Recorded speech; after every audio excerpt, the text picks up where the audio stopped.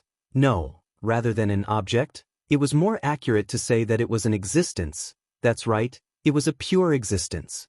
It was impossible to describe it as anything concrete.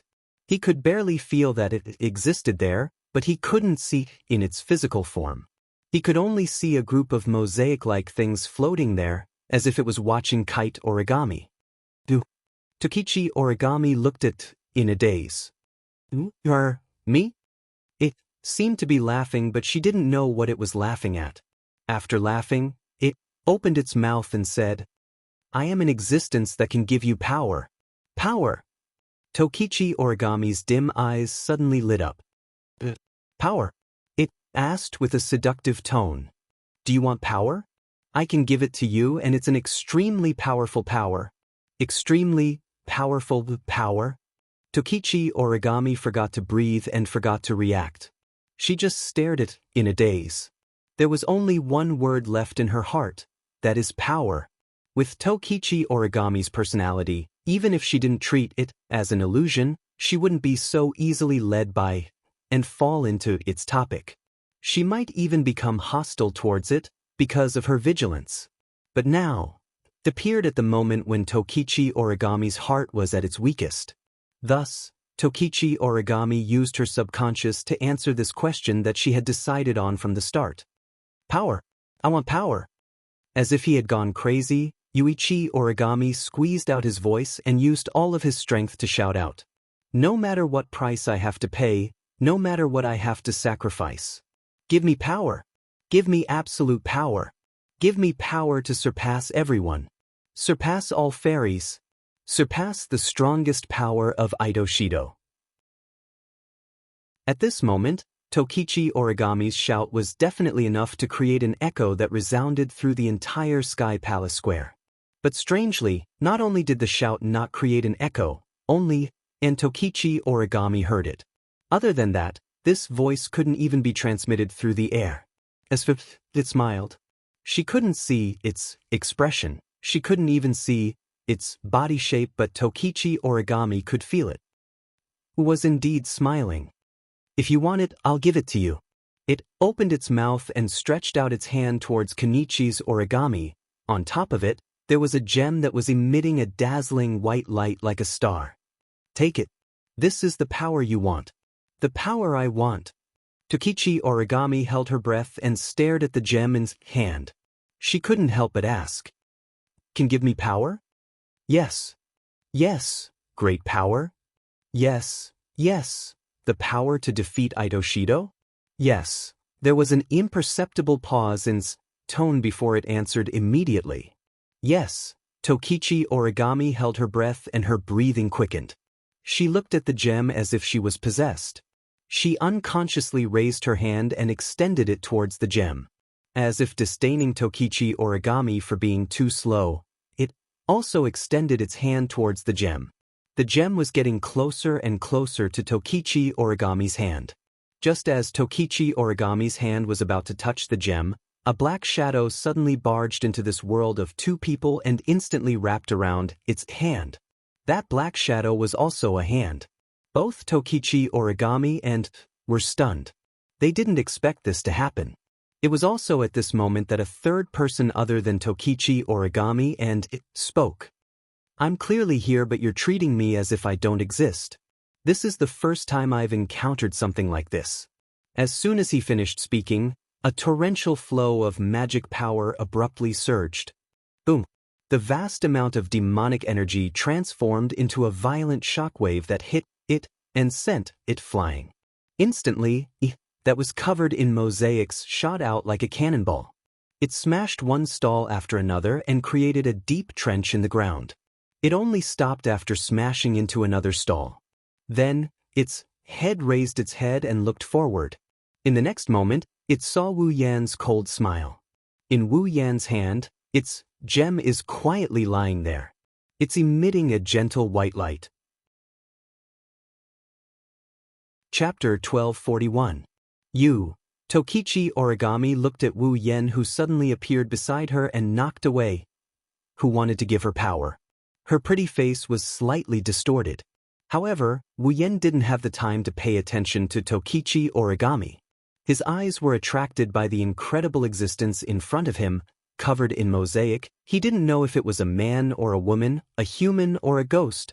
It wasn't the first time Wu Yan saw this existence. It wasn't the first time Wu Yan saw its form either. However, this was the first time he saw it face to face. Staring at the existence floating in the air, Wu Yan's eyes gradually rippled. You're Phantom, aren't you? Phantom? Phantom tilted its head. Its strange voice was a little confused, but it quickly became relieved. Is Phantom referring to me? That's my identification name, right? What? Don't you know? Wu Yan sneered. I heard from Kwang-san that you're quite good at collecting information, right? You don't even know that you've been given such an identification name? I really don't know.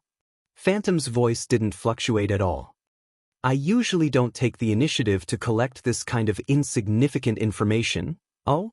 It seems that even if you're moving in the dark, it's not much easier than moving in the open. At least, I don't have the time to relax, Phantom said word by word in an indiscernible voice. Wu Yan could feel it clearly. Different from the casual conversation, the other party's eyes were also staring at him. Although there was no vigilance in its eyes, it definitely wasn't relaxed either. Come to think of it, if Wu Yan does anything to harm it, Phantom would definitely run away without hesitation, wouldn't she? This was an existence that was destined to live in the dark. In an instant, Wu Yan gave Phantom such a position in his heart. Because of this, he didn't want to force it to stay and ask for some inside information. Before he was sure that he could catch Phantom, Wu Yan didn't dare to act rashly. After all, encountering a Phantom is not an easy thing to do. I have a question, Phantom suddenly said. How did you find me? Hearing this, Wu Yan raised an eyebrow and said with a smile. You're talking to Tokichi Origami in front of me and you're asking me how I found you? There's a spirit barrier around me. Phantom ignored Wu Yan's perfunctory answer and explained. This spirit barrier. Not only can it help me hide my appearance and voice, but it can also weaken my presence under my control. Although your strength is very strong, I believe that if you don't pay special attention, you shouldn't be able to discover me, right? Spirit barrier? Wu Yan didn't answer the question about phantom. Instead, he focused on the word phantom. Then, he looked at Phantom with a meaningful gaze. Since it's a spirit barrier, then you should be an elf, right? Phantom was silent for a moment before nodding. I am indeed an elf who has been looking for companions. No, an elf who creates companions. Creating companions? Wu Yan narrowed his eyes. But I can't answer this question, Phantom replied. Although I can't answer your question, I hope you can answer mine. This is so unfair. Wu Yan pursed his lips. He glanced at Tabichi Origami, who is glaring at him, and he continued. Indeed. I didn't pay special attention to you. I didn't notice your arrival without any hostility or attack. But don't forget, you started talking to Tabichi Origami the moment you showed up. Wu Yan shrugged. Although I didn't notice your existence, the injured origami kite started a conversation out of nowhere. She must be talking to herself, or she must have a partner. With her personality, I don't think that talking to herself could make her so excited. So you noticed a third party and paid special attention to it. That's how you noticed me, right? Phantom continued Wu Yan's words and muttered. I see, I was careless and didn't take the child's actions into consideration. That's the gist of it. Wu Yan leaned to the side and stared at Phantom. Then, it's time for you to answer my question, right? Question? Phantom repeated Wu Yan's words. Why did I create elves? Actually, I have a lot more questions I want to ask you. Wu Yan sighed. But for now, let's just ask this. Then I'm sorry, but my answer is still the same. I can't answer your question. Phantom answered without hesitation. I can only say that I have my own goal and wish. Wish? Wu Yan's gaze turned dangerous. Then will your so-called wish harm the elves? Phantom was speechless. After a long while, she finally replied with this sentence. I'm not sure if it will harm the elves, but I'm sure I have no hostility towards them. Wu Yan didn't say a word as he stared at Phantom. Phantom didn't speak either. No one could see what it was doing, but Wu Yan could feel it looking at him. Their eyes met and the atmosphere became tense. Maybe it's getting impatient. Phantom shifted its gaze to Wu Yan's hand. To be more precise, it's looking at the gem that Wu Yan snatched from it. It spoke in a serious tone. That seems to belong to me. Belong to you? Wu Yan tossed the gemstone in his hand and he chuckled mischievously. Are you talking about this spirit crystal? Didn't you want to give it away? Why is it still yours? That's right. That's right. Phantom didn't try to hide it. If you can give it to that child, I'll be happy. Well, I don't object. Wu Yan looked at Origami. When he saw the hatred and killing intent in her eyes, he smiled bitterly. I don't object, but if I give it to her now, I'll be in big trouble. Sorry, are you saying you want to take it by force? Phantom's tone turned hostile as well. I'll be troubled if you do this. Why didn't you consider my troubles when you wanted to turn Origami into an elf? Wu Yan didn't look too happy about it. Didn't you give away a lot of spirit crystals? Give this one to me then. With your strength, you still need a spirit crystal? I don't need it. Just because I don't need it doesn't mean others don't need it, Wu Yan said. I'm giving it away anyway. I can choose who I want. Phantom was speechless. I guess that's the only way. You're saying you agree? Wu Yan laughed. Thank you so much for your generosity. I just don't have the confidence to take it from you. Phantom turned around. However, you have to remember that there's a limit to the use of the spirit crystal. The more compatible the attribute of the spirit crystal is with the target, the more powerful the elven power will be after the elven transformation. Kite origami is definitely a rare and suitable target for this spirit crystal. If you've solved your problem, I hope you'll still give the spirit crystal to her. After all, I also want to see the birth of a powerful spirit. Phantom turned around and looked at Wu Yen. You have great power, even I fear you. I don't know what kind of existence you are, but I don't want to be your enemy. You have a special relationship with the elves, even that child Kurumi was moved by you. The elves that gathered around you all seem to have changed. To be honest, I'm very surprised. Of course, I don't know if this change is good or bad, so let me observe for a while. I hope we won't become enemies in the future. Phantom's body started to fade away. When the last sentence was said, Phantom completely disappeared without a trace. Wu Yen watched Phantom disappear in silence. Chapter 1242. Above Heavenly Palace City, Fraxinus. Repair progress is at 80%, estimated to be completed in 3 hours. Memory erasure is in progress, searching for remaining targets. The impact of this incident has been contained within the effective range. Related follow-up missions are in progress. The impact of the incident on Heavenly Palace Square is minimal. There shouldn't be any trouble. Listening to the Ratatosker members in the command room reporting the progress and summary of the work while operating the instruments in their hands, Kotori, who was on the command platform, rubbed her forehead and finally nodded. Finally, the impact has been minimized. There won't be any more trouble. I have to thank Meijio for this. Wu Yen patted Meijio's head and praised her. If Meijio hadn't used the Army Destroyer Singer to control all the witnesses in the Heavenly Palace Square, we probably wouldn't have been able to find her even if we wanted to erase their memories. Moreover, we didn't let any outsiders barge into the Heavenly Palace Square and disperse the crowd. Is that so? Meijio beamed and she hugged Wu Yan's arm. She started talking in a sweet voice. Then is there a reward? Reward? Reward? Wu Yan scratched his cheek and shrugged. That depends on what reward you want. I'll give it a try if I can. Meijio pouted her lips and tapped them with her finger. She looked at Wu Yen expectantly. Seeing Meijio's performance, how could everyone not understand what the reward was? Not to mention the anxious uncles and aunties, even Yi Jia and Shi Xian had guessed what was going on, and they immediately voiced their dissatisfaction. You only used a bit of Reiki and you want to get my master's lips? My master's reward isn't that cheap. Agreed, Yaguya and Shi Xian did their best to help. Consider it a reward. Everyone should be treated equally, everyone should be rewarded. Everyone. The 4 bunnies' little faces flushed red. They hurriedly pulled down the hat on their heads and pretended to be ostriches. Era. Kurumi tilted her head. Her eyes curved into crescents. Even though Kotori had already taken care of the matter by the time I got here, it's still not over yet. But I also want to get a reward. Is this really a reward? Kotori snorted coldly. Don't turn your head. You're just benefiting others. What are you guys talking about? Shi Xiang was the only one who was at a loss. What's the reward? What kind of reward would everyone want?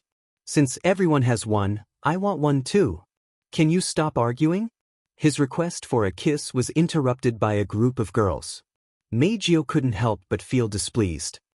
Even if everyone wants it, they have to line up behind me. Why? Do you want me to be behind you? Refute. Shi Xian believes that first come, first served isn't calculated like that. I'm fine with that. I have a share too. The group of elven girls voiced their opinions one by one. Some were as dissatisfied as Meijio, some were indifferent and just wanted to join in the fun, and some were still in a state of confusion. There were even some who almost fainted from shyness. For a moment, the entire command room was filled with the noisy voices of a group of elven girls. Sigh. Wu Yen and Kotori looked at each other and sighed. The commotion at the Celestial Palace Plaza has been quelled. The midnight ritual has been postponed to tomorrow due to an unknown incident. I'm pretty much done with wrapping things up. There shouldn't be any problems. Wu Yen pursed his lips as he looked at Kotori. Everything should be fine here, right? What could possibly happen? Kotori pursed her lips. Irene? Mira? After Meth was taken down by me, the rest of the dim magicians weren't even worth mentioning. They couldn't even escape because of the arrival of Kurumi, Yakuya, and Shixian. They were all captured. Kotori glanced at Wu Yen. Including the strongest magician in that world. Even Irene was captured? Wu Yen flinched for a bit before he started gloating over his misfortune. That Will Scott must be like a cat on a hot tin roof right now. What? I don't know what happened to Will Scott and I don't want to know. What I want to know is what happened to Tabichi Origami. Kotori frowned. Why did she come to you? It doesn't look like it's because of the DM's order. Do you think Tabichi Origami joined the DIM? Wu Yen smiled bitterly. Well, it's not impossible, but that's not the point. The point is, Tabichi Origami seems to think I'm the one who killed her parents. How's that possible? Kotori chuckled. Tabichi Origami's parents died 5 years ago. How long have you been in this world? Others might not know Wu Yan's background, but Kotori, as Wu Yan's summoner, knew better than anyone else. Wu Yan has only been in this world for about half a year. How could he be the killer of Tabichi Origami and her parents who died 5 years ago? She must have been tricked by the DIM and used as a pawn.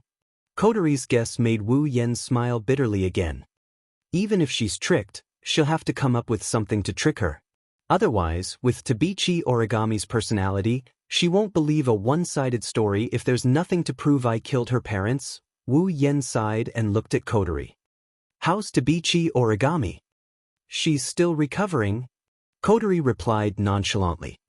She's been disarmed and imprisoned. If you want to ask her anything, you'll have to wait until she recovers. I see. Wu Yen nodded and he raised one of his hands. On top of it, there was a gem that was emitting a bright white light lying there. This is the spirit crystal you stole from Phantom? Kotori looked at the spirit crystal in Wu Yan's hand with a serious expression. Another new spirit crystal. How many people is that Phantom going to turn into elves? Who knows? Wu Yen shook his head and shook the spirit crystal in his hand. It said it has its own wish. It wants to see the birth of a powerful spirit. I don't know why. Then why did you let it escape? Kotori glared at Wu Yen. Her eyes were filled with anger. If we can capture Phantom, we'll definitely gain a lot. We don't even know what ability it has or how strong it is. Why would we attack it?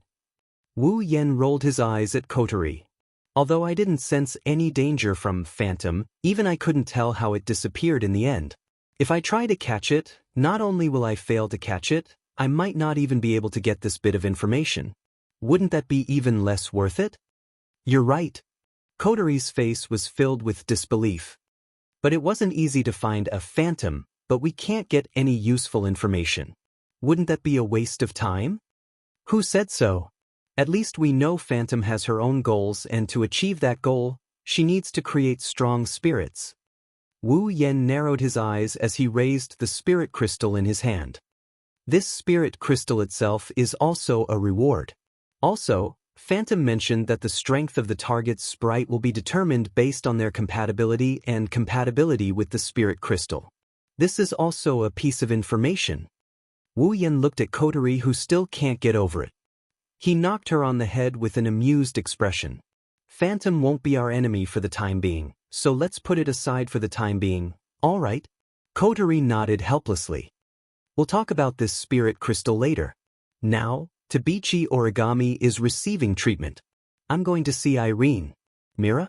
What about you, Methers? Me? Wu Yen raised an eyebrow and smiled. Of course we're going together. Chapter 1243. This is one of Ratatosker's underground facilities in Heavenly Palace City. Similar to the DM, Ratatosker also built a lot of secret facilities in Heavenly Palace City in case of emergency. After all, unlike the gigantic DM, Ratatosker only had a single airship, Fraxinus. Once Fraxinus was crippled, they might not even be able to carry out their operations against the elves. Of course, this problem doesn't exist anymore. Fraxinus is now Wu Yan's noble phantasm. Even if it's damaged, it can be quickly repaired. However, the members of Ratatosker don't know about this. Thus, the existence of secret facilities is still necessary. For example, this secret facility is now being used to imprison Irene. Actually, if you want to imprison Irene, it's best to imprison her in Fraxinus. Compared to these secret facilities, Fraxinus facilities are undoubtedly much more advanced and advanced. However, Irene isn't an ordinary person. She's the strongest magician in the world.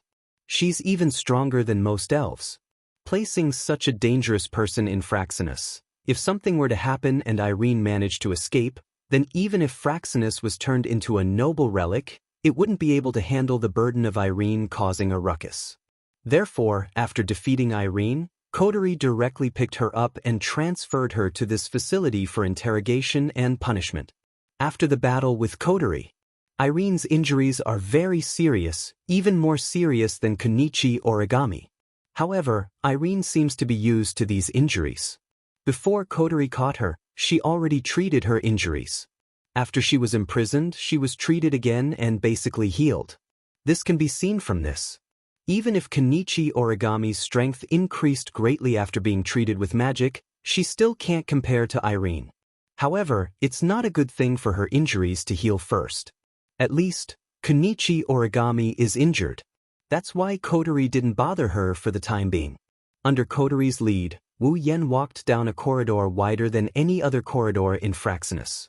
After a series of rhythmic footsteps, they arrived at the entrance of a room. This is the place. Coterie stopped at the entrance of the room.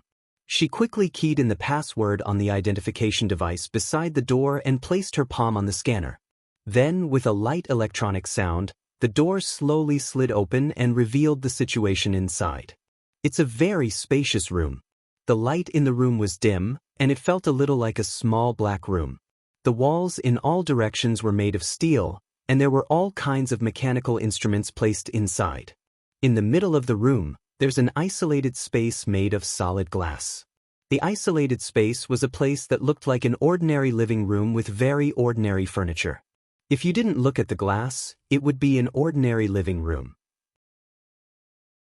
On the sofa in the living room, an expressionless young girl with cold eyes was sitting there. It's Irene. This woman has been acting like this ever since she was transferred here. Until now. Coterie's tone was filled with displeasure. I wanted to interrogate her.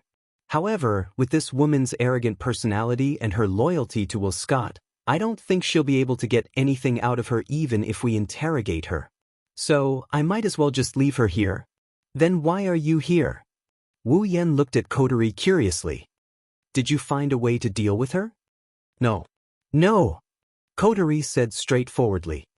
Because this woman's identity is a little special, and she has some connections with some people on our side, we can't use any forceful methods to make her spit out information about the DM. But I didn't want to let her go, so I just left her here. Coterie glanced at Wu Yan. I came to her because I have something to tell her. Fine. Wu Yan shrugged. I'll go greet her then. The two of them looked at each other. Then, both of them lifted their feet and walked toward the isolated space. Inside the hall, Irene turned around when she heard the door open. When she saw Wu Yan and Coterie, her purple eyes flickered for a bit before returning to normal. Then, she went back to her original state and she maintained her silence. Coterie gave Wu Yan a look. Wu Yan didn't know whether to laugh or cry. He rubbed his chin and walked up to Irene with an evil grin. When Wu Yan arrived in front of her, she wanted to maintain her silence. However, Wu Yan's first sentence shattered all her plans. She couldn't keep her silence any longer. Do you want Will Scott to live? Irene raised her head and met with Wu Yan's half-smile. Her eyes trembled and she suppressed her fear. She pretended to be cold and indifferent as she opened her mouth. What do you mean? Coterie couldn't help but look at Wu Yan in a different light when Irene finally reacted to the outside world. The moment he opened his mouth, he made the other party fall into his own rhythm. He used the other party's weakness to make a sharp statement. There was simply no one who had a more wicked sense of humor than him. Do you need me to be more specific? Wu Yan stared at Irene and raised two fingers. He didn't know Coterie had a bad impression of him. Now you have two choices. He put one of his two fingers together and put the other one in front of Irene. First, you tell me where Will Scott is right now. I can't guarantee that I won't do anything to him. Maybe I'll cripple him, but I definitely won't kill him. Wu Yan ignored Irene's change of expression and raised 2 fingers again. 2, you don't have to say anything. I'll look for Will Scott myself, but once I find him, you can buy flowers for him to use when you visit his grave. Wu Yan smirked as he looked at Irene. His wine-red eyes were filled with coldness. His stare told Irene that he's not joking around. You have 2 choices. Which one do you want to choose? Irene couldn't help but bite her lips and hatefully speak. Do you want me to betray Irene? Wu Yan turned his back to Irene and said, if I wanted you to betray Will Scott, I would brainwash you instead of wasting my time talking to you. On the island of Homi, your dem had designs on us. I defeated you and destroyed one of your airships. We're even now. In Tiangong City, your dem had designs on Meijio again, so I destroyed the dem's branch company to call it quits. Wu Yan met Irene's gaze and sneered. This time, you went to Coterie and Ratatosker, but I haven't settled the score with you yet. Tell me, what should I do to make this even?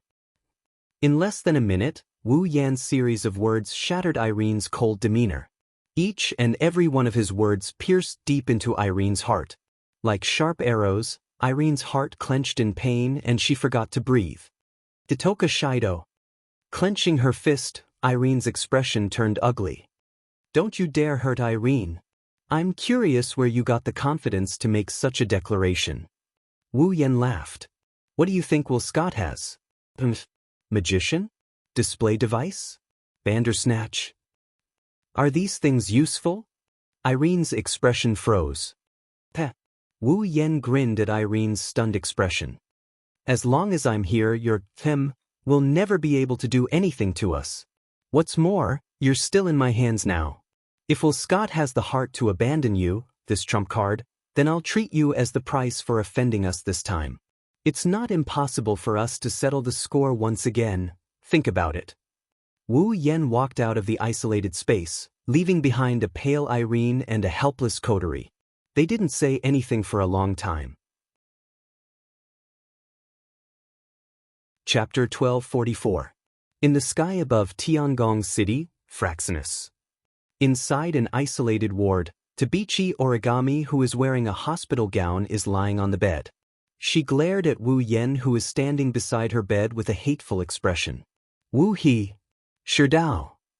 Looking at how Tabichi Origami looked like she wanted to pounce on him and bite him, to be honest, Wu Yan felt a lot of pressure.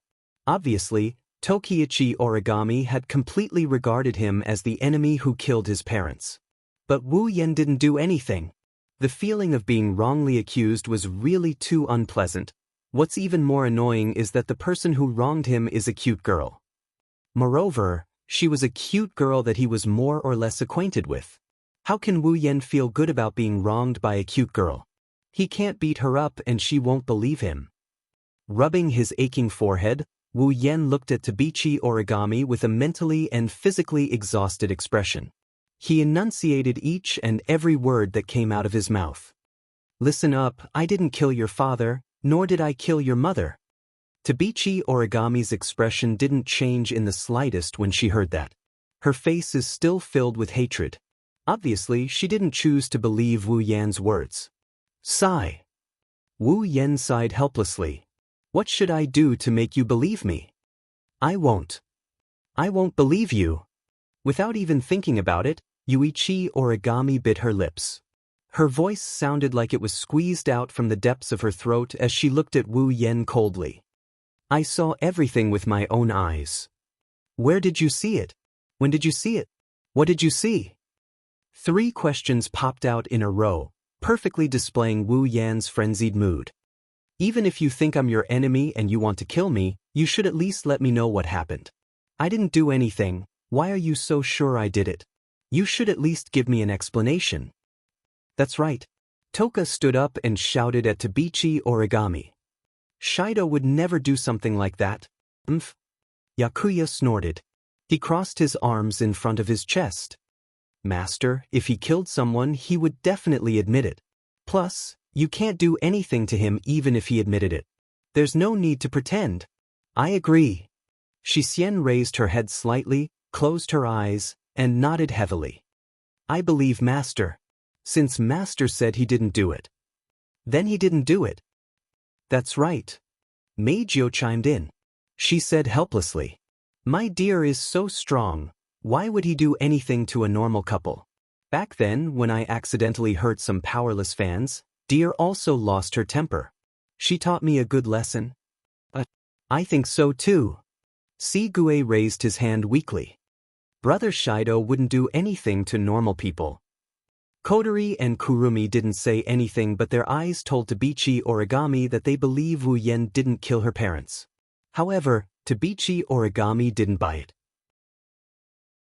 Instead, she glared at Kotori, Kurumi, and Toka. Do you want me to believe a bunch of elves? Ha! Kotori sneered. You're still discriminating against me like always. You brought disaster to this world, you have no right to say such things. Tabichi Origami gritted her teeth and glanced at the elven girls. It's because of your existence that so many disasters happen in this world. Only by killing you can peace be restored to this world. There won't be another example like me, where my family was destroyed by you. You. Toka and Yakuya were furious. They wanted to step forward, but Wu Yen stopped them. He looked at Tabichi Origami. Indeed, when the 10 fragrances appeared, it destroyed many places and caused many disasters. But fortunately, there has never been a case of anyone being injured. The destructive power of the 4 fragrances spacequakes from the present realm is very low. It may be able to injure people, but it is not fatal. Yi Juya and Xixian had the strongest spatial tremors when they appeared, but they were always in the air. They didn't even destroy a single building, let alone humans. Kotori and Meijio were transformed from ordinary humans into elves. Apart from Meijio appearing once, they've been living as ordinary humans for the rest of their lives. Wu Yen looked at Tabichi Origami and took a deep breath.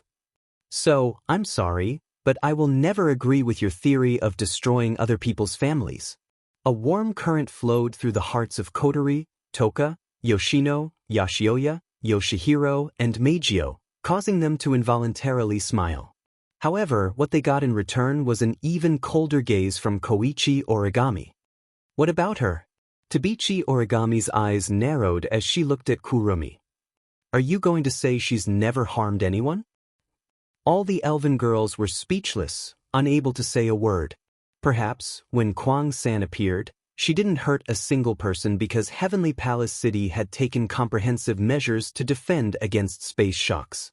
But later, she killed more than 10,000 humans with her own hands. How could a being known as the evilest elf not have harmed anyone before? The elven girls were speechless. Kurumi didn't retort either. Wu Yen was the only one who opened his mouth to speak. Those people who killed Kurumi aren't bad people who only know how to bully the weak and fear the strong. They're pests in society. Wu Yen said bluntly. It doesn't matter if a person like that dies. Kurumi was stunned by Wu Yan's words. The smile on her face widened.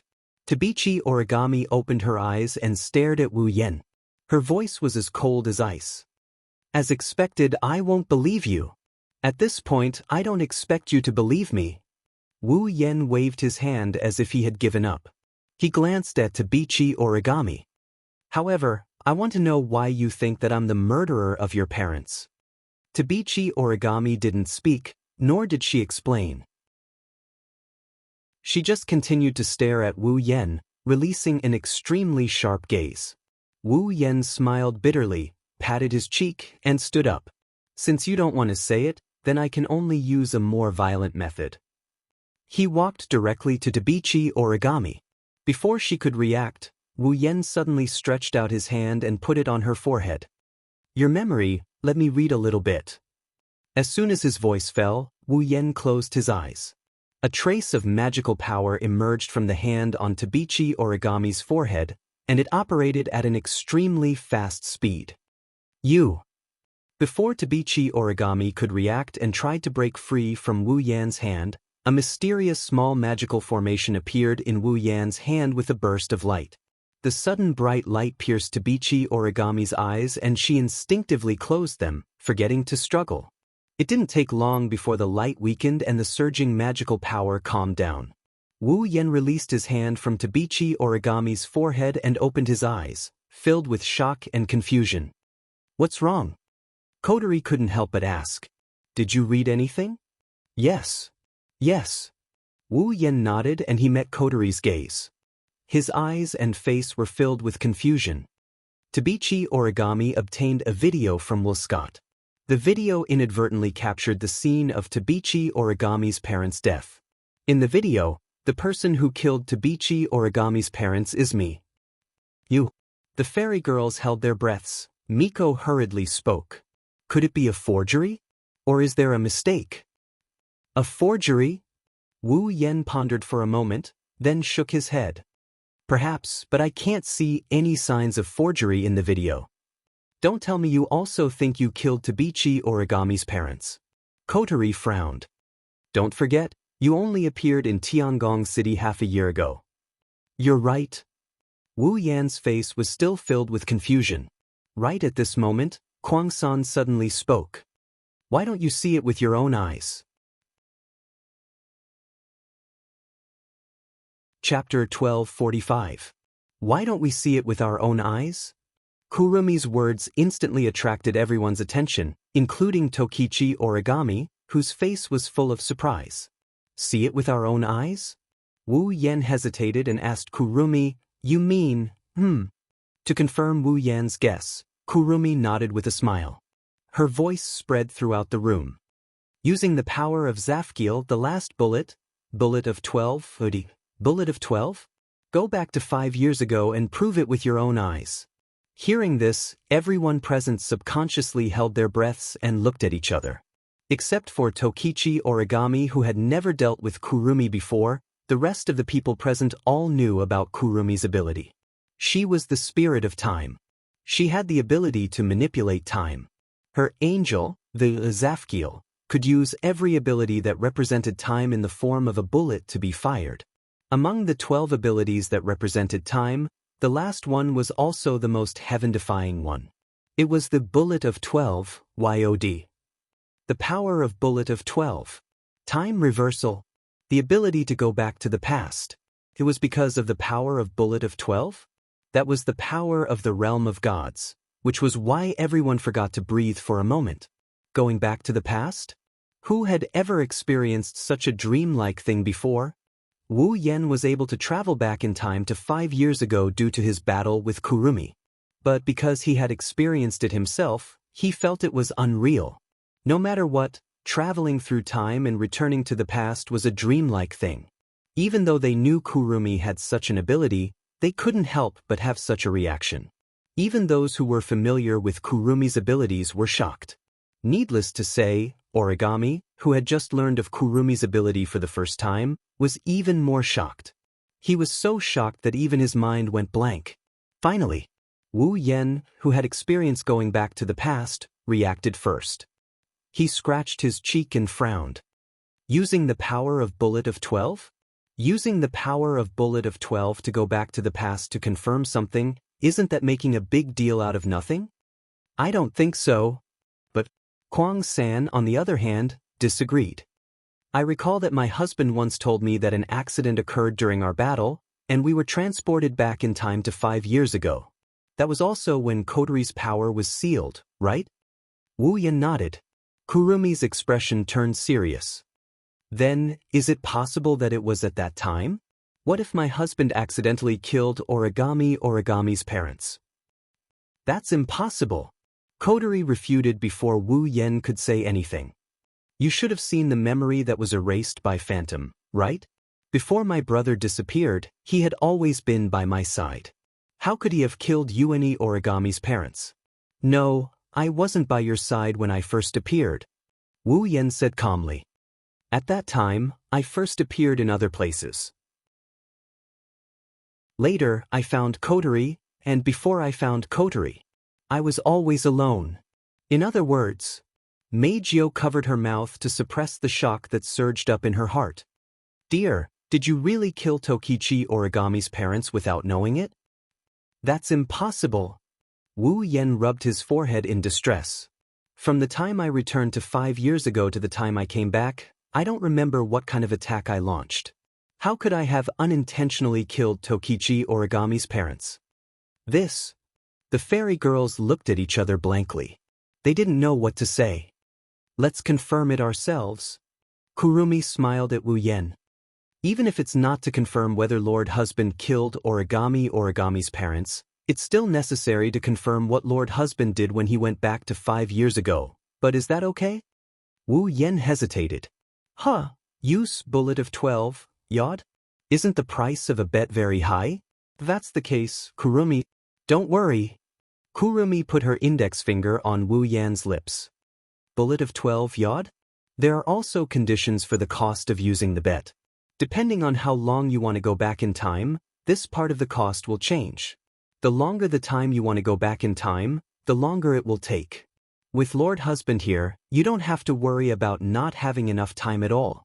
But didn't you say it before? Unlike other abilities, bullet of 11 yod. Both the bullet of 12 and the bullet of 12? Not only does it cost a lot of time, but it also costs a lot of Reiki, right? Wu Yan frowned. The direct manifestation of a fairy's power is the amount of Reiki they have. If they use too much Reiki, they might lose their lives. If it's just Reiki, we should be able to help, right?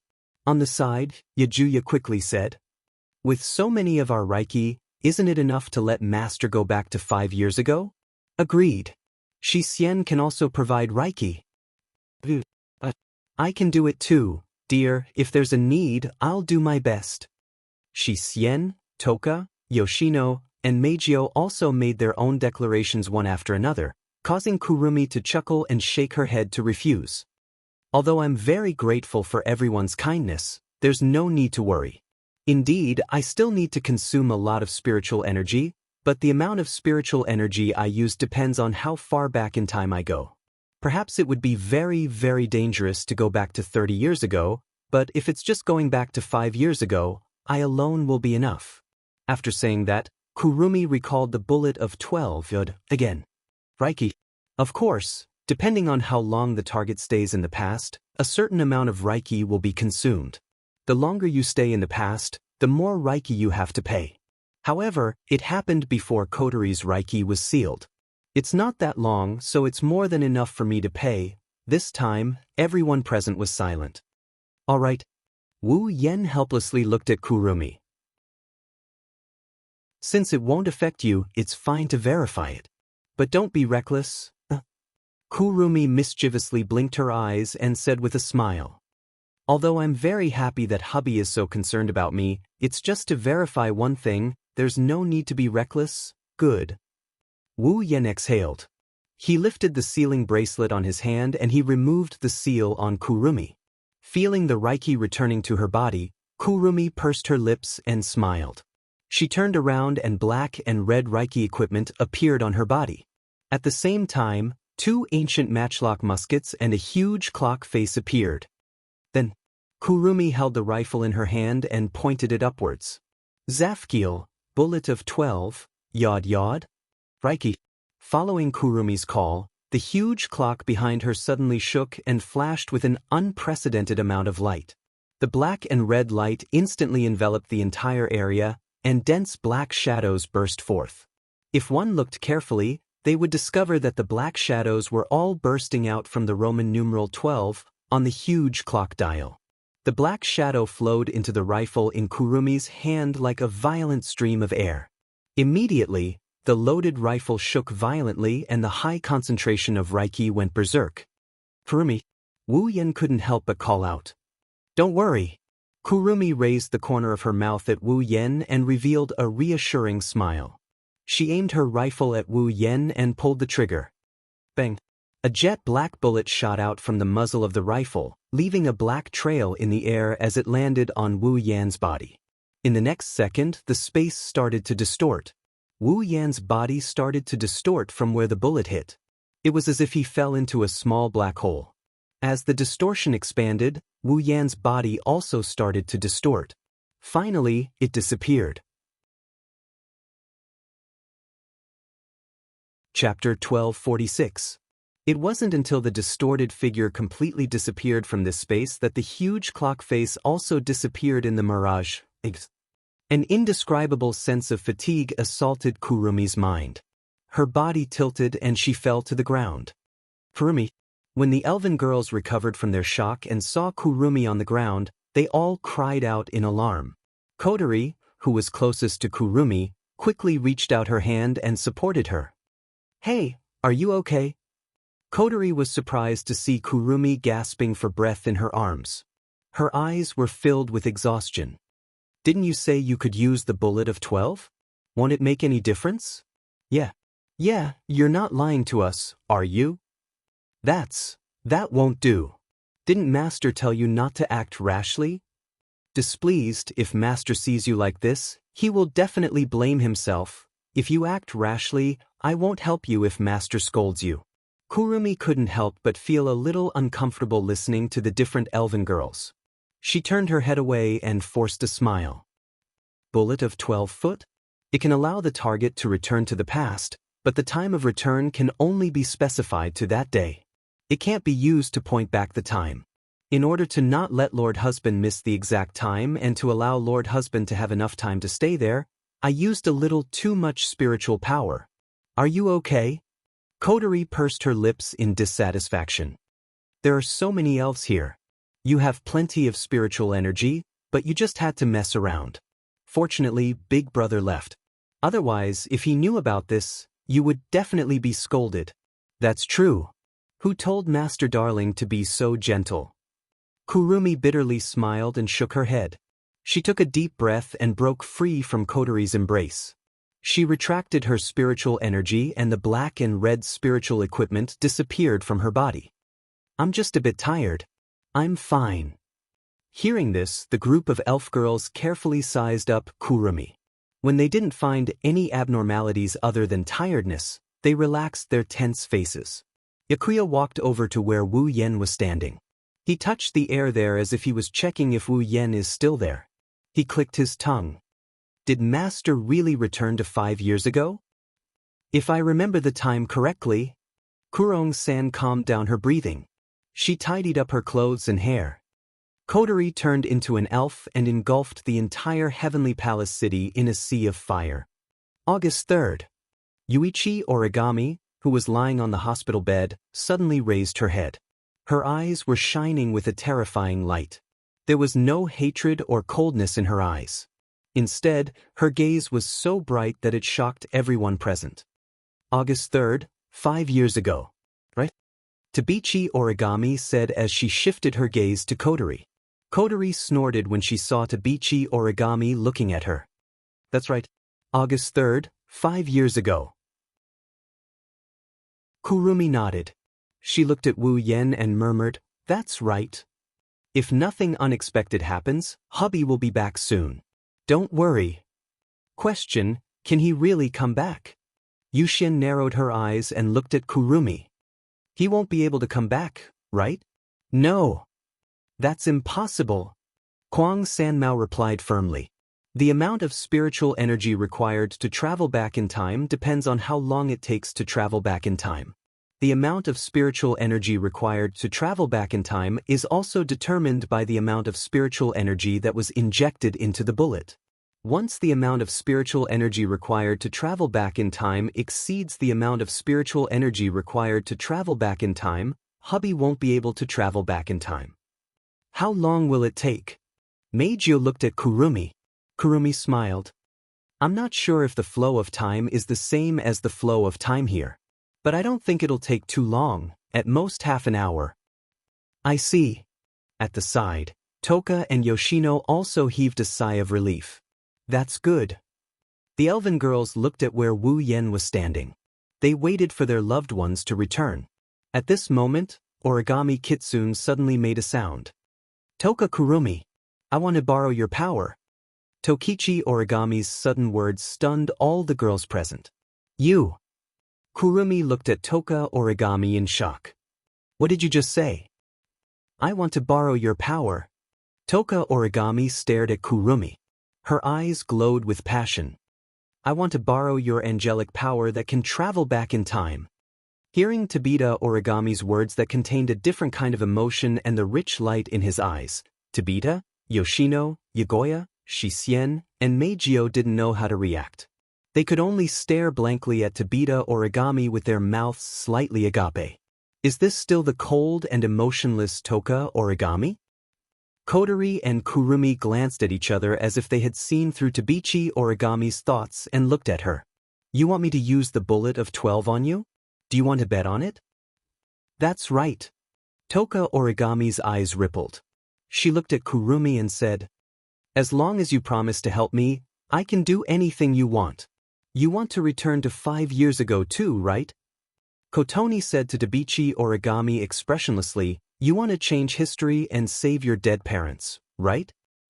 The elven girls gasped upon hearing this, and Tabichi Origami clenched her fists tightly. Unconcealable hope and determination appeared on her face, confirming Kotori's words. Change history. Kurumi's expression became slightly absent-minded. The way she looked at Toichi Origami also began to change. Return to the past and change history. She was so similar to herself in the past. Kurumi took a deep breath. Her eyes sharpened. What if I refuse? Yuichi Origami's eyes narrowed as he stared at Kwang-san and said in a deep voice, then, no matter what it takes, I will make you agree. Her resolute words reverberated through the area and entered the ears of everyone present.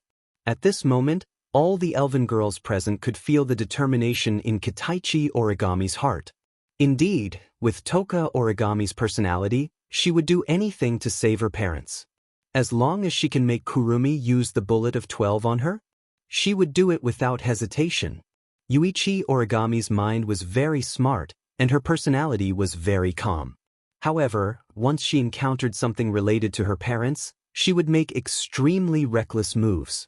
When the elves were annihilated, this calm girl would charge into the fray.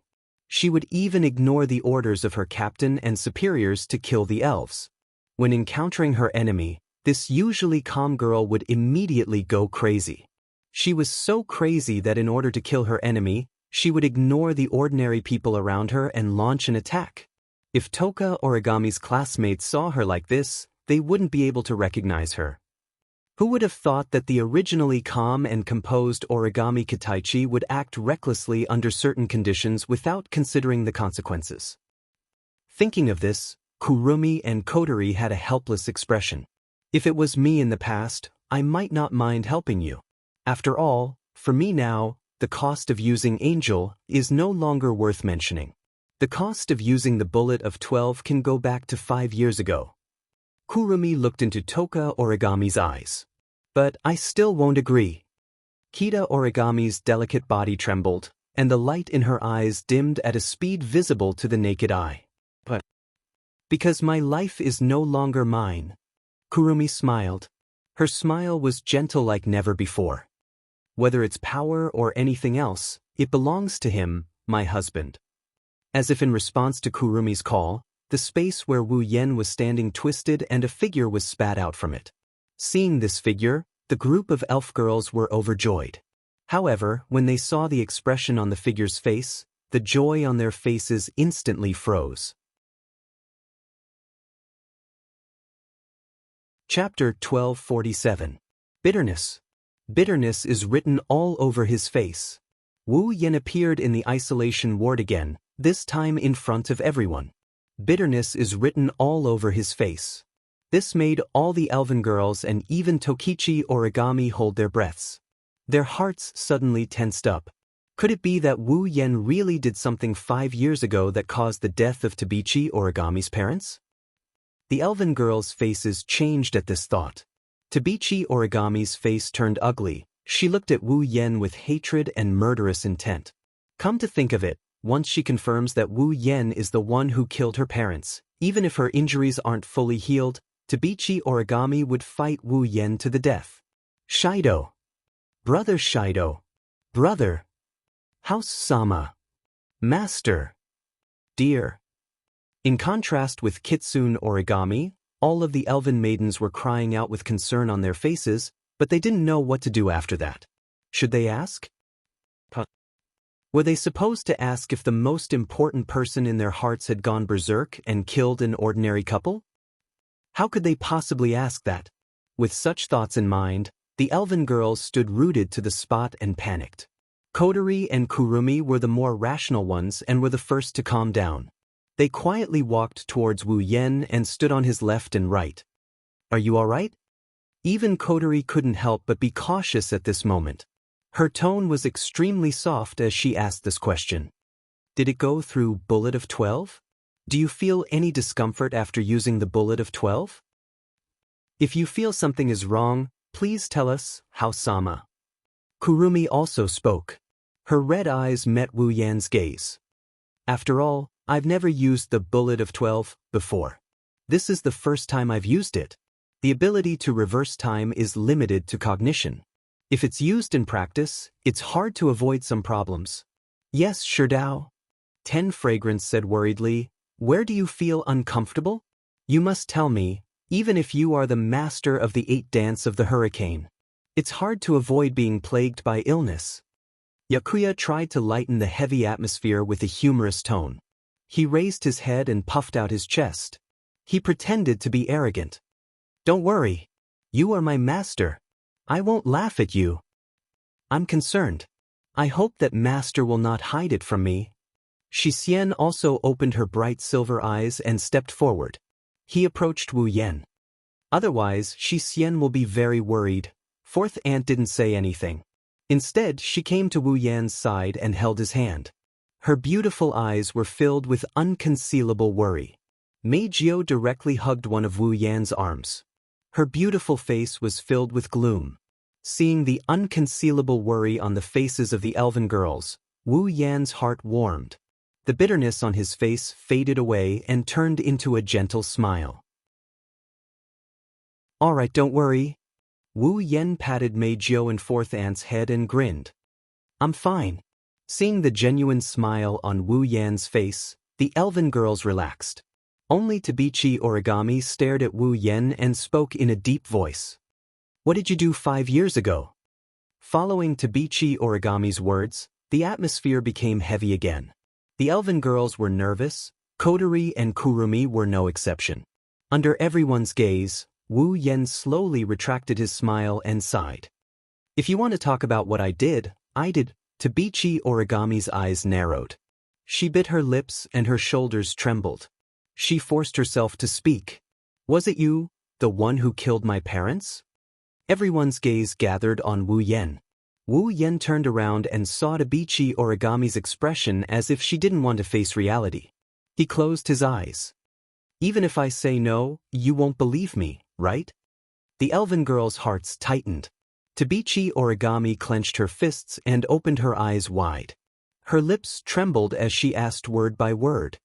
In other words, you really did kill my parents? Ha! Wu Yen shook his head with a smile. I can only say that the video you saw is real. The suppressed emotions in Kitsune Origami's heart instantly erupted. His expression also changed drastically. His body trembled as he endured the pain that came from his body. He struggled to get up with great difficulty and a sharp cry of grief sounded from his mouth. I'll kill you. Wait. Kotori frowned and looked at Wu Yen. The video is real? What about the truth? Hearing this, the group of young ladies also reacted. Wu Yen only said that the video was real. He didn't say that he killed Tabichi Origami's parents.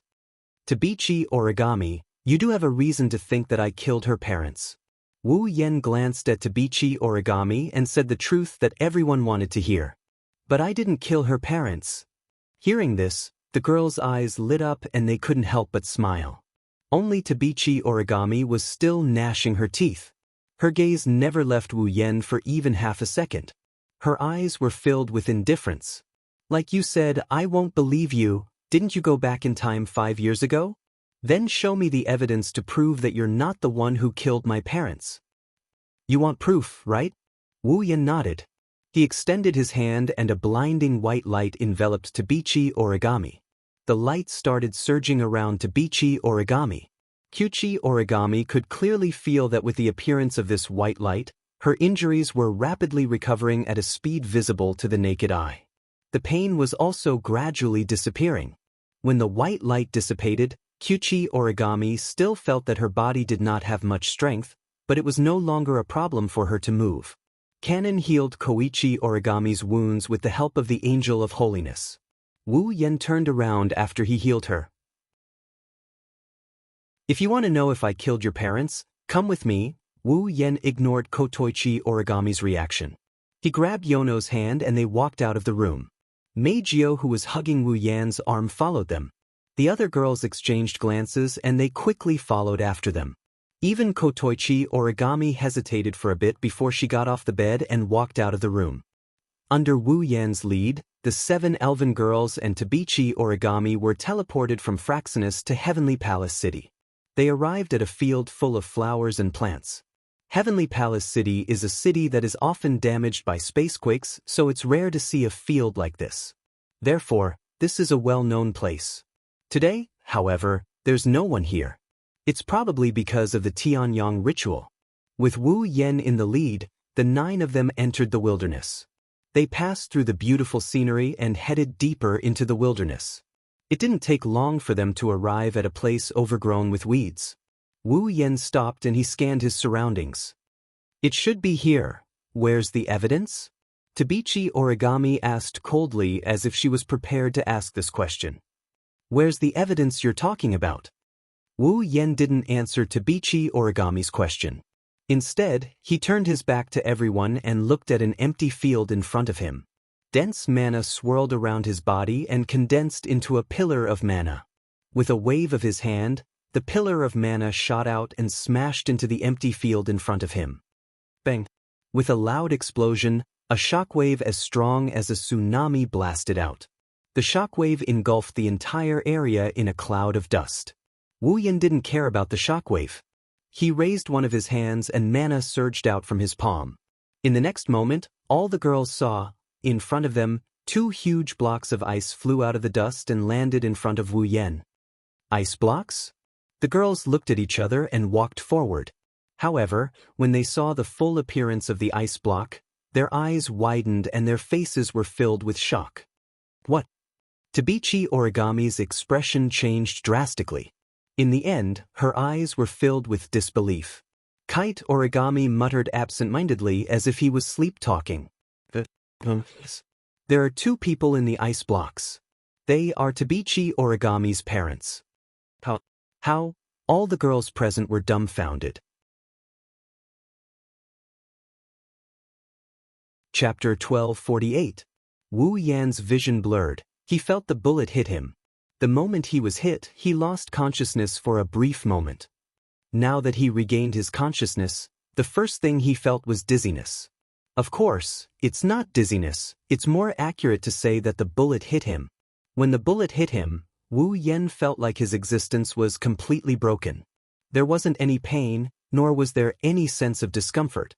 At this moment, there was only a feeling of dizziness and nausea that made even his body spin. That's understandable. That's because Wu Yen is in the air. Bound by the strong gravitational force, it fell down at an extremely fast speed with its head facing down. Looking at the sky getting further and further away from him, Wu Yen finally realized what kind of situation he's in. He hurriedly used a flying technique and his falling body stopped in midair before stabilizing. Ugh! Wu Yen shook his groggy head as he floated in midair. He looked down and he frowned. What was this? Opening his wine-red eyes, Wu Yen started observing his surroundings. The first thing he saw was a sun that was emitting a golden radiance. It's almost as red as blood. Sunset? Wu Yen scratched his cheek. So it's evening? Wu Yen came to this conclusion. Under the sunset, in the city full of buildings. Shadows are elongating, people's shadows, objects' shadows, and buildings' shadows. Wu Yen carefully observed the city below. He can see the shadow of Tiangong City, but it's not exactly the same. Wu Yen narrowed his eyes when he realized this. Looks like I've successfully arrived at August 3rd, 5 years ago. August 3rd, 5 years ago. That's the day Kotori was turned into an elf. It's also the day Tabichi Origami's parents died. I didn't expect this. Wu Yen pursed his lips and he exclaimed, I've actually returned to 5 years ago. After sighing, he shook his head and got rid of all the distracting thoughts in his mind. He began to recall the first time he came here. He came to this world 5 years ago to prove that he's not the murderer of Tabichi Origami's parents. As Kotori said, 5 years ago he didn't come to this world at all. He didn't even experience the life-changing transmigration. He was still living the life of an otaku in the world of ordinary people. How could he kill Tabichi Origami's parents? Therefore, when Tabichi Origami accused him of killing her parents, he didn't scoff at it, but he didn't take it to heart either. But Kurumi's words reminded him. Once upon a time, because of an accident, he came to Heavenly Palace City 5 years ago. Could it be him at that time? What if he accidentally killed Tabichi Origami's parents? But that's impossible.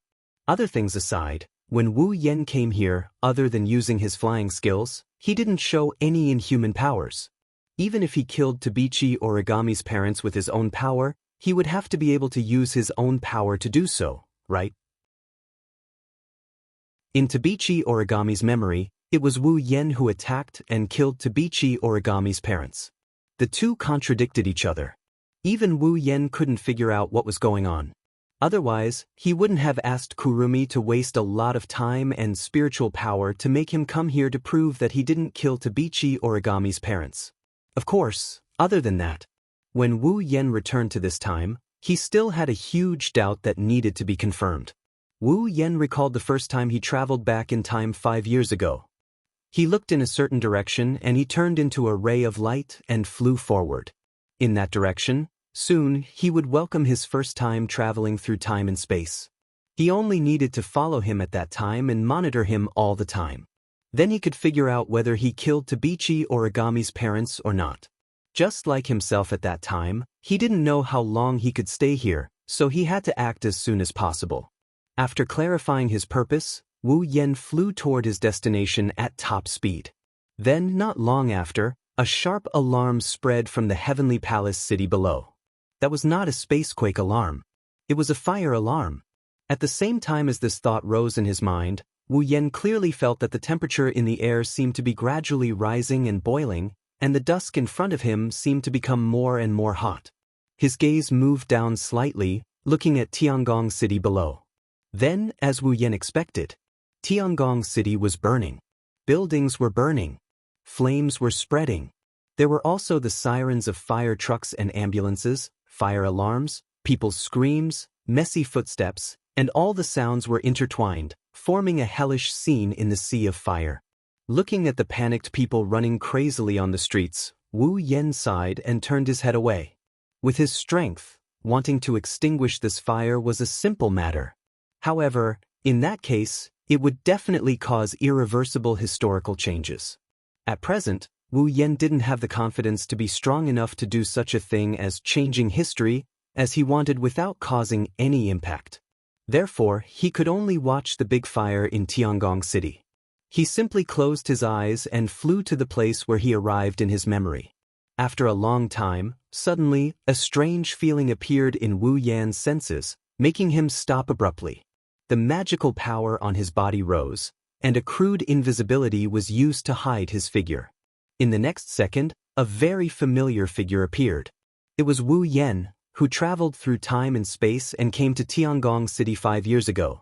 Looking at how his previous self went from a face full of panic to forcefully calming down and flying forward, Wu Yen felt curious, and at the same time, he hurriedly followed her. In the past, he was just a half-baked true ancestor who hadn't even reached the 8th level. He didn't have the heaven-defying red jade mode, nor did he have a powerful familiar. Although he wasn't at the 8th level due to the endless martial training and true ancestor bloodline, for the current Wu Yen, he was an existence that could be pinched to death with one hand. Therefore, Wu Yen was very confident in following his previous self, not afraid of being discovered. He carefully observed his previous self's every move to see if he inadvertently did anything. Unfortunately, Wu Yen was disappointed. Well, it wasn't that he was disappointed. His previous self didn't do anything. He just kept flying forward until he reached the center of a burning sea of fire. When he saw the young coterie, he stopped and flew down. At this point, it can be said that the death of Tokichi Origami's parents had nothing to do with Wu Yen. After all, after meeting the young coterie and sealing her spiritual power, his past self would disappear under the gaze of the young coterie and return to the world 5 years later. Just now, his previous self was also under his own surveillance. He didn't do anything unnecessary. It didn't match the image in Tokichi Origami's memory at all. Could it be that the image was fake? With this thought in mind, Wu Yen observed his past self. He comforted Kotori, who was crying because she turned into a fairy. Then he gave her the sealing bracelet. Then he floated into the air amidst Kotori's cries and screams before disappearing into thin air. Nothing out of the ordinary happened during the whole process. Wu Yen watched his previous self disappear in midair and a part of Kotori's memory erased by the phantom that appeared in the center of the sea of fire. He sighed and frowned. The suspicion of him killing Tokichi Origami's parents can be cleared. However, Wu Yen wasn't happy at all. How did Tokichi Origami's parents die? How should he solve the other question in his mind? Wu Yen turned his head and he looked in a different direction. He turned into a ray of light and he continued flying forward. Chapter 1249. Toichi Origami is a pitiful and sad person. She was clearly living a happy and peaceful life. But one day, not only was the place where she lived corroded by a sea of fire, even her parents couldn't escape death. How cruel was this for a little girl who was at most 11 or 12 years old? Of course, no matter how cruel it was, the death of Toichi Origami's parents was an established fact. No matter how sad Toichi Origami was, this fact could not be changed. If this matter ended here, Toichi Origami would only be a person who met with misfortune in life, but the saddest thing is, Toichi Origami didn't let herself become a pitiful person. The saddest thing is she witnessed the entire process of her parents' death. She even witnessed the person who killed her parents. Thus, from that moment onwards, this pitiful young girl embarked on a pitiful path. Hatred. These two words became Koichi Origami's life for the next 5 years. For the sake of revenge, such an ordinary girl walked on a completely different path from ordinary people and became a magician who surpassed human beings. For the sake of revenge, such an ordinary magician invested all his time into cruel training, just to have the power to support the hatred in his heart and avenge himself. For revenge, she could use any existence that could be called a monster as the target of her venting. For the sake of revenge, she sacrificed time and space, allowing herself to embark on a pitiful path.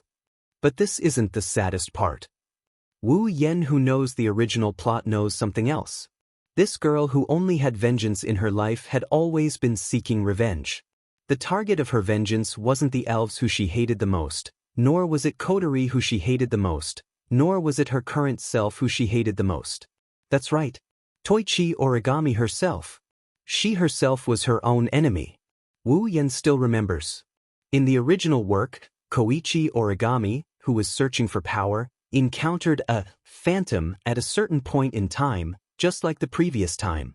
He was given a spirit crystal and became an elf. After becoming an elf, Toichi Origami went to find Kurumi and asked her to use her bullet of 12. The power of Bet sent her to the day her parents died.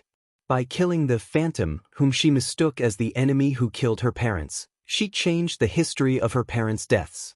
At that time, Toichi Origami walked on a path of no return. Because after using the bullet of 12 yod, she returned to 5 years ago. Koichi Origami fought with the phantom of that time. In the end, a stray bullet from his attack accidentally hit his parents from 5 years ago, causing them to die. In other words, she used the bullet of 12. The power of return to 5 years ago, and Origami Kite, who had turned into a fairy, was the culprit who had killed his parents. This is the most cruel experience of this pitiful and sad girl's life. How could Origami Kitsune know that she was actually her enemy? In that situation, Toichi Origami treated the death of her parents as the hatred in her heart for 5 years and used it as the motivation to survive, fight against the elf, and pursue power. How desperate must Toichi Origami be? That's easy to imagine. Because of this, when Wu Yen noticed Phantom coming into contact with Koichi Origami, not only did he beat her back, he also took away the spirit crystal that he was planning to give to Koichi Origami. He didn't want to let this pitiful girl suffer the same fate as Koichi Origami. But Wu Yen didn't expect that he would become Toichi Origami's enemy in the end. What was going on here? Without the power of the elf, without the help of Kurumi, without the help of the Bullet of 12, and without the power of Bullet of 12. 5 years ago, logically speaking, Tabichi Origami's parents should have died in an accident, or maybe they didn't even die. Now that things have developed to this point, even Wu Yen couldn't wrap his head around it. This is also the two main reasons why Wu Yen chose to return to Heavenly Palace City 5 years ago. Firstly, he wanted to confirm if he had accidentally killed Tokichi Origami's parents 5 years ago. Second, to confirm that Toichi Origami didn't go back to 5 years ago, the real cause of her parents' death. Fortunately, before coming, Wu Yen read Toichi Origami's memory and knew where Toichi Origami lived 5 years ago. Otherwise, he really didn't know where to find the truth of the matter. According to the memory in his mind, Wu Yen, who turned into a stream of light, crossed the air at an extremely fast speed, separated the thick smoke caused by the burning fire, and shot out like an arrow, rushing to Toichi Origami's former home. Although Heavenly Palace City is still quite big, Wu Yan's speed is also very fast. It didn't take long for him to arrive at the place in his memory and look at a building below. That was Toichi Origami's former home. However, this former home is now covered by flames.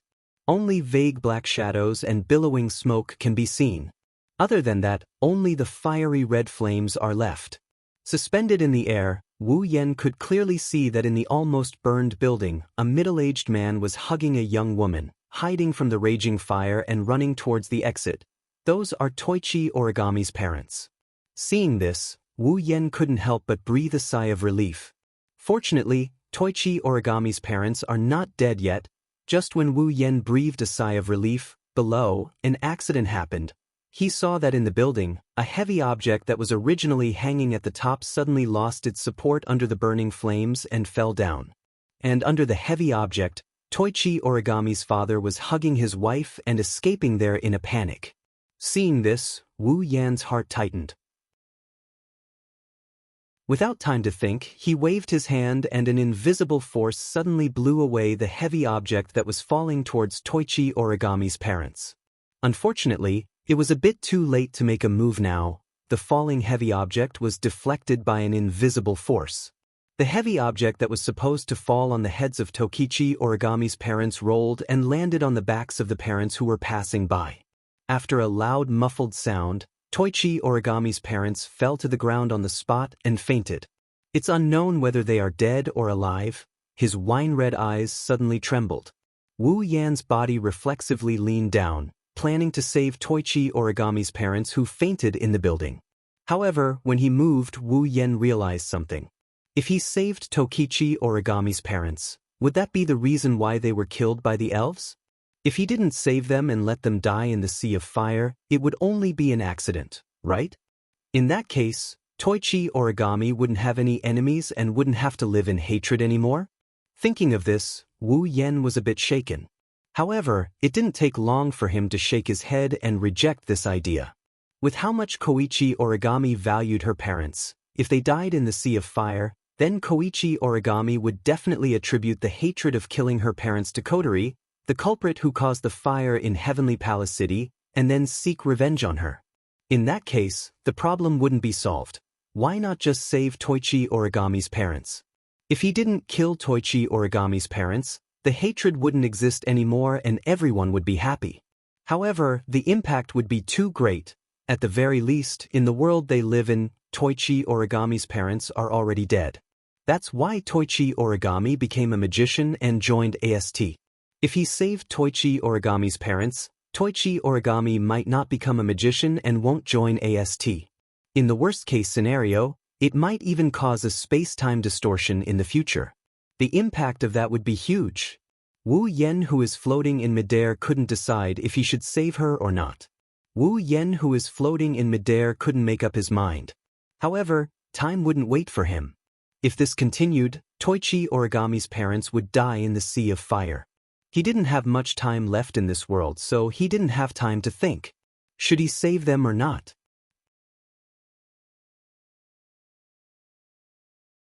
Chapter 1250. If he saved Kunichi Origami's parents, the future would be changed and it would have a huge impact on the world 5 years later.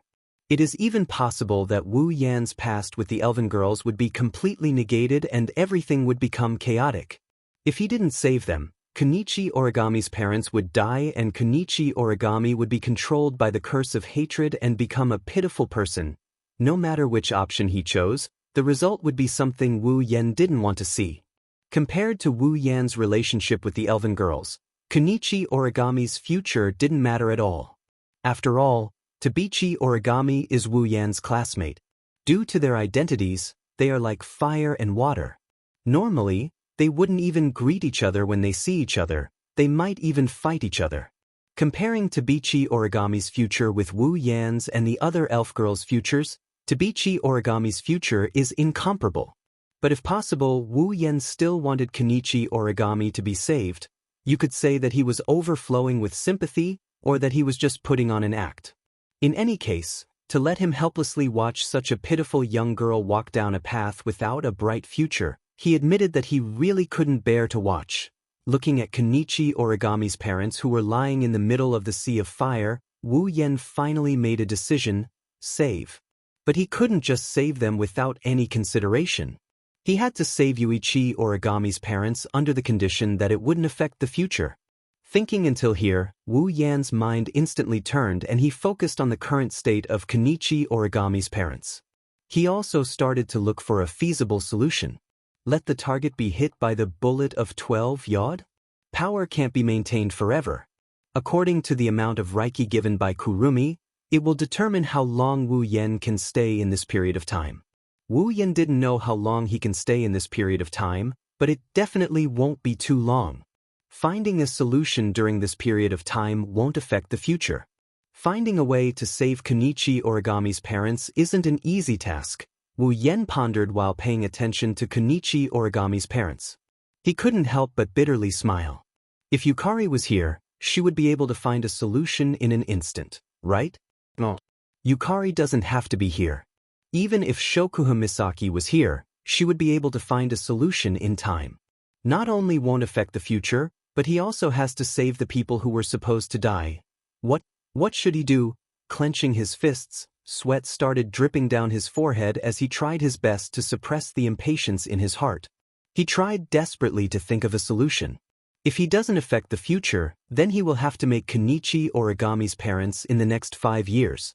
Moreover, he had to make Origami mistake them for elves and kill her parents.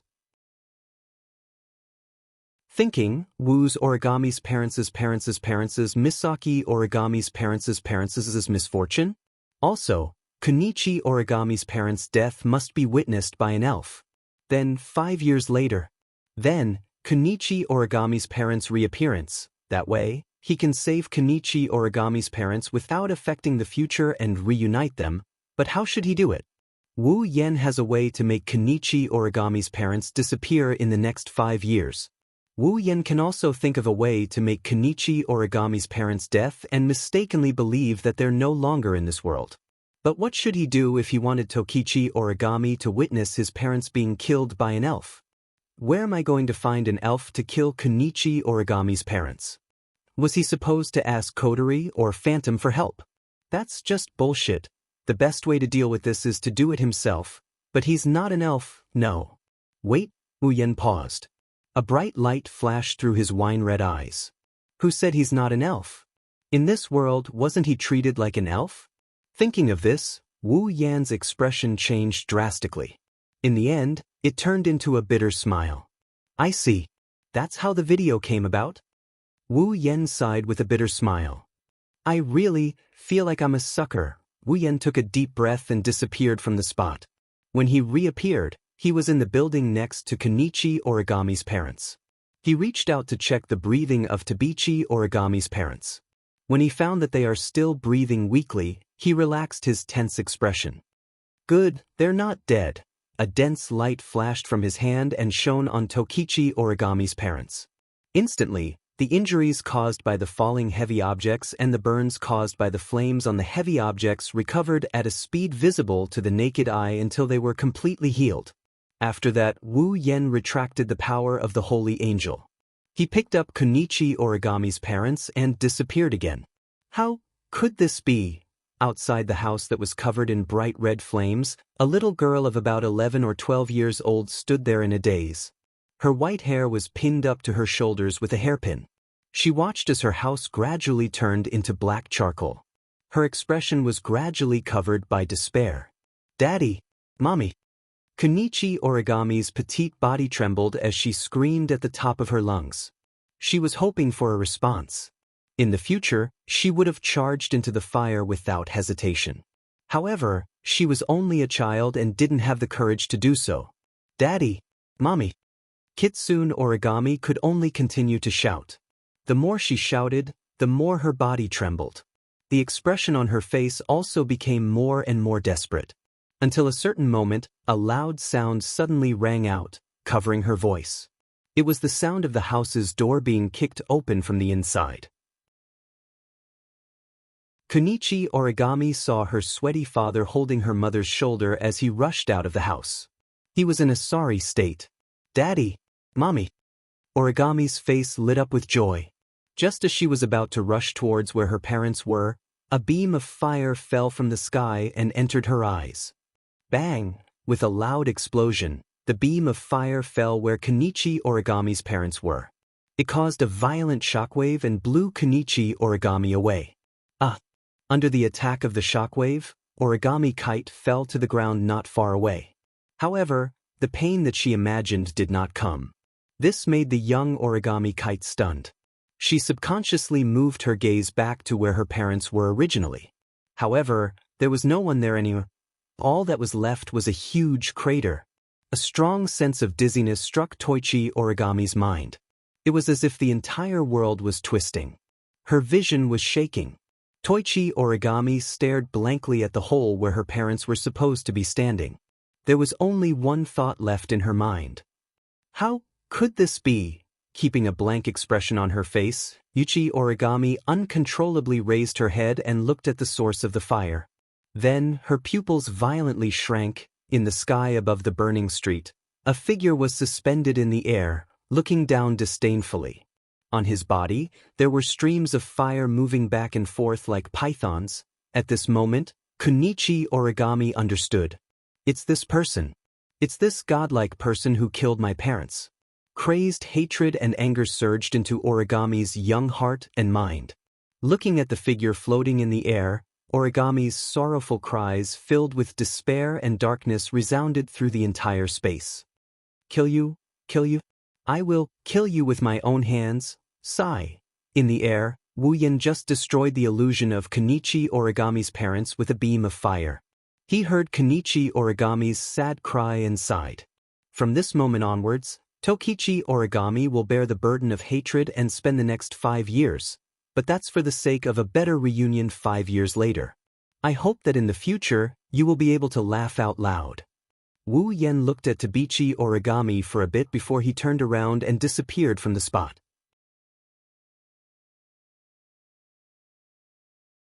Chapter 1251. The burning fire was gradually extinguished by the fire trucks and water trucks, turning into thick white smoke that drifted into the sky. The bright red color had slowly faded from Heavenly Palace City, but Heavenly Palace City was still in chaos.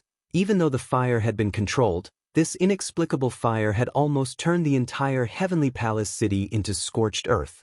The buildings had almost been burned down, and the streets were also scorched black. Thinking about it, after the fire was extinguished, it would not be so easy to restore Heavenly Palace City to its previous state even with the help of the display device. While Heavenly Palace City was in a mess, the wilderness far away from the city was very lucky to escape the disaster. It did not turn into scorched earth, nor was it visited by the flames. Although it could not be said to be completely preserved, at least, the scorched color was almost invisible here.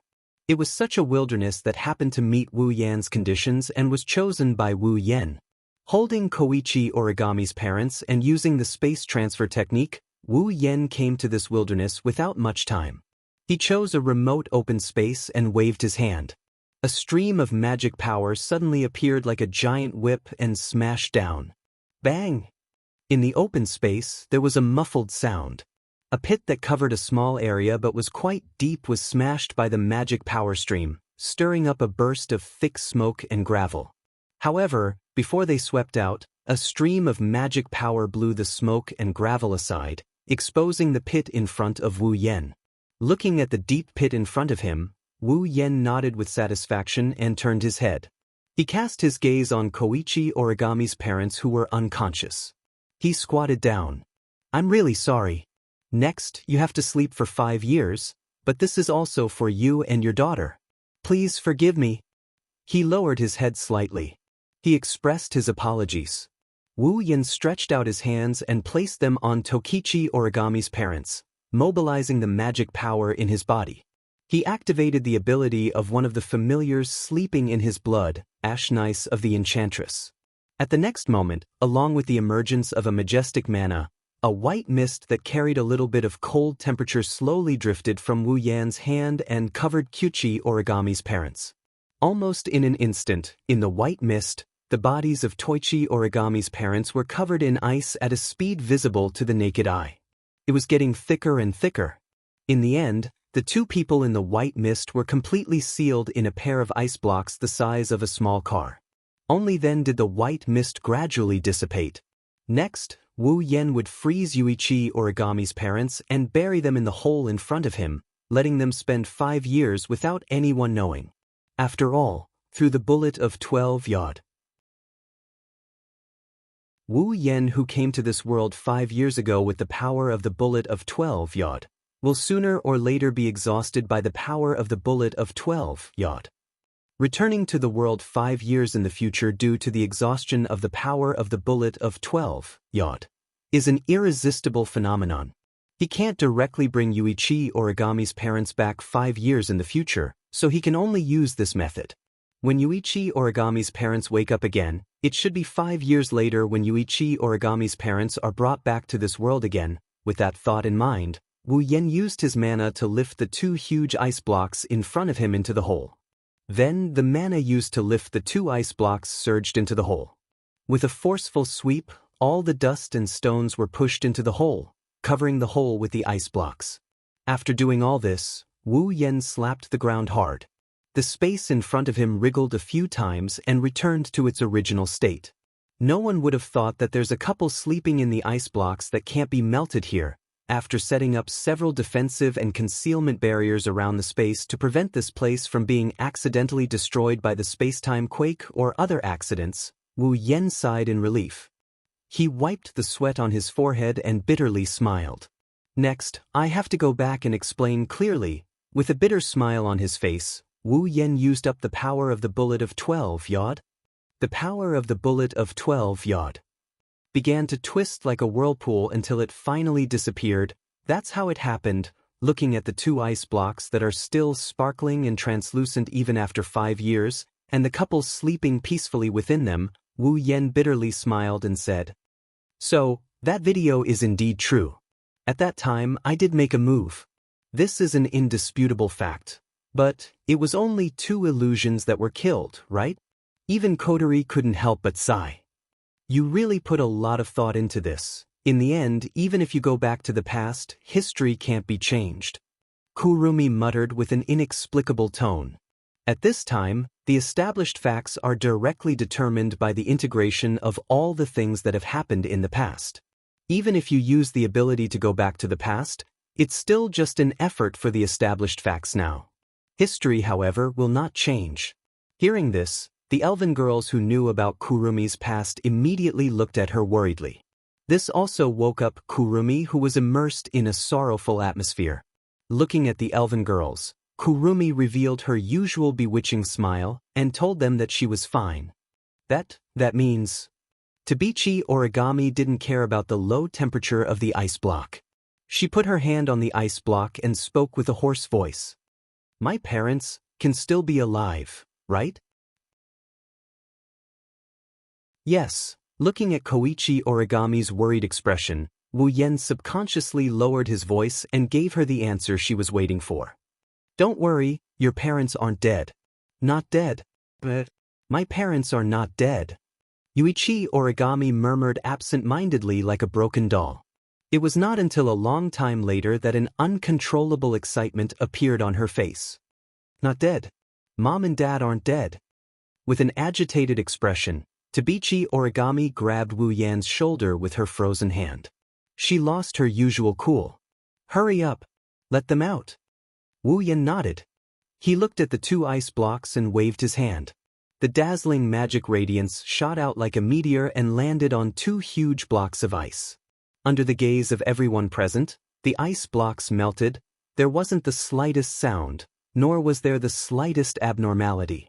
The ice that had been maintained for 5 years melted at a speed that wasn't too fast nor too slow. Like evaporating alcohol, it turned into a cold white mist and dissipated into the air. The white mist gradually drifted and the ice blocks slowly disappeared. When the man and woman in the ice blocks were completely exposed, the white mist and the ice blocks disappeared. Wu Yen waved his hand again. This time, a dazzling white light shot out and landed on the man and woman. Soon after, everyone saw it. The man and woman's eyelids moved. As their eyelids twitched, Yuichi Origami's delicate body also trembled. Without thinking, Yuichi Origami rushed over and hugged her parents' bodies. Dad.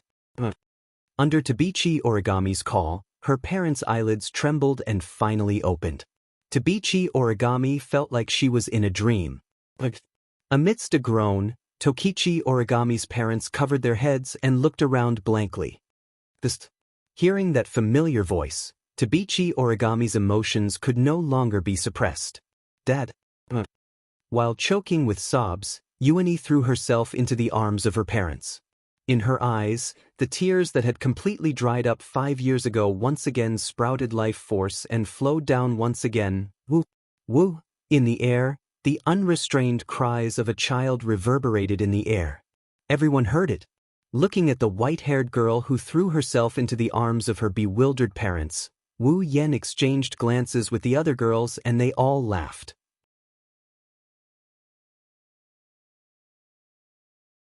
Chapter 1252.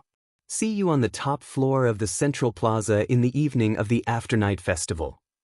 Looking at the message on his phone, he scratched his cheeks and sighed as he made his way to the Central Hall.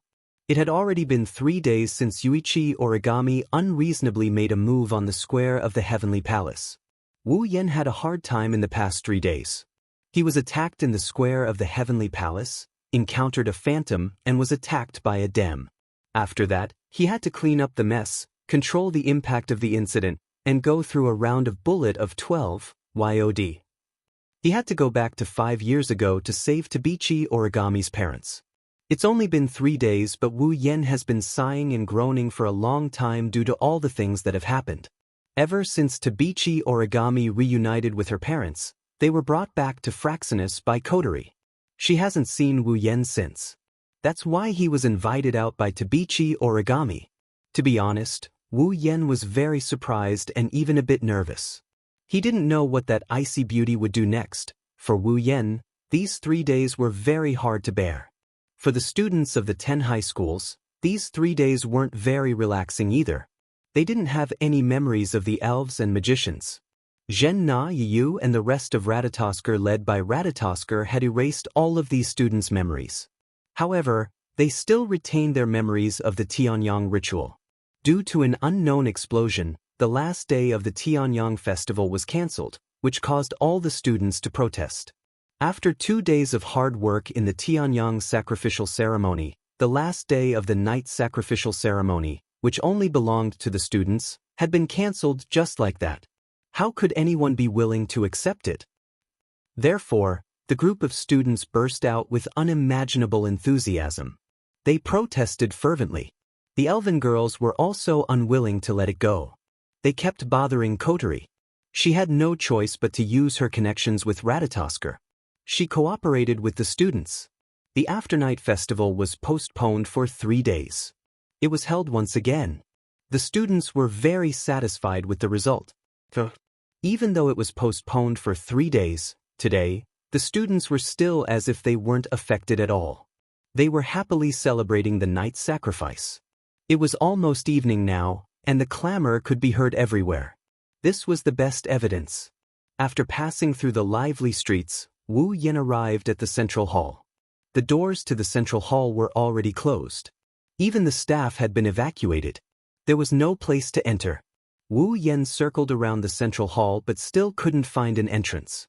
In the end, he had no choice but to use space transfer and teleport to the rooftop.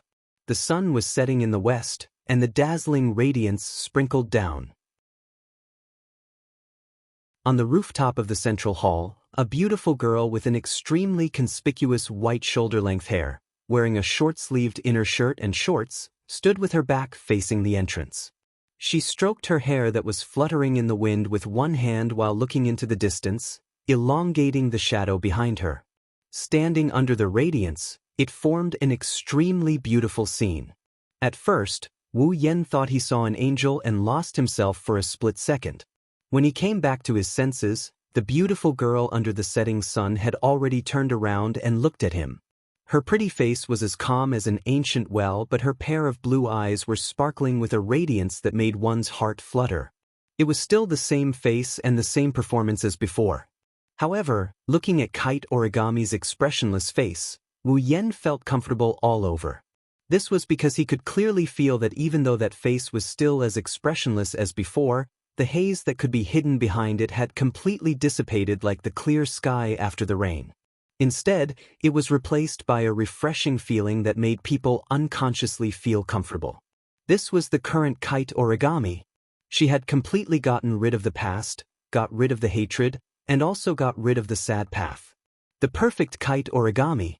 If there was anything that made people feel unsatisfied with the current Kite Origami, it was probably that on that beautiful face, there had never been a smile. Wu Yan and Kite Origami looked at each other. Kite Origami didn't say anything. The two of them looked at each other quietly. They actually had a feeling that they could see through each other's thoughts. If outsiders saw them looking at each other like this, it would be hard for them to imagine that 3 days ago, they just had a one-sided battle to the death. After some time, Kite Origami finally broke the silence and walked in front of Wu Yan.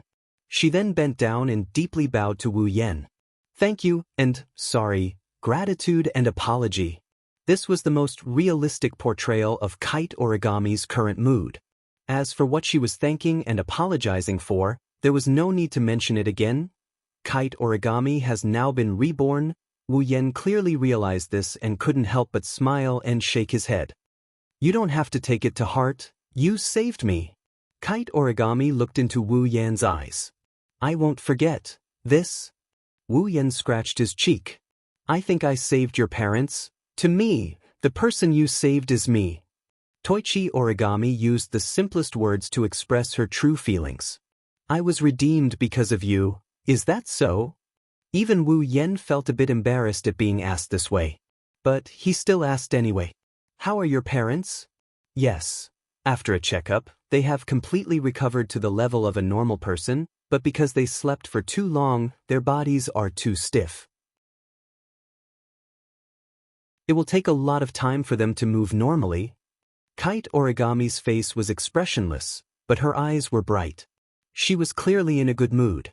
Ratatosker has already used the excuse of being in a coma for 5 years as an accident to let mom and dad adapt to the world 5 years later.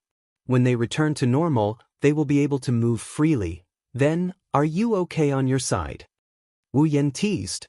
You were originally a little girl, but suddenly became a beautiful girl. Your parents must be very uncomfortable. Yes. Compared to that, they are not used to my expression. Kite Origami replied, making Wu Yan laugh. Then you have to smile more often in the future. Don't let others think that you've developed a weird habit. No. Kite Origami said without hesitation, even if my personality is bad, mom and dad will still treat me well like before. Then they are really great parents. Wu Yan praised. No wonder you are so attached to them. Yes, they're the best parents in the world. When Yuichi Origami said this, she tilted her head. There was no smile on her face, but there was an unusually cheerful wave in her eyes. Kite Origami looked at Wu Yen and suddenly said, "I have decided to leave AST and join Ratatosker." Wu Yen paused and frowned. "Is this okay?" "I can't leave my current life." Kite Origami shook her head. "Although I want to live a normal life, I won't be able to get used to it without my magician skills." Kite Origami put her eyes in front of Wu Yen, as if she was speaking with her eyes. "Coterie also invited me to join Ratatosker. She said she didn't want to let go of me, who is better than the real one. I also want to repay you, so I agreed." "This coterie?" Wu Yen smiled bitterly. He hesitated and asked seriously, "Have you really decided?" "In order to obtain power, my body underwent a magical treatment that is even stronger than the real thing. After a thorough examination, I have less than a year left." Tabichi Origami didn't answer Wu Yan's question directly. Instead, she changed the subject. "Coterie said you have a way to restore me to normal. I don't want to lose the chance to spend my life with Mom and Dad again, so I can only work for you. From now on, I am yours." With this sentence as the conclusion, Yuichi Origami bowed again. "Please help me one more time so that I can repay you, you." Wu Yen looked at Kite Origami, who kept her head down. He rolled his eyes at her helplessly. "Don't regret it, I have a lot of trouble." "Yes." A monotonous response echoed in the air. There was a trace of undetectable joy hidden in it as it echoed under the setting sun.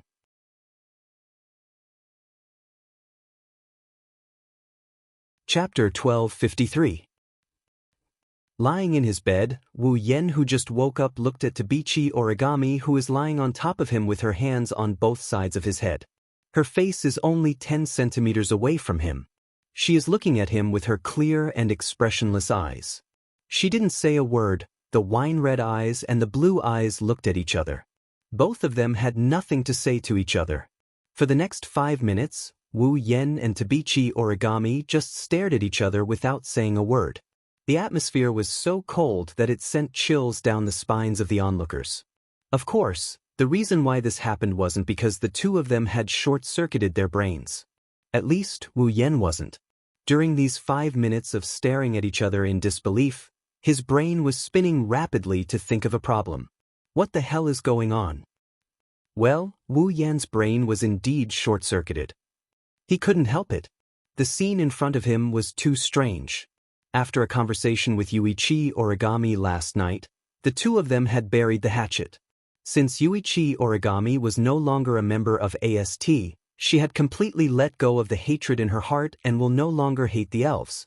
The group of elven girls also knew about Yuichi Origami's incident and no longer viewed her as an enemy. But no matter what, Yuichi Origami didn't have a good relationship with them before this.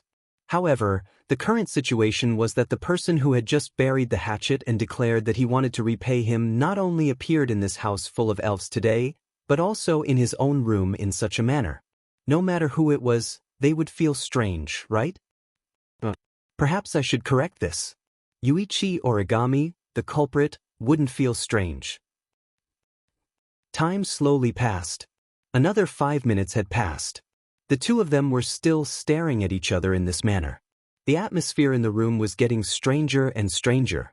Finally, Wu Yen couldn't stand this strange situation anymore. His face froze. He spoke. "Can you tell me what's going on?" As if she was waiting for Wu Yen to speak, Tabichi Origami calmly replied the moment Wu Yen finished his sentence. "Get up." "I'm here to wake you up."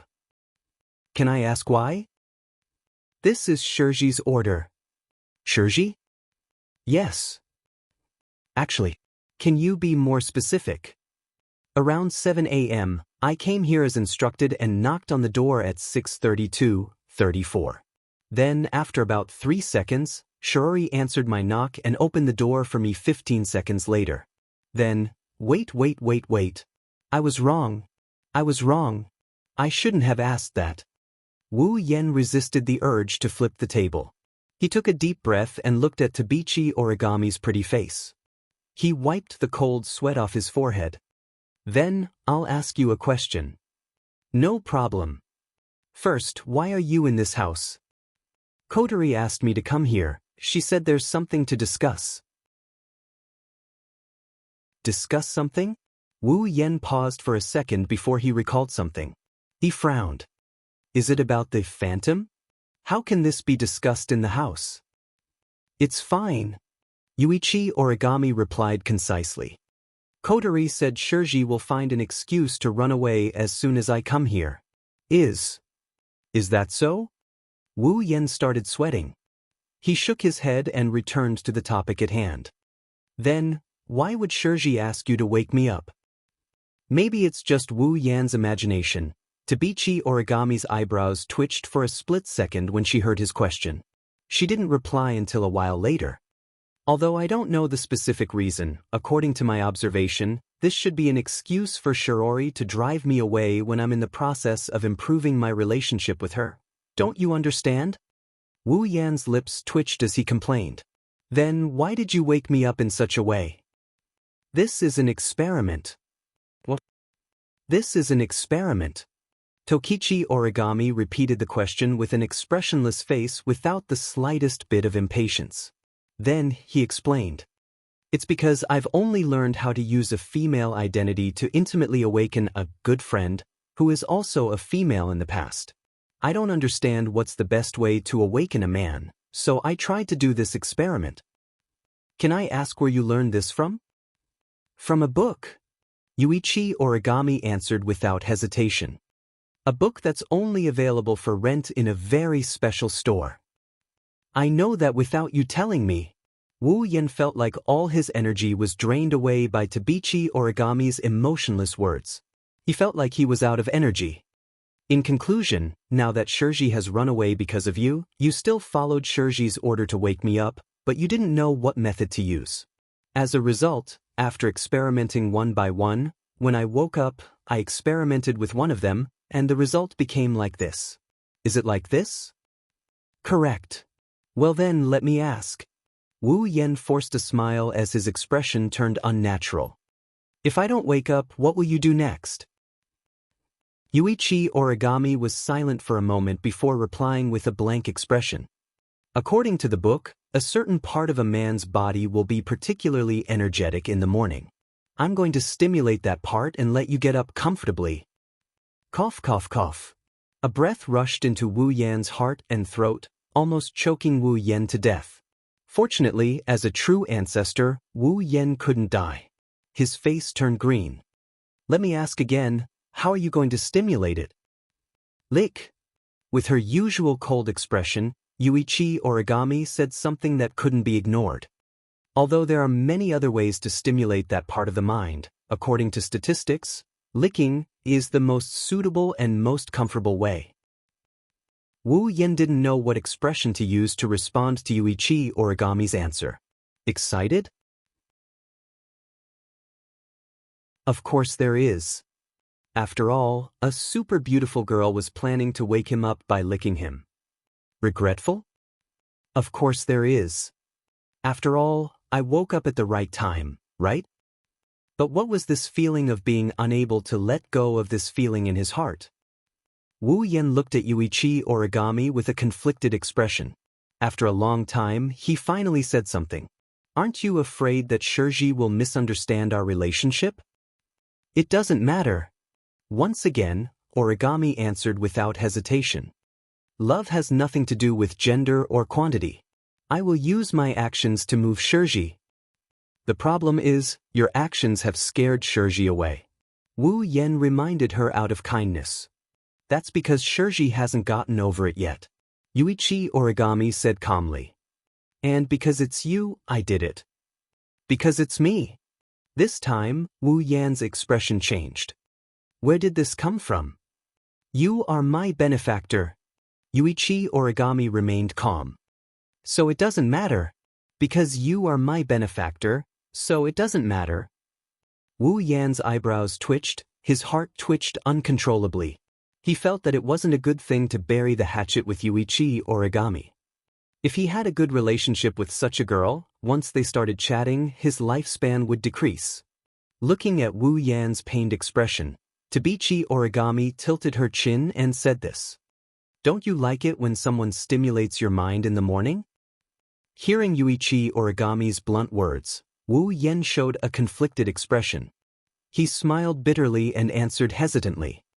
That depends on the person and the situation. There are many other factors. In other words, Yuichi Origami interrupted Wu Yen and went straight to the point. You like it? Cough cough. Wu Yen coughed again. Before he could speak, Origami Kitsune spoke. Since that's the case, let me do some exercises for the next time. After saying that, Yuani folded a piece of paper and got into the quilt.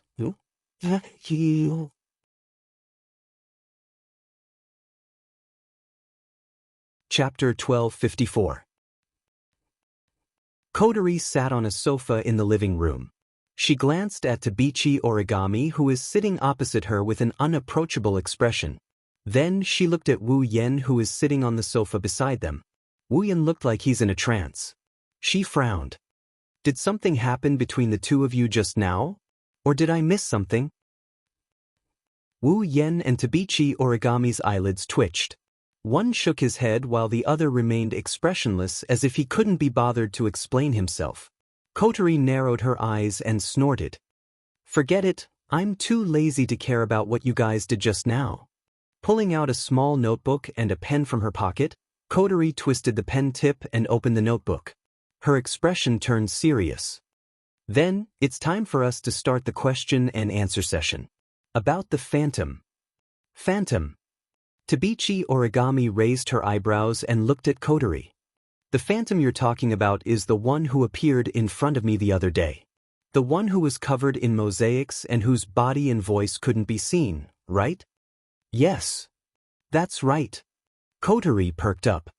That day, Phantom took the initiative to come into contact with you.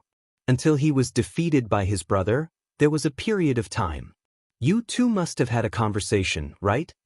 Kotori stared at Tabichi Origami. I want to know the content of that conversation. Kotori added solemnly. Everything. Hearing this, Yuichi Origami raised her eyebrows for a moment. She immediately lowered her head and pondered for a while. While recalling the contact with the phantom that day, she slowly simulated the entire process and conversation. She used to be a member of AST. Due to Tabichi Origami's personality, her explanation of the encounter with Phantom was concise and accurate. She tried her best to make the entire process as clear as possible. She even included the conversation between Wu Yen and Phantom at the end.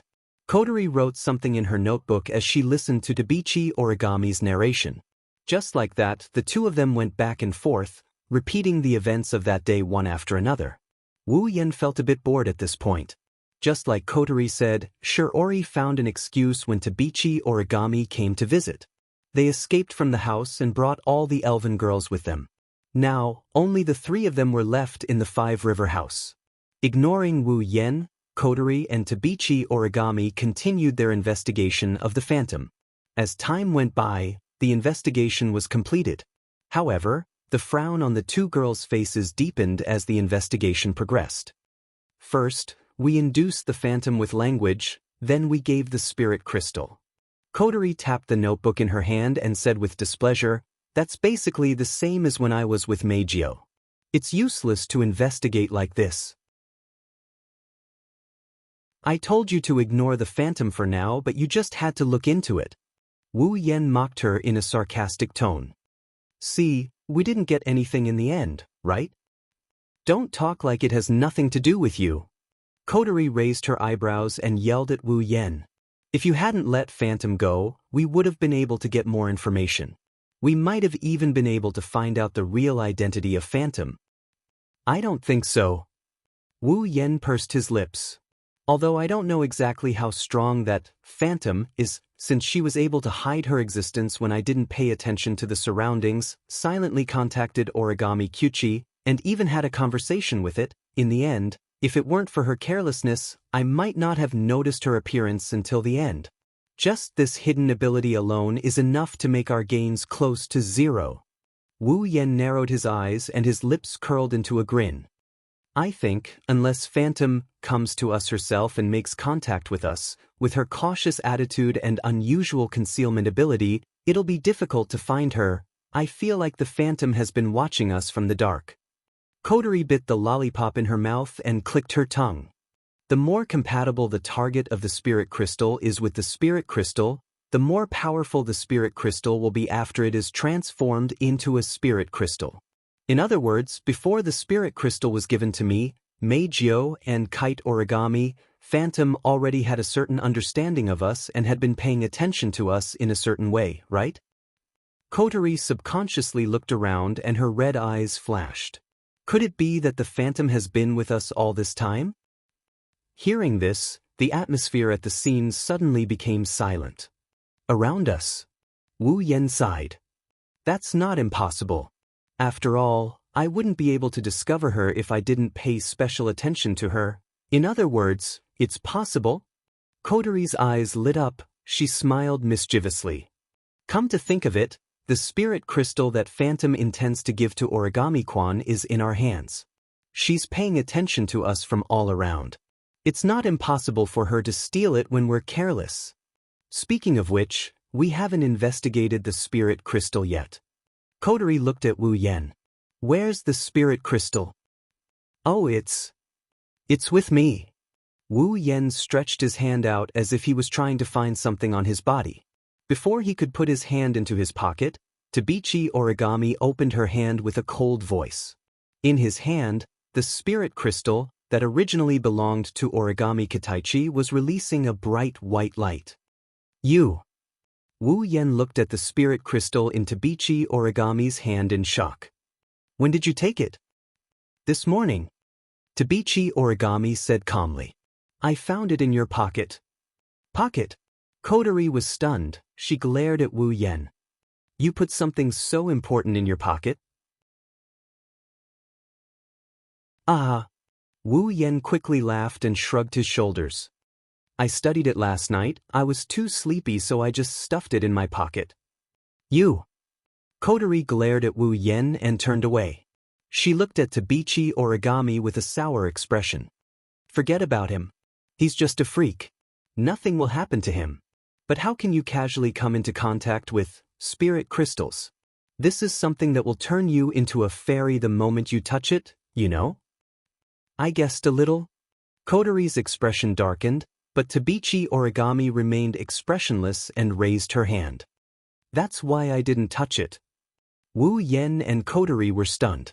They noticed there was a layer of green light between Tabichi Origami's hand and the spirit crystal. Is this a domain of will? Kotori's expression improved, but she still rolled her eyes at Tabichi Origami. Even if there's a Tertori, you can't touch it. What if you accidentally turn into a spirit? Tabichi Origami didn't answer. She looked at the spirit crystal in her hand and glanced at Wu Yen. She seemed to be thinking about something. Beep beep beep. Suddenly, an alarm sound came from Kotori's radio. Before Kotori could react, an anxious voice came from the radio. Commander! This is bad. Elaine? Mira? Methers escaped. What did you say? Kotori exclaimed.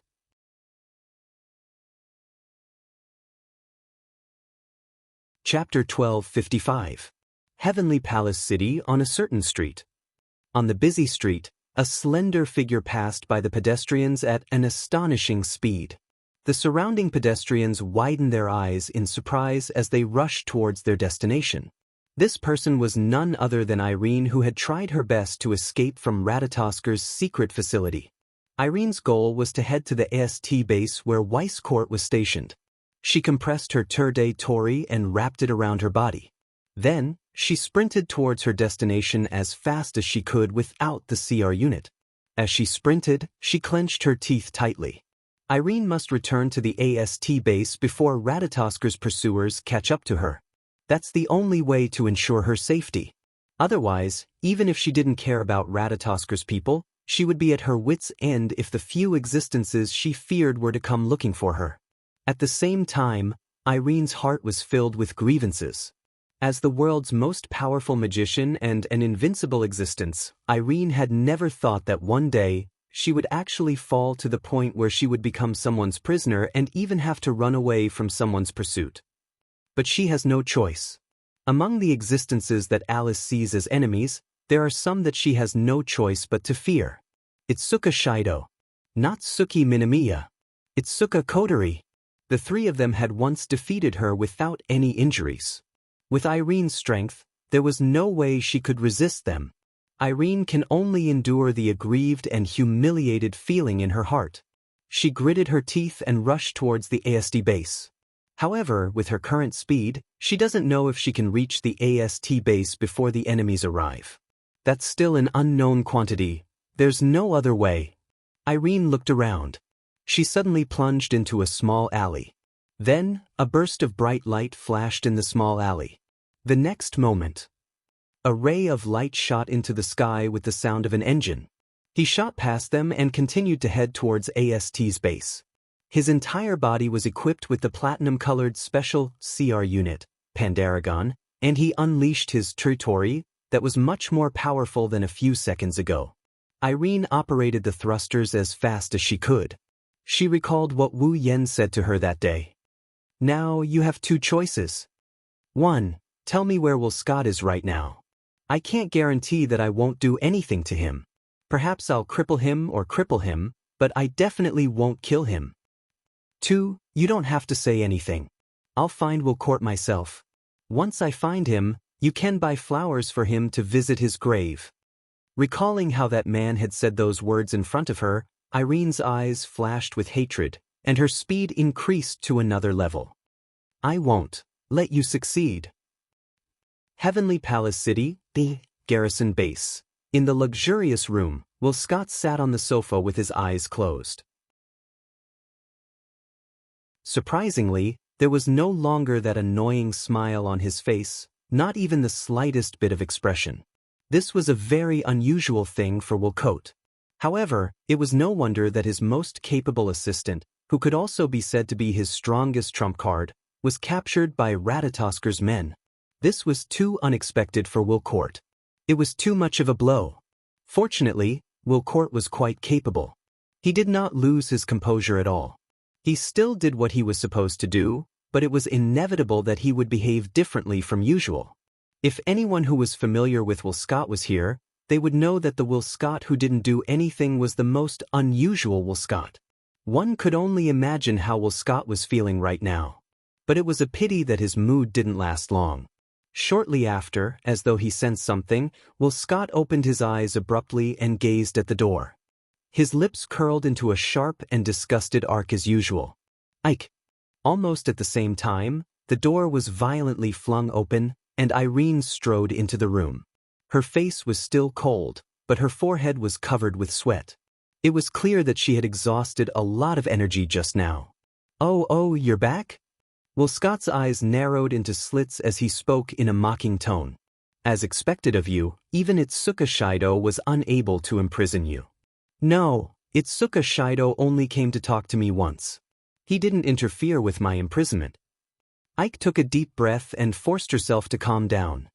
However, Ike, I must tell you a piece of bad news. Is it about Itsuka Kodari? Will Court leaned back on the sofa with a calm expression. The magicians who escaped reported to me. I didn't expect Itsuka Kodari to have the power to defeat you. Irene was silent for a moment before she sighed and spoke. Ike, what should we do now? Irene bit her lips as she looked at Will Scott. Whether it's Itsuka Shido, Itsuka Kodari, or that angel Natsuki, their power is beyond the realm of elves. They are beyond our reach. Can we really capture them? That's right. Indeed, this is very unusual. Will Scott narrowed his eyes. There was a sharp glint in his eyes.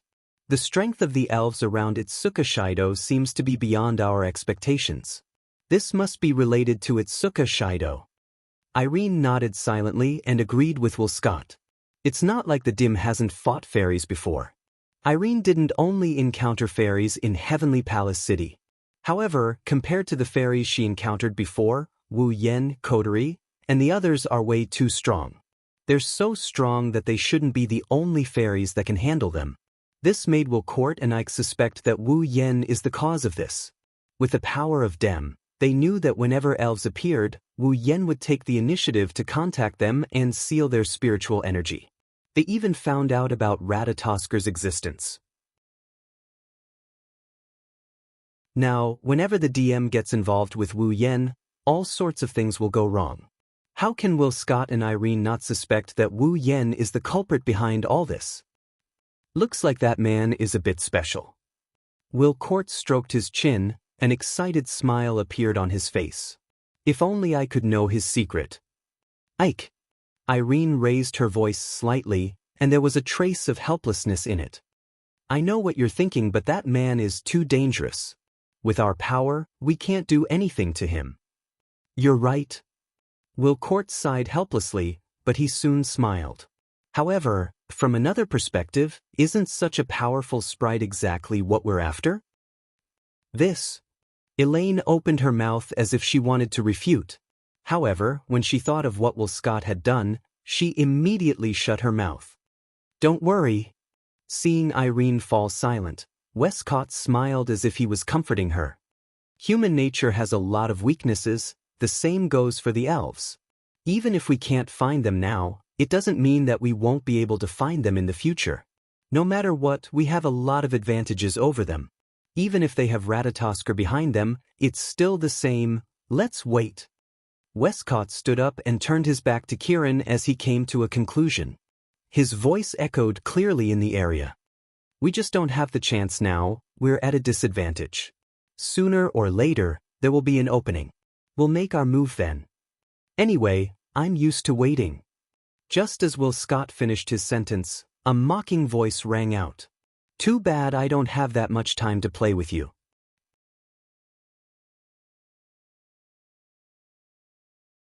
Chapter 1256.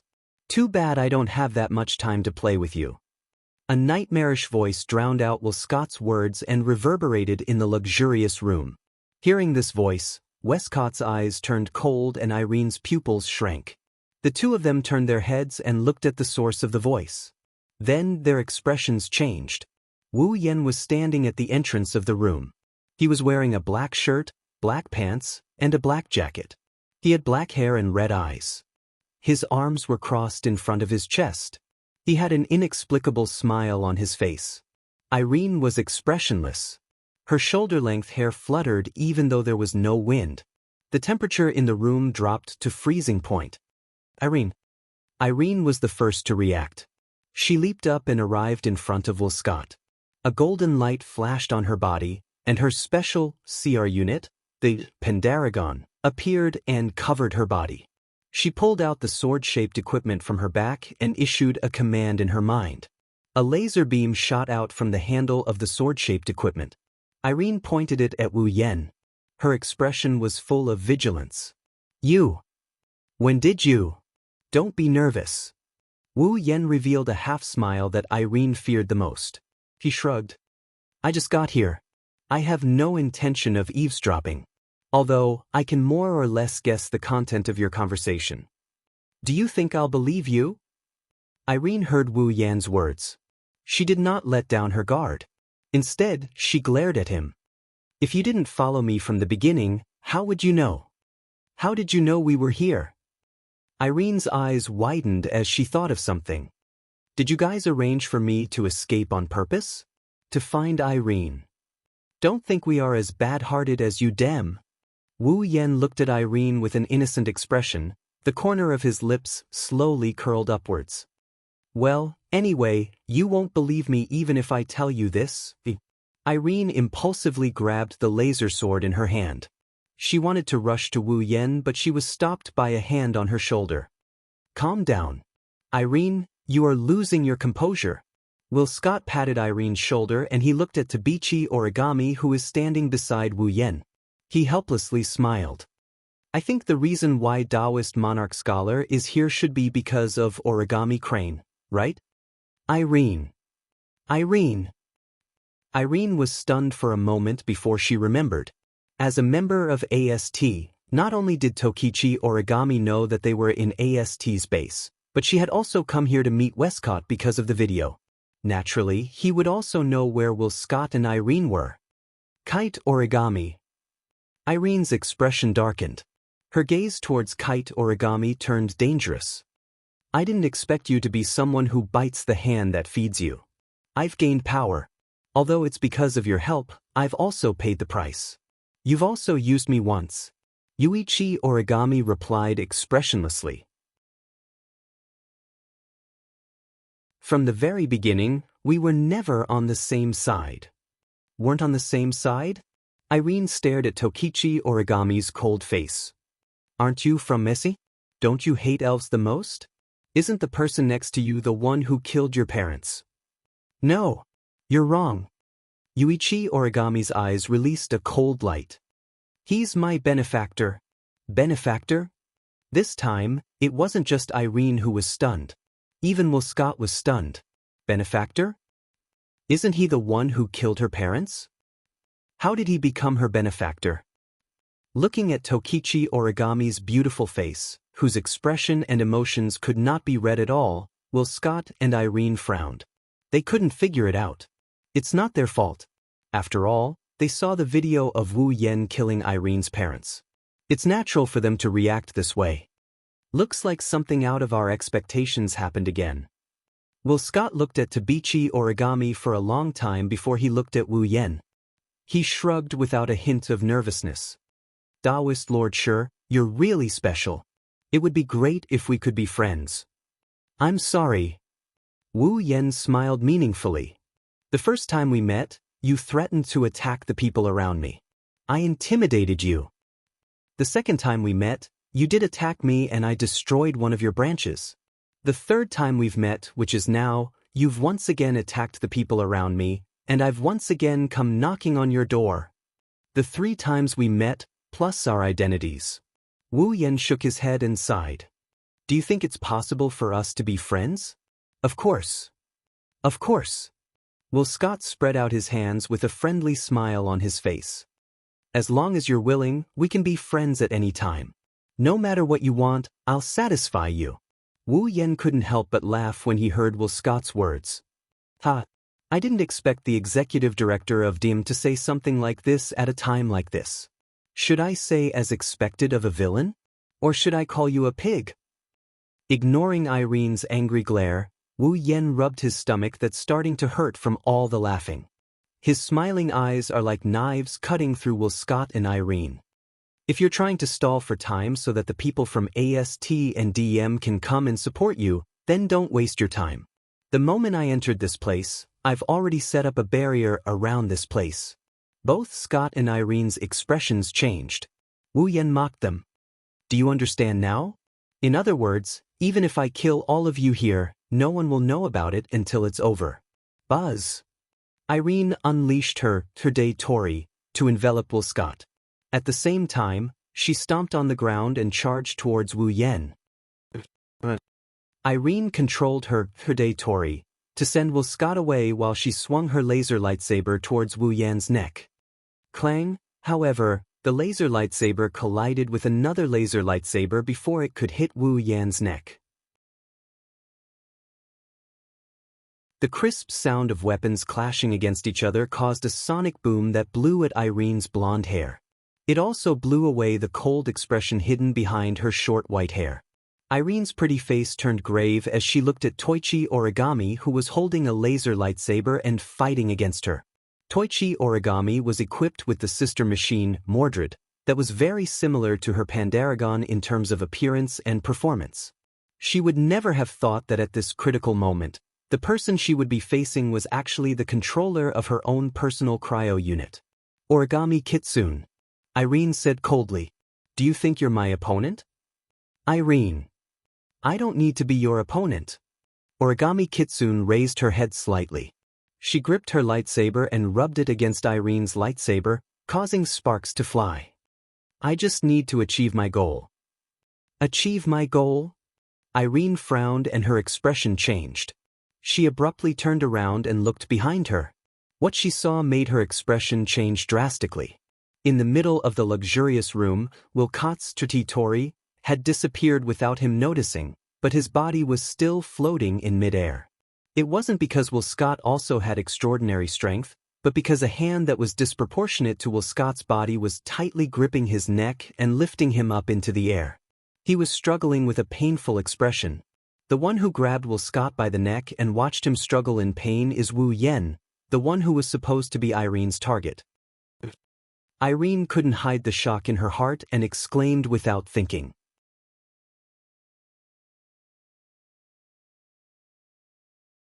Chapter 1257. Ike. Seeing that Will Scott had fallen into a dangerous situation, Irene's eyes flickered. The magic generated on the laser lightsaber that was clashing with Tokichi origami had an extremely short pause based on the user's mental state, directly causing Irene's strength to weaken a little. Ike's eyes flashed with a cold light. In the next moment, Ike felt the Terde Tori surrounding her being touched by another Terde Tori. A sharp light accompanied the touch, causing Ike to realize that she was distracted. She quickly reacted by raising the laser lightsaber in her hand. Clang! Then, as Irene raised her laser lightsaber, a strong force and a clear clashing sound rang out, once again causing intense sparks to burst forth in this space. Unfortunately, even though Irene reacted in time, she couldn't block Tokichi origami's full-powered attack. Irene's figure was unavoidably sent flying. Irene clenched her teeth. Her brain immediately issued a command to drive the propulsion jet engine on her back to retreat quickly. But the next moment, Irene seemed to have crashed into an invisible wall. She stopped in her tracks with a muffled thud. The wall that appeared behind Irene and caused her to crash into it was the square-shaped Tori. What? Ike's pupils shrunk slightly. Then they became sharp again. Don't underestimate me. Abruptly, Elaine expanded her Terde Tori by several times. Like another wall, it hit the Terde Tori standing behind her and sent her flying. This was also the reason why Irene was defeated. It's over. A cold voice reverberated in the air and entered Irene's ears. Irene raised her head abruptly and looked forward. Immediately, the engine behind Kite Origami's back was fully activated. She swung her laser lightsaber and slashed the Tori around her with a sonic boom. Ike's eyes fell on it. Ike's Terde Tori precision is the highest among all magicians in the world. Logically speaking, Ike's strength is lower than Ike's. Even if Ike's full-force attack was caught off guard, it was unlikely that it could break the Terde Tori around her. However, the strange thing was that Irene had expanded her Terde Tori. There was a fundamental characteristic of the Terde Tori. That is, the smaller the range of the Terde Tori in use, the greater the precision. The higher the defense, the higher the defense. On the other hand, the bigger the Terde Tori used by a magician, the higher the precision. The lower the precision, the lower the defense. Naturally, the lower the defense. In the face of Irene's full-powered Terde Tori, domain of will. If it was maintained to a certain extent, then Ike's origami equipped with Mordred would not be able to break it. Ike's Terde Tori expansion couldn't block Ike's attack. Therefore, by the time Irene reacted, Tokichi origami's laser lightsaber, which had just cut open her Terde Tori, was already placed on her neck. The world's strongest magician finally lost to Ike's origami, who is also a magician. This fact caused Ike's expression to change. She was in disbelief. You were careless. Ike's origami didn't concede. She expressionlessly stated the reason why Ike lost. I didn't think that the world's strongest magician would be distracted during a battle. You should be the stronger one, but you've exposed your weakness so obviously. I'm not so kind as to let you go, you. Ike was a bit agitated. She wanted to resist, but a piercing pain and coldness came from her neck. Ike's origami slightly moved the laser sword and cut her neck. You can't even control your emotions after losing? Ike's origami said coldly. But please don't move. Please calm down. Otherwise, you'll embarrass yourself. A trace of hatred flashed through Ike's eyes. However, she didn't dare to act rashly. She turned her gaze to Will Scott and stared at Wu Yen. Her body tensed up. If this continues, forget Will Scott. Ike won't be able to protect herself. Ike was anxious when she saw Will Scott in more and more pain. Wu Yen suddenly let go of Will Scott's neck and let him fall to the ground. Cough, cough, cough. Holding his neck, Will Scott coughed out of anger. However, before he could cough a few times, a foot stepped on his chest and stepped on him. Ike. Ike's eyes were about to pop out of their sockets. Her heart felt like it was bleeding. Ever since she followed Will Scott and protected him, Will Scott didn't even get hurt when he was threatened. But today, with her by his side to protect him, not only was Will Scott almost strangled to death, he was even trampled under someone's foot. Ike's mind was on the verge of going crazy. She failed in her duty. Will Scott let out a muffled groan. He felt as though a mountain was pressing down on his chest. The feeling of being unable to breathe caused his shrewd face to turn red. Even his eyes were bloodshot. However, he was smiling. And it was a very happy smile. This feeling, I feel like I could die at any moment. Will Scott forced a voice out of his throat while maintaining his smile. He looked up at Wu Yen. A painful and joyful smile appeared on his face. How many years has it been since I last met you? How nostalgic? Wu Yen raised an eyebrow. He looked at Ike's origami gloomily. Do I look so harmless that I can make people smile when they're threatened by me? I think it's personal. Toichi Origami stared at Irene in front of him. While holding the laser lightsaber in his hand, he answered without turning his head. The CEO of the Diem is someone who can smile in the face of death. There's no doubt about it, I see. Wu Yen rubbed his chin and muttered to himself. Seems like he'll be satisfied if I let him die. That won't do, death is not scary. Tokichi Origami also ignored the two hostages and said indifferently, At least, if I were in your shoes, I'd rather die. Is that so? Wu Yen didn't seem to be aware of it as he increased the pressure on his leg. Looking at Westcott's contorted face, Wu Yen chuckled. It's a cold chuckle. Then what should I do to vent the anger in my heart? Westcott opened his mouth as if he wanted to say something, but the force from his chest caused the air in his body to disperse, making him unable to utter a single word.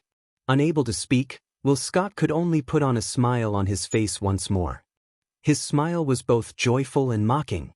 Wu Yen couldn't help but reveal a disgusted expression as he swung his hand downwards with all his might. A stream of magic power whistled through the air like a sharp blade, ruthlessly slicing towards Will Scott's shoulder. With a clear tearing sound, Westcott's entire arm below his shoulder was cut off from his shoulder while blood spurted out like a fountain. The smile on his face froze. The intense pain caused Will Scott to cry out in agony. Ike! Irene's heart-wrenching cries reverberated in the surroundings. She no longer cared about the laser sword on her neck as she charged towards Will Scott. Bang! However, before Irene could rush out, Tokichi Origami kicked Irene's body forcefully, kicking Irene out. Ike grunted. Ike's body flew across the air and landed next to Will Scott, who was hugging his shoulder. Her face was full of pain. Wu Yen looked at Will Scott, who was lying on the ground with a twisted face. He turned around and walked towards the exit. It won't be so easy next time.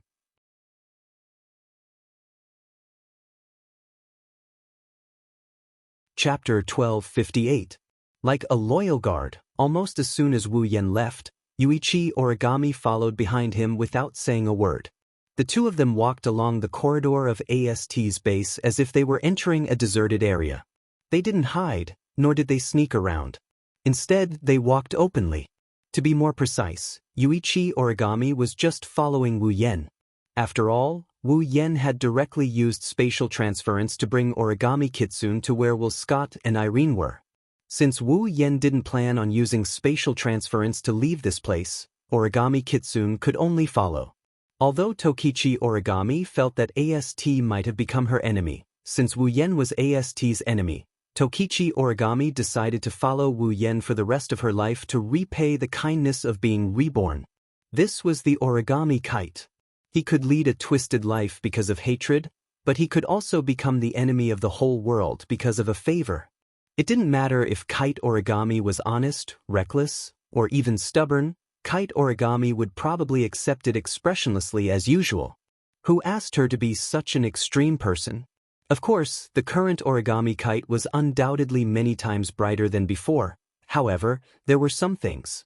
Kite origami still doesn't understand. Is that okay? Following behind Wu Yen, Yuichi Origami suddenly spoke. I don't think you're a merciful person who would spare your enemy's life. At first glance, Origami Kite seemed to be mocking Wu Yen, but Wu Yen, who had a good understanding of Origami Kite, understood what Origami Kite meant. Well, Scott and the Dem were enemies. There was absolutely no doubt about this. Even Kite Origami could tell that Westcott was a dangerous man. Extremely dangerous. It was not because Will Scott was strong, but because this person gave Origami a sense of danger from the bottom of her heart.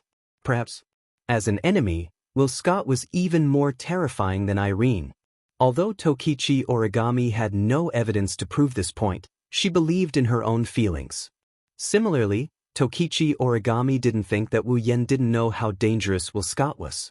If Westcott is allowed to continue like this, one day, the elves around Wu Yen might actually be captured by Westcott. He would regret it then. Then it would really be too late. Do you think I don't want to kill him?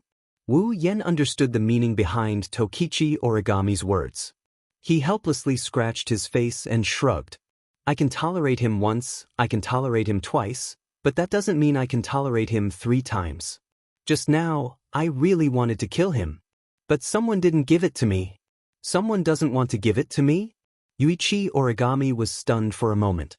Just as she was about to ask for the reason, a burst of chaotic footsteps rudely interrupted her and attracted her attention. She was with Wu Yen. She raised her head and looked at the front of the corridor.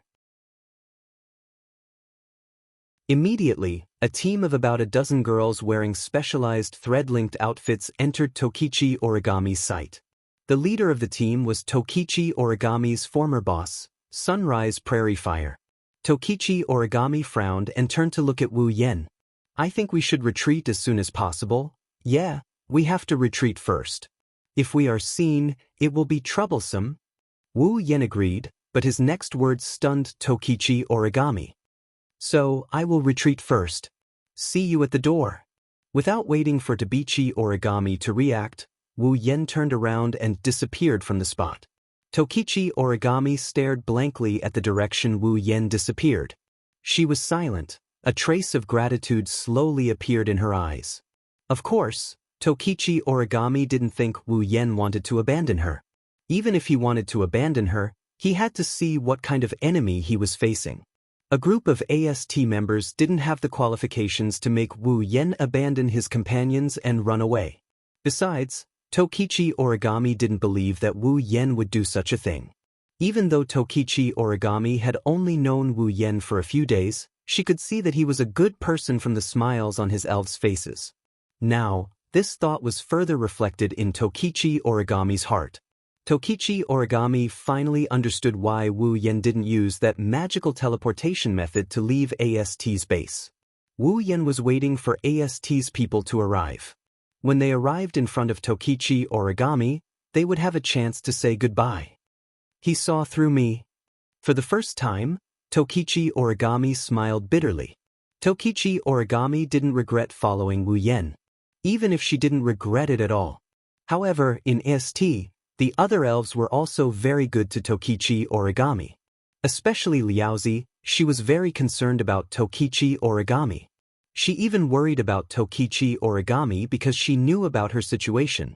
Under such circumstances, even though Tokichi Origami didn't miss AST, she would still be reluctant to part with them.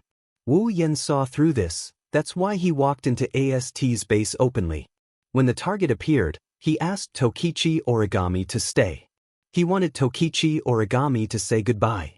Looking at Daybreak Prairie and the group of AST members who were walking towards them, Toichi Origami took a deep breath and returned to her usual self. She quietly waited for Daybreak Prairie to arrive. Very quickly, Blazing Sun also noticed Toichi Origami, who was standing in front of him. He instinctively stopped in his tracks and ordered his subordinates to stop as well. Origami? Under the sun, Liaozi tilted his head and frowned. Didn't you receive the distress signal? What are you still doing here? Go to Mr. Wilcourt's room and check on the situation. After saying that, She immediately wanted to rush to Will Scott's room again. However, Yue Origami's motionless appearance attracted her attention, causing her to frown more and more. She felt that something was wrong in her heart. Origami? Once again she called out Origami Kitsune's name. This time, her voice was filled with confusion. She stared at Origami Kitsune, who stood there expressionlessly and completely ignored her order. She narrowed her eyes and turned around to look at her subordinates. "You guys go first." Although they were a little confused as to why Daybreak Prairie Fire would give such an order, the members of AST did not hesitate at all. They agreed right away and passed through Kite Origami to rush to Will Scott's room. "What's wrong?" As soon as they left, Liaozi spoke in a deep voice. "You disobeyed my order in this situation. Don't tell me you're fine?" Hearing this, Origami Kitsune first lowered her head and was silent for a moment. When she raised her head again, her words caused Liaozi under the sun to be stunned. "I'm leaving Esti." "What did you say?" Under the sun, Liaozi didn't seem to believe the words that entered his ears. He widened his eyes in shock and cried out involuntarily. "You're leaving AST?" Tokichi Origami changed her simple actions and used slow and firm movements. She nodded heavily and told Liaozi the truth of her words. Liaozi stared blankly at Tokichi Origami. When she came back to her senses, she became anxious. "But why do you want to leave AST? Did something happen?" "A lot of things have happened." Origami Kitaichi shook her head gently. Her short white hair swayed with her movements. Origami Kitaichi looked as if she could disappear from the sight of a blazing sun at any moment. She was full of illusions. "I'm here to say goodbye to you. Do you know what you're talking about?" Liaozi finally believed what she heard when she saw Tokichi Origami did not seem to be lying. Her expression turned ugly. Clearly, Liaozi under the sun would not agree to Origami leaving AST. Of course, this was because Liaozi cared about Tokichi Origami. Because Daybreak Prairie Fire knew what would happen to Origami Kitsune, who suggested leaving AST.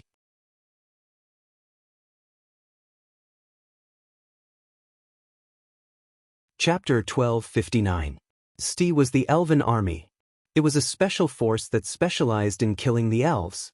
In order to deal with the elves that could threaten the world with their very existence, AST was granted the right to use the Manifestation Device and CR Unit, allowing the members of AST to transform into superhuman magicians to face off against the powerful elves.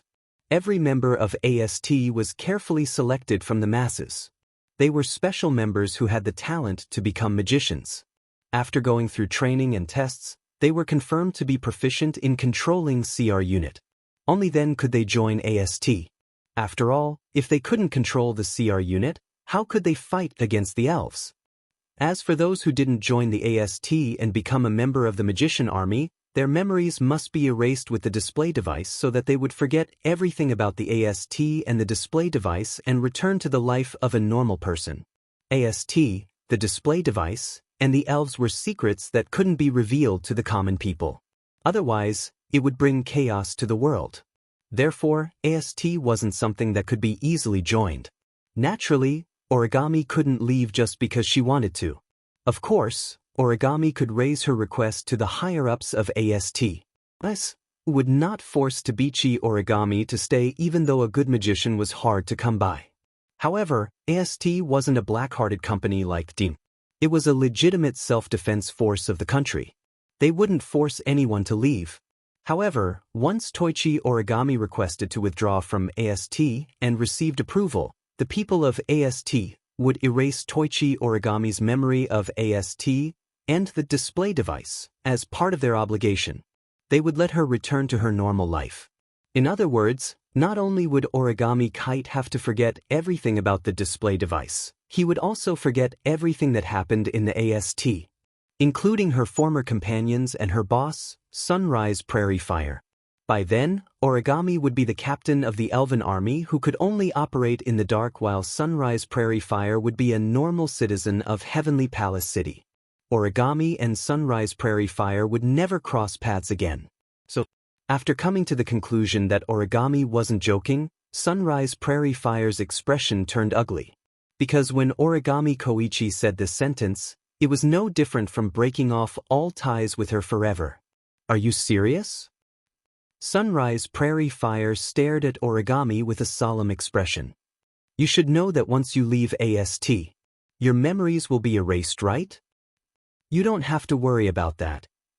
Origami gave the most concise answer to Sunrise Prairie Fire's threatening words. My memories won't be erased. What do you mean? Sunrise Prairie Fire frowned at first. Then she thought of something and showed an expression of disbelief. Are you planning to go against AST's system and escape?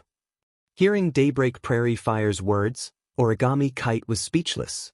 From a certain point of view, Kite Origami was indeed trying to resist the AST system and escape while retaining his memory. After all, there was no way Tokichi Origami would let the people from AST erase his memory without doing anything. Seeing how speechless Tokichi Origami was, Sun Liaozi's anger exploded. Are you crazy? Without even thinking about it, Liaozi under the sun cursed out loud. You'll be wanted by the self-defense force. Do you want to live like a fugitive? You don't have to worry about that. Origami looked at Sunrise Prairie Fire. Someone will help me. It won't affect my life. Someone will help you? Sun Liaozi looked as though he was unable to let go of this matter. I think you're crazy. Did someone instigate you to do this? But you're not a kid who will be tricked. Actually, the real one is also over there. Tokichi Origami said something that made Daybreak Prairie Fire stunned. I'm safe there. Nothing will happen. At this moment, Sun Liaozi's expression became uncertain. Can you be more clear? No matter how clear it is, I can't tell you. Origami shook her head and refused Sunrise Prairie Fire's question. I'm just here to say goodbye. Don't be reckless. Under the sun, Blazing Flame's face was filled with anxiety. Even if you don't want to erase your memory, once you leave AST, you won't have the chance to use the display device and the CR unit anymore. Haven't you always wanted to avenge your parents? Revenge? Toby Origami actually laughed. Although he quickly returned to his expressionless state, Prairie Fire under the sun clearly saw this scene and was somewhat frightened. Under the gaze of Liaozi, Kitaichi Origami spoke in a dreamlike tone. I don't have any hatred left. How can I avenge them? No hatred? Sunrise Prairie Fire was stunned. I should have died 5 years ago, but in the end, I survived. Toichi Origami closed her eyes as if she was recalling something. Her cold voice echoed in the air. I once thought of committing suicide. I wanted to leave this world with my parents, but I met her. Shiori's figure appeared in her mind, and Tabichi Origami's tone softened. She gave me a glimmer of hope at that time. She also became the final destination of my soul.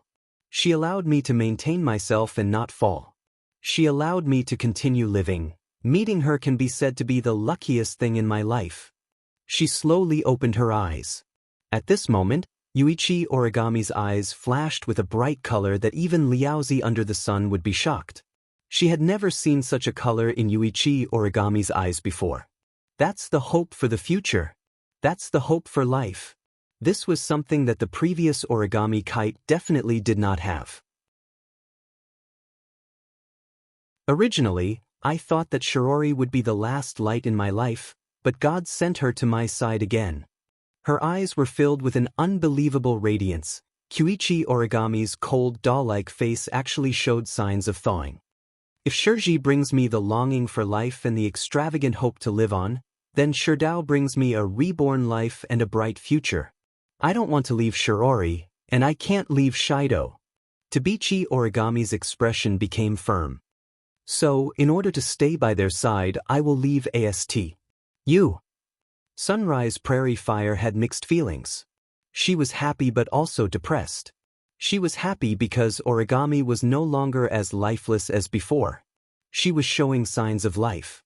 She was depressed because from Origami's words and actions, Sunrise Prairie Fire understood that she couldn't stop her.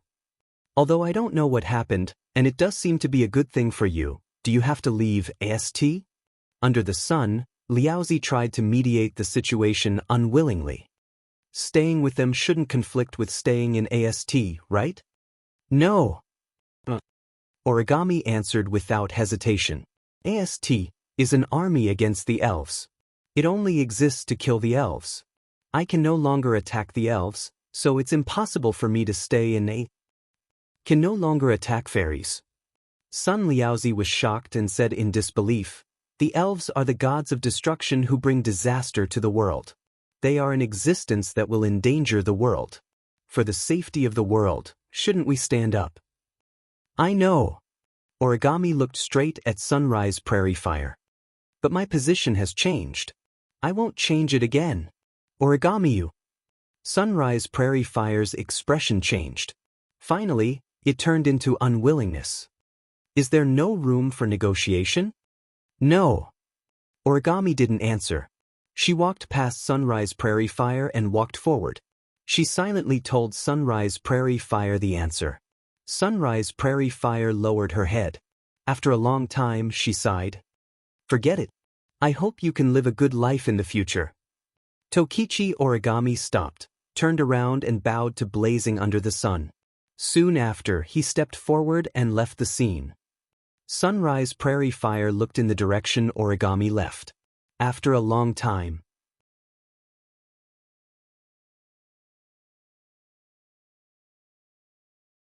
Chapter 1260. Heavenly Palace City.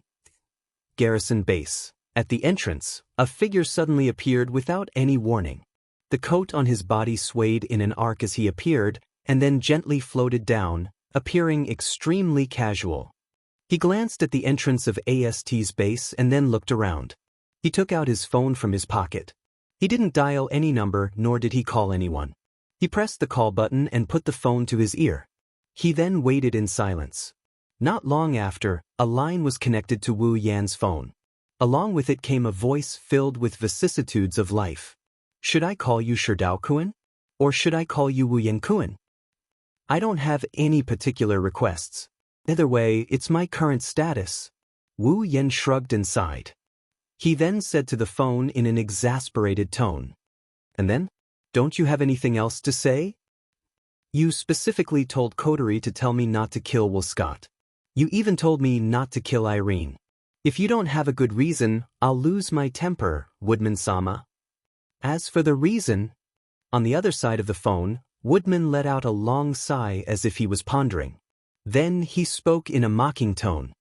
There are rational reasons and emotional reasons. Which one do you want to hear? Upper echelons like you treat hostile forces? How could there be such a sentimental reason? Wu Yan raised an eyebrow. Then I'd like to hear.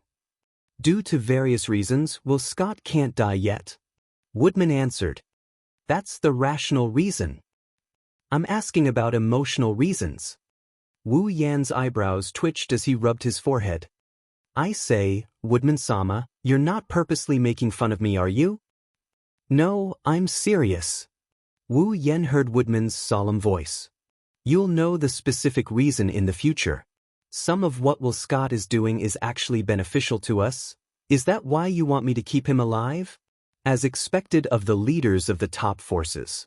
Wu Yan pursed his lips. Then, what about emotional reasons? Woodman fell silent. A clear breathing sound came from the phone. After a long time, Woodman's voice, which contained an unknown emotion, gradually sounded. Actually, in the past, we were on the same team. On the same team? This time. Wu Yan was stunned. What do you mean? It's not a good habit to be interested in other people's past. Woodman chuckled before he sighed. Just think of it as an old man trying to be merciful. A merciful heart. Wu Yan chuckled.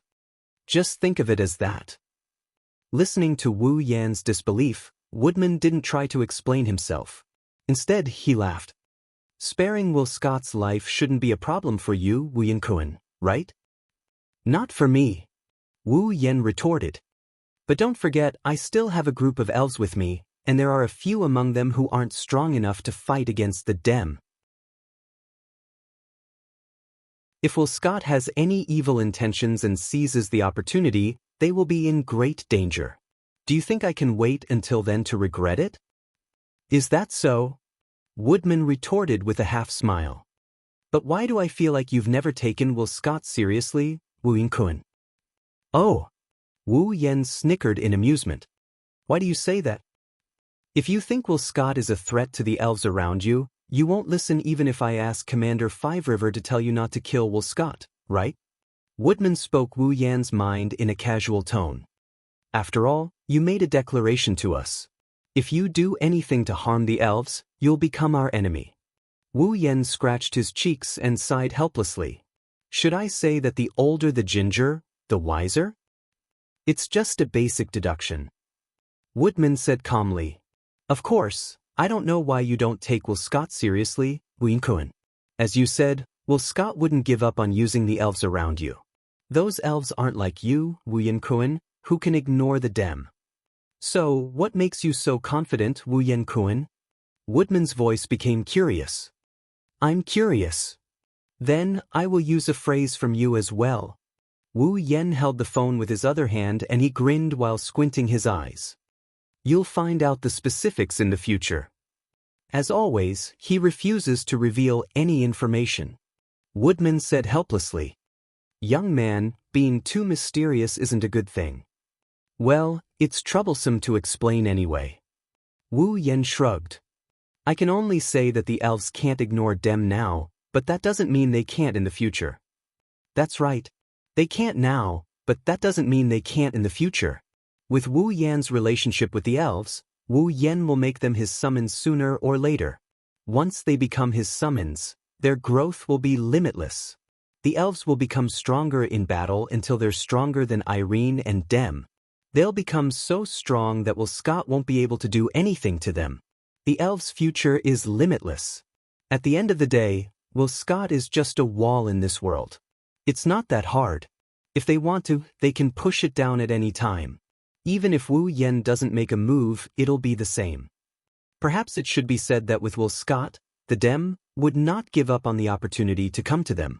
At that time, they would all become stepping stones for the growth of the elves, providing the elves with the experience to become stronger and becoming complete fertilizers. Unfortunately, Woodman wouldn't understand all of this. Wu Yen was the one who didn't believe Woodman before, but now it's Woodman's turn to not believe Wu Yan's words. He changed the topic perfunctorily. The display device Wu Yinkun asked us to make is almost complete. I think it will be finished soon. I will come back and nag you again when the time comes. Wu Yan's spirit was lifted. He laughed from the bottom of his heart. Then I'll have to trouble you. We'll do what we promised. Plus, the budget Wu Yinkun left for us is still quite good for us. Woodman casually gave a reason. Well then, I look forward to our next meeting. That's it then. Not wasting any more time on idle chatter, he hung up the phone decisively. Looking at the phone, he curled his lips again. Sure enough, no matter how kind a person is, they'll still have a cunning side to them when they get older. While he was talking to himself, Tobi Origami walked out from the entrance of AST's base. Under Wu Yan's gaze, she slowly walked up behind him. Her face was still as cold as ever. However, those who were familiar with Yuichi Origami should be able to sense that Yuichi Origami's frosty expression had become much gentler than before. Wu Yan grinned back at her. Everything's done? Tobi Origami nodded faintly and looked at Wu Yan. I won't leave you again. Is that so? Wu Yan was embarrassed and smiled. If you say that, Shirji will definitely misunderstand. It's okay. Tobi Origami's expression was normal. If it's you, it's okay. No, I think they are related somehow. Wu Yan glanced at Tabichi Origami and he cautiously asked her. Don't tell me you're going to learn from Meijio and eat both men and women? Wu Yan immediately regretted asking.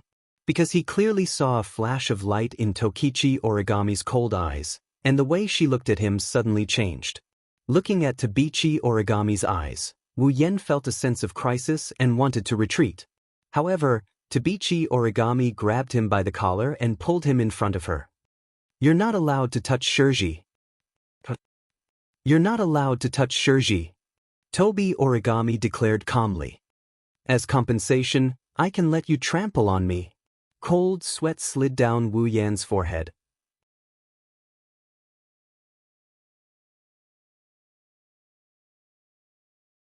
Chapter 1261. Heavenly Palace City, Itsuka's house. Outside the window, the clouds were dyed with a bright sunset glow. The entire Heavenly Palace City was dyed red by the setting sun. In the hall of a typical living room, plates of freshly cooked dishes were placed on the dining table. Steam was rising from the dishes while their aroma permeated the air, filling the entire room. At the head of the table, Tokichi Origami, who was wearing a casual and cute shirt and shorts, was standing there. She lowered her head and looked at the delicious dishes on the table that constantly stimulated the tip of her nose. It was as if she couldn't adapt to it.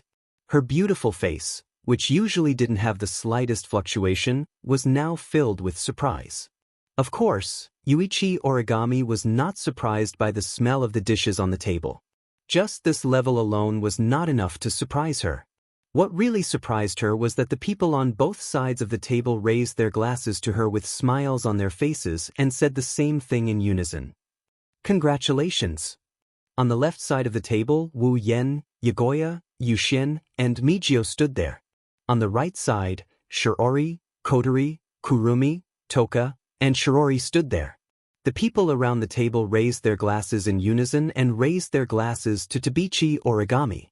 Tabichi Origami, who was usually cold, was surprised. See, congratulations? Yuichi Origami's face had a shocked expression that did not match her image. She glanced at everyone around her. Her eyes were filled with confusion. Congratulations? What are they congratulating me for? This is a celebration for you. As though she could see through Toichi Origami's inner thoughts, Kodori, who was by the side, lowered her voice so that Shirori would not notice that she was in commander mode. She explained to Toichi Origami, "It's sister who heard that your parents have been in a vegetative state for 5 years and have just woken up recently, so she took the initiative to help you." Tabichi Origami finally understood what was going on. She put away the shock on her face and returned to her usual expressionless state. He glanced around. She lowered her head and thanked everyone. "Thank you for going through so much trouble for me." Tabichi Origami looked at Shirori. "Thank you too, Shirori. I will remember this." "Well, Origami classmate, you needn't take it to heart. I'm just making the decision as a friend." As if she was trying to explain something, Shirori felt pressured under Tabichi Origami's calm gaze. However, he still smiled. First, he emphasized the word friend, and then shook his head modestly. "Besides, these dishes were all prepared by Shido. I only came up with an idea. If you want to thank me, you should thank Shido." "What are you talking about, Shirji?" Wu Yan looked at Shirji with a faint smile. "You only heard about the Origami parents by accident, but you were so worried that you ran all over the place, asking about this and that. When you found out about the Origami family, you immediately decided to hold a celebration banquet. This is the proof that you have always been concerned about the Origami family, isn't it?" Hearing this, Tokichi Origami immediately turned her gaze to Shirji. Her eyes clearly didn't have the slightest ripple, but Shirji felt that the gaze on her body was scorching hot enough to burn the clothes on her body into charcoal. She was so scared that her heart fiercely jumped, and she hurriedly laughed. Let's not talk about that anymore.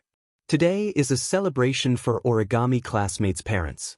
Although Origami classmates' parents aren't here, it's still something worth celebrating for Origami classmate.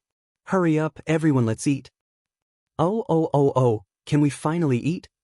Shirori, who had been silently swallowing her saliva, had a bright gleam in her eyes. As soon as she heard Shiori's words, she immediately extended her chopsticks towards the dish. However, her chopsticks were slapped away by another pair of chopsticks. "This is the celebration banquet Shido and Shirji prepared for me." As if declaring her sovereignty, Tabichi Origami changed her gentle temperament and became aggressive. Her gaze was like a knife cutting through Shiori's body. "You should go eat dog food. Dog food? Shirori was about to get angry at Tabichi Origami when she heard what Tabichi Origami said. What is dog food? Is it delicious? Dog food? That's the best delicacy in the world. It's also the most suitable existence for you. It's a perfect match for you. Koichi Origami answered without hesitation. I strongly recommend you eat dog food. Really?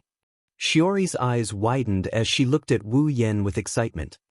Shido, I want to eat that, make it for me. Ah. Wu Yen laughed dryly. I know how to make it, but this is the first time I've been asked to make dog food. It feels wonderful. As it turns out, even though Kite no longer hates the elves, he still needs to make progress in his relationship with 10 fragrances carefully. They are definitely enemies on par with Mikoto and Shokuho Misaki.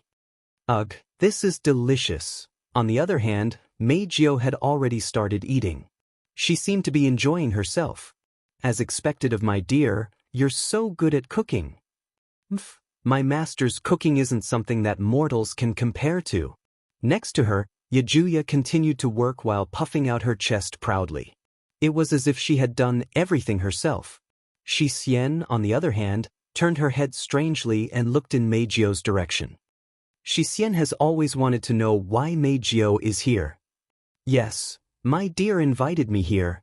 Meijio raised her head proudly. It's a celebration, of course the more people there are, the merrier, Sister Meijio. She brought ingredients. Yoshino tugged at Shixien's sleeve and reminded her.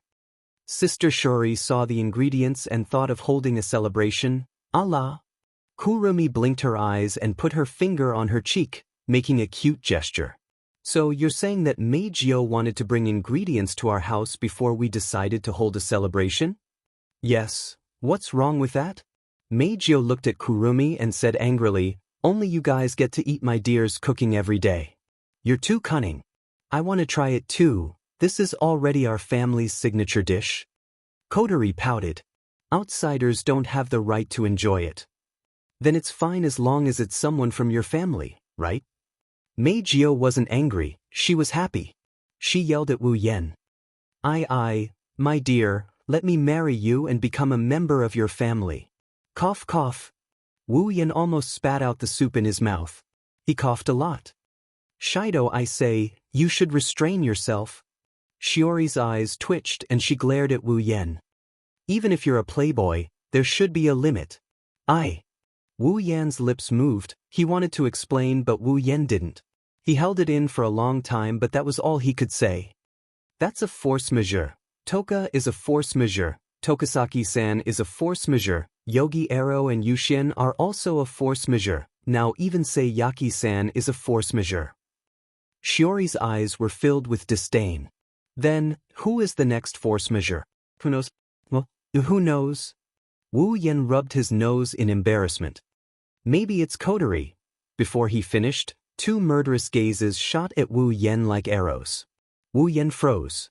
One of them was from Kotori, who was pretending to be a good girl. She didn't dare to show her anger. The other one was from Shirori, who was glaring at him coldly. Shido. Shirori said with a smile. Don't tell me you want to lay your hands on your own sister? Wu Yan's hair felt numb and like a broken doll. He shook his head with a kacha-kacha sound as if his neck was rusted. That's what he got from her. You lilicon. Wu Yan almost spat out his saliva.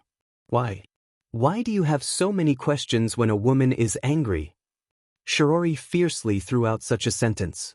She reached out and grabbed Wu Yen by the collar and pulled him in front of her. Like an angry King Kong, she warned him in a menacing manner.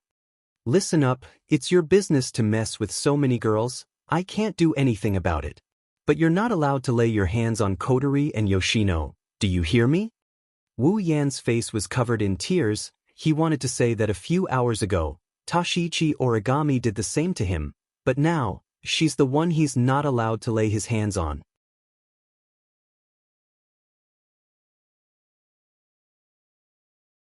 Chapter 1262. In the end, the celebratory banquet ended in a joyous and harmonious atmosphere. Everyone was reluctant to part with the banquet and it ended satisfactorily. As the main character, Although Tabichi Origami looked cold the entire time, she did not bring anyone a sense of oppression. Instead, she was unexpectedly supportive. Of course, Tabichi Origami was just arguing with Tabichi Origami over some trivial matters. She also used the excuse of thanking Shirori to constantly harass her. Even Wu Yen was harassed by her a few times, causing Shirori to frequently cast angry glances at her. After all, before that, Shirori had just warned Wu Yen not to attack Kotori and Yanai. Now, Wu Yen attacked Tabichi Origami, causing Shirori to be angry, but she did not dare to say anything. If Shirori were to find out that one of the two targets she warned Wu Yen not to lay his hands on has already been murdered by a certain wolf. Moreover, that person is Shiori's sister in name, Wu Yan's sister in name, would she faint on the spot? In addition to the main character of the celebration banquet, Meijio, who came to Wu Yan's house as a guest, was also very satisfied because she secretly sneaked into Wu Yan's room and observed everything in Wu Yan's room. As for the members of Wu He's house, except for Shirori, who had been enduring Tabichi Origami's harassment and Tabichi Origami's provocation, the rest of them also spent the entire banquet happily. Or rather, except for Shirori. Tabichi Origami and Tabichi Origami were also enjoying themselves. Who knows, finally. Because everyone was having too much fun, they forgot the time. When night completely fell, everyone came back to their senses and realized that it was almost dawn. Fortunately, because of the Tianyang festival, the 10 high schools had a long holiday and did not need to go to class tomorrow. It was not bad to play late. However, Tabichi Origami and Meijio used the reason that it's late and it's inconvenient for girls to go home as an excuse and half-forced and half-shamelessly stayed at Wu He's house, preparing to spend the night here. Shirji was also helpless about the two girls' forceful move-in. Originally, she wanted Wu Yen to send Meijio and Yuan Origami home, but in the end, she couldn't resist the two girls' hooligan behavior. When the two super beauties acted shamelessly, the lethality was not ordinary. In the end, he could only compromise. However, after compromising, Meijio complained that she wanted to sleep in the same room as Wu Yen, and Tashichi Origami complained that she wanted to sleep in the same room as Shirori. In the end, Shirori, who realized that a certain wolf would ruin her family's reputation and also realized that her own chastity was in danger, resolutely objected and forcefully suppressed the two girls. After a period of chaos, the final decision was made. Kotori went to sleep in Shiori's room so that she could make room for Miku and Teruchi to fold paper. He had to make do with it for one night. Thus, the chaos ended with Meijio and Teruchi Origami being extremely dissatisfied. There are 5 rooms in Itsuka's house. Wu Yen Yaguya, Yuhin, Shiori, Kotori, Mikoto, Toka, Yokoi, Kurumi, and Kurumi will stay in the same room. Luckily, Shirori and Kotori's parents weren't at home due to work, or else tonight would have ended on a bad note. Overall, the current situation is still a happy ending, at least, from Wu Yan's point of view. Meijio and Teruchi Origami evolved from Yuri to half-Yuri. They're so hardcore that both men and women are attracted to them, so they should be able to get along very well. While Yeguya and Yushin went to take a shower, Wu Yan laid on his bed and seriously thought about these things. He couldn't help but feel that he's a bit stupid. Placing one hand on his forehead, Wu Yan stared blankly at the ceiling with his wine-red eyes. His thoughts began to wander. Basically, every night when Wu Yan was alone in the room, he would be in this state. The reason is that Wu Yan is a night owl, a habit he had when he was an otaku. The other reason is because of his physique. As a vampire ancestor, Wu Yan is definitely a nocturnal creature. Although it doesn't affect him during the day, he's always more energetic at night. In addition, he was a night owl. After becoming the true ancestor of vampires, he could not sleep at night almost 300 out of 365 days of the year. As a result, his soul would usually wander off before he went to sleep. Inadvertently, Wu Yan recalled the phone call he had with Woodman during the day. In fact, during the day, Wu Yan's explanation to Woodman that the elves can't ignore the dem now doesn't mean they can't in the future. Although the elves' growth is limitless once they become his summons and they'll be able to ignore the dem sooner or later, The prerequisite is that they become his summons. Currently, Yeguia, Yushin, and Meijio haven't become his summons yet. For the three of them, the Dem is still a huge monster. Although he's never mentioned it in front of Yeguia, Yushin, and Meijio, it's undeniable that among all the elven girls around Wu Yen, the three of them are the weakest. Even though Yoshino reached the peak of Tier 8 due to the experience gained from Irene, she can't say for sure that she can beat Irene, but if she's alone, she can't do anything to Yoshino. On the other hand, almost all of the girls around Wu Yen are stronger than Yoshino. Even Kinuhata Sai, Frenda, and Takitsubo Riku are stronger than Yoshino because of their experience in the dark. If they can't even beat Yoshino, how can Yeguia, Yushin, and Meijio compare to the Dem? Moreover, the Dem seems to have some very powerful trump cards. It's possible that even Kurumi, Yoshino, Kotori, and Toko will have a hard time against it.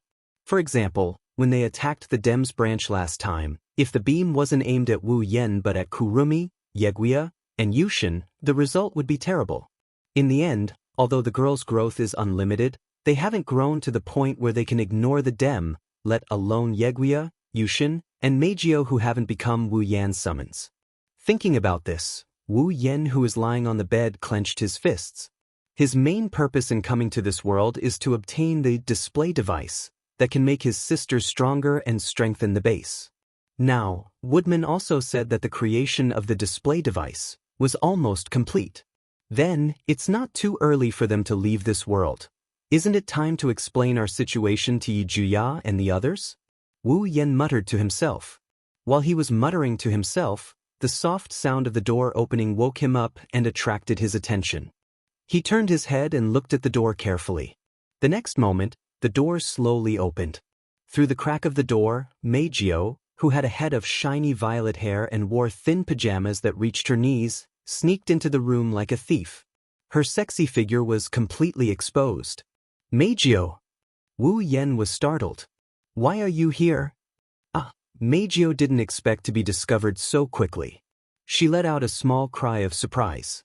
After a while, she stuck out her tongue in embarrassment and said coquettishly, I want to sleep in the same room as my darling. Meijio! Wu Yen smiled bitterly. If you sleep in the same room as me, what about Yeguia and Yushin?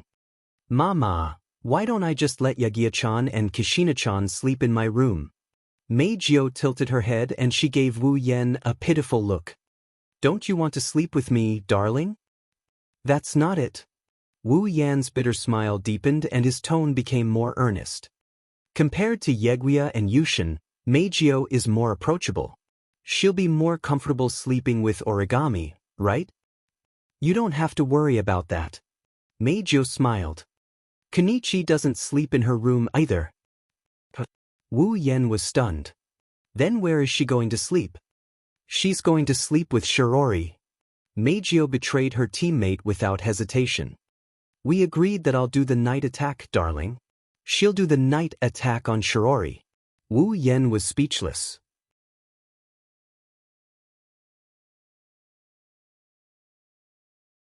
Chapter 1263. No. Absolutely not. There's no room for discussion. Yakuya rejected Meijio's request without hesitation when he returned to the room with Shixien.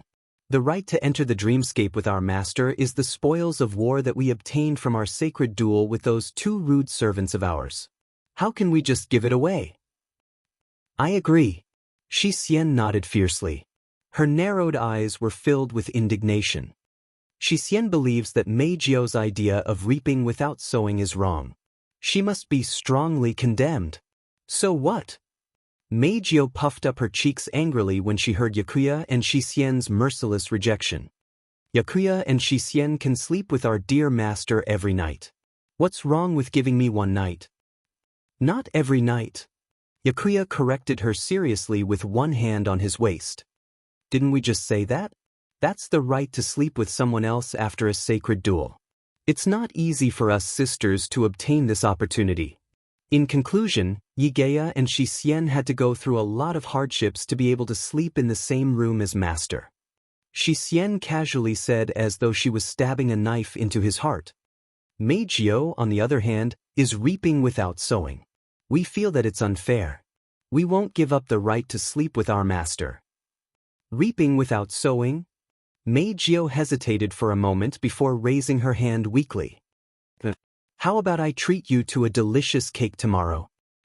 Yi Juya and Shi Xian's ears twitched, and the resolute expressions on their faces began to waver. Egg, cake. Waver. There wasn't any cake in the banquet earlier. That's not bad. I agree. Actually, if it's just one night, Shi Xian can still tolerate it. Yes. Offering sacrifices to us is also a very necessary thing. I'm looking forward to it. Hey, where's your persistence? Wu Yan couldn't help but complain loudly. A cake is enough for you to compromise? A cake is enough for you to sell me out? I didn't know you could be so shameless. Hearing this, Yi Jushi and Shi Xian blushed and turned their heads away awkwardly. Meijio looked at Wu Yan with tears in her eyes and started sobbing. Do you really hate me that much? No, that's not it. Looking at Meijio shrugging her shoulders, Wu Yan couldn't help but panic. I don't mean to dislike you. In fact, I like you very much. You like it? Yi Juya and Shi Xian's ears twitched again. But this time, the expression on his face was more or less filled with jealousy. I like it. Meijio's sobbing suddenly froze. Her cheeks quickly turned red, and she shyly started to fidget. Oh? Really, there are so many people here, you girls. Wu Yan bitterly laughed and he sighed. The three elven girls acted like they were putting on a show. Forget it.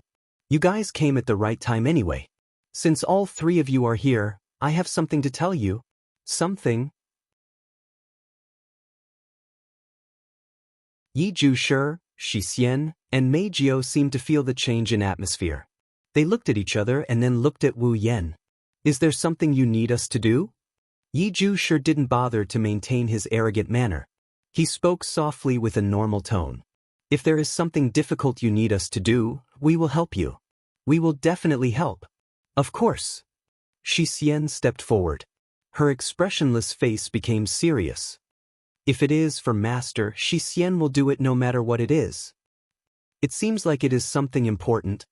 Seeing Wu Yan's change in attitude, Meijio felt uneasy. But she still spoke softly. Dear, tell me, Wu Yan found it funny when he saw how serious the three elven girls are. He patted his cheeks and he gave them a comforting smile. Don't be so nervous. Although it is something important, it is not as scary as you think it is. How about this? After thinking for a bit, Wu Yan extended his hand to the three elf girls. It's a waste of time to explain it directly, and you might not be able to understand it. Come over here and hold my hand. I'll share my memories with you. Memories? Yi Jushi, Shi Xian, and Meijio looked at each other, but they didn't worry too much. Since the target is Wu Yan, he wouldn't do them any harm. That is the only thing they can be sure of. The three of them walked up to Wu Yan and held his hand. In the next moment, a strange wave of mana surged from the hands of the four of them, bringing with it a dazzling light. Seeing the light, Yi Jushi, Shi Xian, and Meijio's expressions changed. Then they slowly became paralyzed and became sluggish. A memory fragment that didn't belong to them flowed into the minds of the three elven girls and gradually became their memories. After an unknown amount of time, the dazzling light gradually dimmed. The eyes of the three elven girls that had lost focus gradually focused. However, the three of them still looked as if their souls had left their bodies. They remained in a state of absent-mindedness and were unable to regain their senses for a very long time. Wu Yan didn't say anything. He quietly looked at the three elf girls and waited for them to recover. What the three of them had to accept was too unreal. The systems matter, the summoning of characters, this was only a matter of one dungeon world. Other than this world, there were many other worlds. Adding all of these together, it wasn't easy to digest. Fortunately, the three of them were elves. They were inconceivable existences. Otherwise, if a normal person didn't have a certain level of trust in Wu Yan, they wouldn't have believed him. But this was something they had to accept. After all, once they become his summoned characters, they will be with him forever. Together forever, never separate. Life in harmony, never abandon. The bond between Wu Yan and the girls was so tight. It couldn't be any tighter. So Yiju Shi, Shi Xian, and Mei Jiao had to understand the current situation. After a long while, the three elven girls gradually regained their senses. They looked at each other but didn't say anything. Only the three pairs of beautiful eyes were filled with shock. Is this real or fake? This was the first thought that came to Mei Jiao's mind. This kind of thing, does it really exist? So amazing, Yiju Shi said in a daze. So master can do this kind of thing? Shocking, another world. Even Shi Xian didn't know how to express her emotions. What a shocking world. No wonder master is so strong. With such a magical system, Dem can't compare. I know it's hard for you to believe, but this is the truth. Whether it's the dungeon world, the spalier world, the system, or the summoning of characters. Wu Yan looked at the three elf girls and spoke in a deep voice. Now you know the situation. Actually, I just want to ask if you're willing to. Do you even need to ask? Before Wu Yan could finish, Yiju Shi, Shi Xian, and Mei Jiao spoke at the same time and interrupted him. You are the master of us Baowu sisters. You are, and you will be. That will never change. Yiju Shi crossed his arms and looked up. His voice was filled with determination. This kind of thing, you don't even need to choose. Agreed. Shi Xian tilted her head, the corners of her lips curled up. As long as Yiju Shi, master, no matter where it is, Shi Xian will go. You promise to protect me forever. Mei Jiao hugged Wu Yan's arm tightly. She looked at Wu Yan's face with a nervous expression. You can't go back on your word, you. Seeing the three girls choose to follow him without hesitation, Wu Yan felt a burning sensation in his heart. It flowed through his body and warmed him up. A smile that came from the bottom of his heart slowly appeared on his face. You are the ones who have become my summoning characters. You can only stay by my side and share life and death with me. You can't go back on your word. We won't go back on our word. Their gazes met, and the four people present all laughed. Just then, count me in.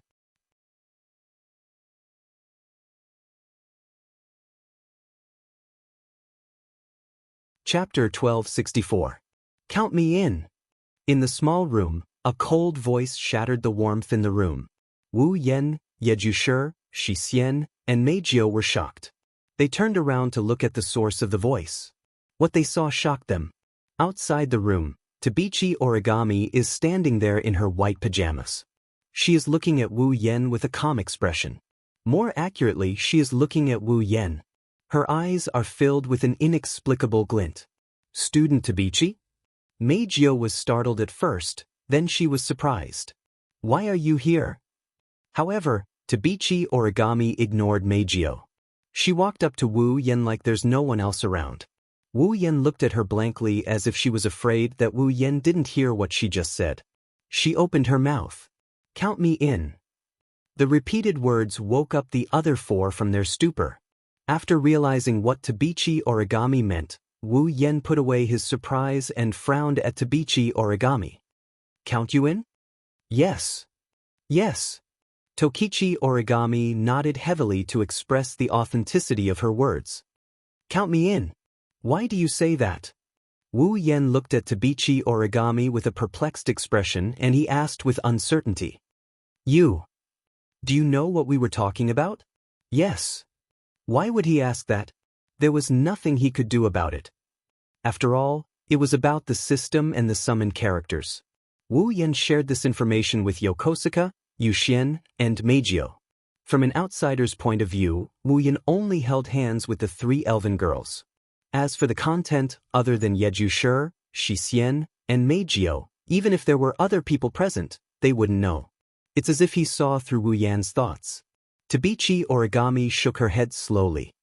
Although I don't know what you mean by the system, Dungeon World, and Silveria World, you seem to be making the three of them your summon characters. They will follow you around and after becoming your summon characters, they won't be able to leave your side and they will live and die with you. Is that right? Yes. Yes. I did say that just now. Wu Yen nodded his head, but he still didn't look like he was ready to let go of this matter. And then? You said, count me in, don't tell me. Yes. Tabichi Origami looked at Wu Yen. Let me be your summoned character too. Forget about Wu Yen, even Yokosuka, Yu Xian, and Miku, who just found out about what happened, were confused by her words. Do you know what it means to summon characters? Wu Yen rubbed his forehead, feeling a headache coming on. He solemnly said to Tokichi Origami, that's not as simple as saying that we'll live and die together. Do you think that summoning a character is like signing a contract or selling your body? Tabichi Origami raised her eyebrows and gave such an answer. Is there a difference? Wu Yen choked on his words. Indeed, from a certain point of view, becoming Wu Yan's summoned character is similar to signing a contract to sell your body. She shook her head. Dispelling this bad thought, Wu Yen rolled his eyes at Tabichi Origami. It's not that easy to become my summoned character. It's like a special ability. It will merge your life with mine. Do you know what that means? It means that if I die, you will die with me. Wu Yen crossed his arms in front of his chest in a threatening tone. Don't think this is a joke. It's all true. Is that so? Tabichi Origami nodded when she heard Wu Yen. Just when Wu Yen thought she was going to give up, she said something like this. In that case, can you add me? Huh. For a moment, Wu Yen almost didn't react. He looked at Tabichi Origami in shock. I said, do you really understand? It doesn't matter if you understand or not. Tabichi Origami's expression was the same as usual. She still responded to Wu Yan's words concisely. I have already decided to follow you. It doesn't matter if I become your summoned character or not. Naturally, if you die, I die. This is something that has been decided long ago. Don't be so quick with your words. Wu Yen sighed and he extended his hand. Forget it, you might not understand if I tell you this. Hold my hand. Tabichi Origami didn't hesitate when she saw Wu Yan's outstretched hand. She grabbed it without hesitation. Immediately, the same ripple and light as when she shared her memories with the three elven girls lit up the entire place. When the light dimmed again, Tabichi Origami opened her eyes. There wasn't a single ripple in her eyes. Seeing this, Wu Yen thought his memory-sharing spell didn't work. However, Tabichi Origami's words refuted his guess. System. Dungeon world. Spalier world. So that's what it means? Understood. Seems like I finally understand. Wu Yen felt like he lost a lot of energy. As you know, becoming my summoned character isn't as simple as living and dying with me. Even so, you still decided to. Yes. Just like how Yakuya and the others interrupted Wu Yen, this time, Tabichi Origami also resolutely interrupted Wu Yan's words. I will become your summoned character. You. Why do you have to go to this extent? Wu Yen couldn't help but feel anxious. I know it's important for you to repay your debt, but don't put yourself in danger just like that, okay? Wu Yen looked deeply at Tabichi Origami and said something that Tabichi Origami had to consider. You've shared my memories, so you should know why I came to this world. You should also know that the creation of the manifestation device is about to be completed, and I'm about to leave this world with the elves. You've become my summoner, so you'll have to leave with me. Don't forget, your parents are in this world, Shiori is also in this world. Are you willing to leave them? The indifferent expression on Yuichi Origami's face finally showed signs of being broken in the midst of her silent expression. Tabichi Origami greatly valued her parents. She valued them so much that she could walk down a path of no return for them. Now, she finally witnessed a miracle and reunited with her revived parents. The future is starting to brighten. How could she be willing to leave this world with Wu Yen just like that? Besides, Shiori is also in this world. Thinking of this, Yuichi Origami lowered her head and remained silent. The three elven girls held their breaths and the scene fell into a heavy silence. Wu Yan didn't say anything and stared at Tabichi Origami with the three elven girls. As time passed, Yuichi Origami's eyes were filled with struggle. Until a certain moment, as if she had seen through it all, she took a deep breath and her expression became resolute again. "Count me in." Hearing this, Wu Yan knew. Tabichi Origami won't change her mind. "You will come back, right?" Not sure if she was comforting Wu Yan or herself, Tabichi Origami said softly. "Anyway, time in this world will freeze after you leave. I've waited for 5 years, I don't mind waiting a little longer. At least, I can be sure that they are safe. On the other hand, can you guarantee that you won't die in another world?" Tabichi Origami used a cold and cruel tone. "So, I will follow you." Wu Yan was speechless, but he had to admit that Tabichi Origami made a lot of sense. Seeing Wu Yan wavering, Tabichi Origami finally used her trump card. The use of the CR unit and display device is not something that can be done by referring to the manual. Tabichi Origami glanced at Wu Yan and slowly said, "I think that compared to Itsuka Kotori, who has never used the CR unit and only used a portion of the display device, I am more suitable to teach the girls how to use this CR unit and display device." This time, Wu Yan was speechless. Wu Yan.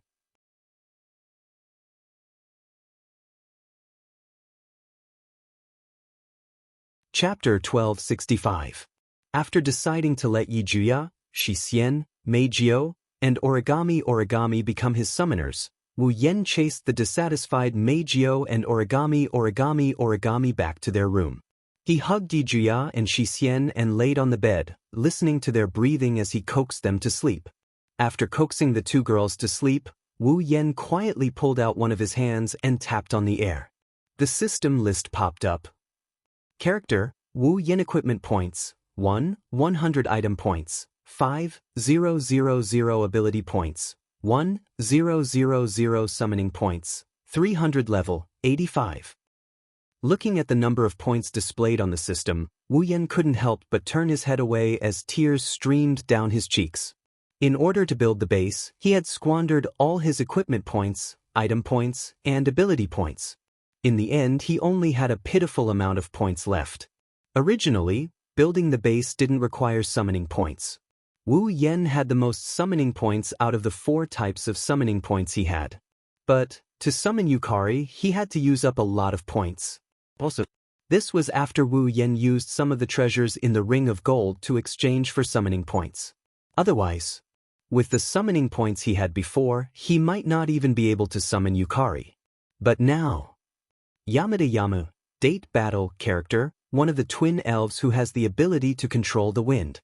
Originally, it was the same elf as the other twin elf, but its original form, Yamada, had split into 2 individuals in the emergence. Its consciousness is independent, and its identification name is Berserker, 9,000 summoning points. Ba Wu Shixien, character from Date Battle, one of the twin fairies who has the ability to control wind. Originally, it was the same sprite as the other twin sprite, but its original body, Ba Wu, had split into 2 individuals in the emergence. Its consciousness was independent, and its identification name was Berserker, 9,000 summoning points. Night Tempter Meijio, character from Date Battle, a fairy who has the ability to control sound. She was originally a human. Later, she was given a spirit crystal and became a fairy. Become a sprite with the identification name Diva, 9,000 summoning points. Origami Kite, character from Date Battle. Originally, she was a member of the Land Self-Defense Force AST. Later, she quit TES and joined Radisker. She is one of the top 3 magicians in the world. She has her own personal CR unit, Mordred. 9,500 summoning points. If he wanted to summon all 4 new summoning points, he would have to spend 36,500 summoning points. Wu Yan only has a meager 300 summoning points left, so poor. It couldn't be any more shabby. Summoning points. Even the other 3 points were extremely shabby. Wu Yan put away the system list and he face-bombed. He was conflicted. Even though he already knew that his remaining points are very pitiful, he didn't really care about it. After all, the current him had the ability, equipment, and tools. He also had a whole group of people to summon, and each of them was a beautiful woman. The number of points he had didn't affect him much. But now, when he really needed them, how could such a poor summoning points be of any use? Of course, there were still a lot of treasures in the Ring of Gold. If he turned them all into the system, he could get a lot of summoning points. But Wu Yan had always treated the treasures in the Ring of Gold as emergency items. When he summoned Yukari, he couldn't summon her without the treasures in the Ring of Gold.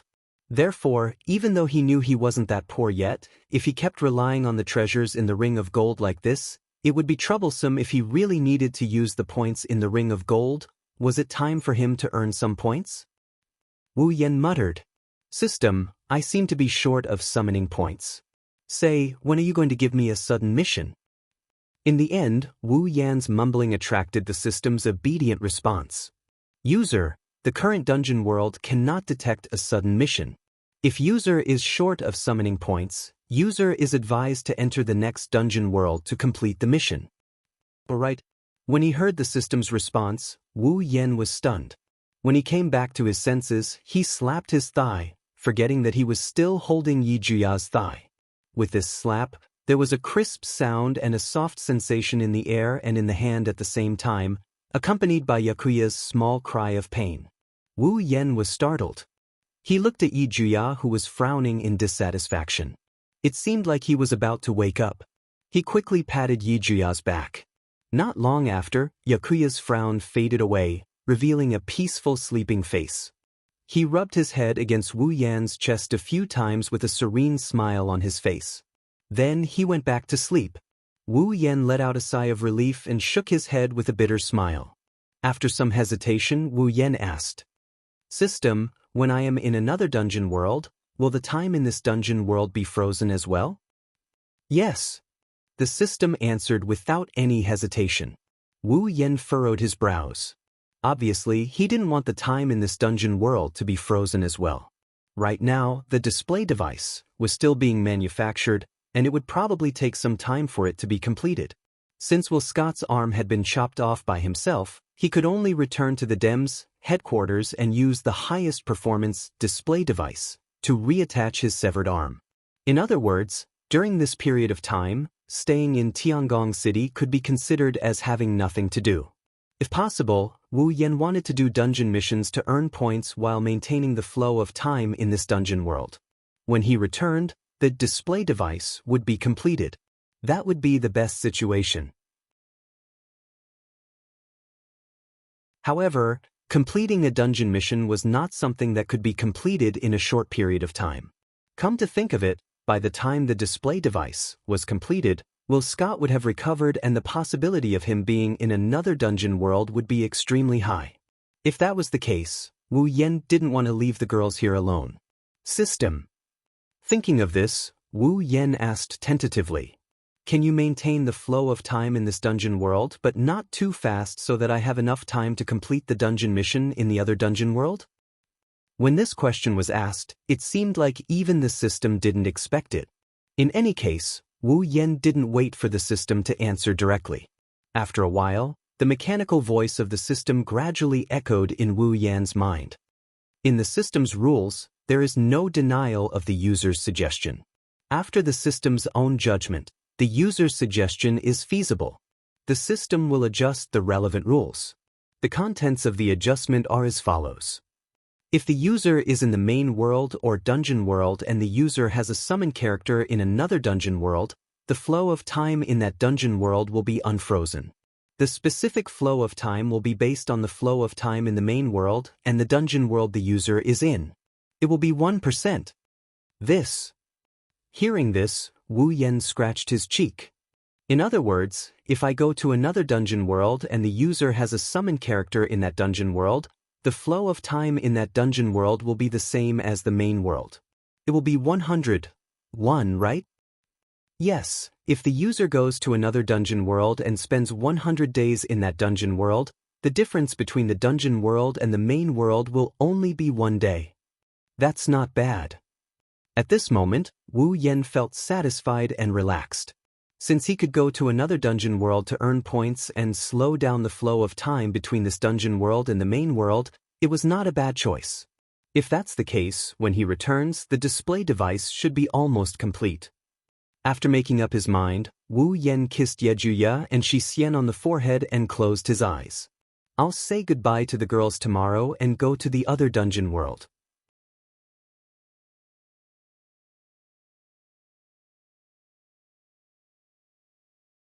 Chapter 1266.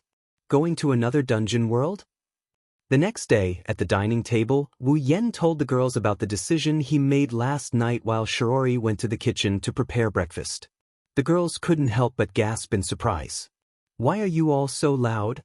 Wu Yan sneaked a peek into the kitchen and after making sure Shiori didn't find anything, he let out a sigh of relief. He rolled his eyes at the girls in the room. Yeguya, Yuhen, Miku, and Origami are fine since they just found out about us.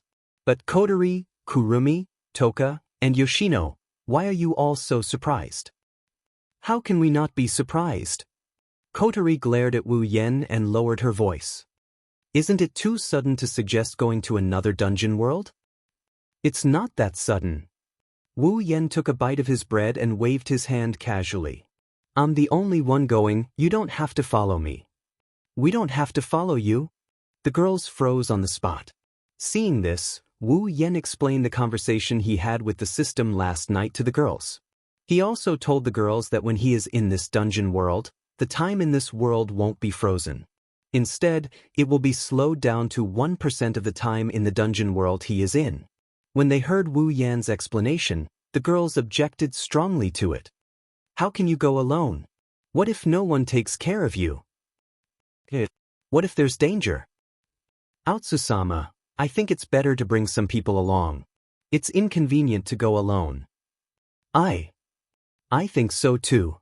As the master of us Yamato sisters, are you going to abandon your slaves? Master, you're being too irresponsible. Honey, at least bring me along. I've never been to another dungeon world before. I'm curious.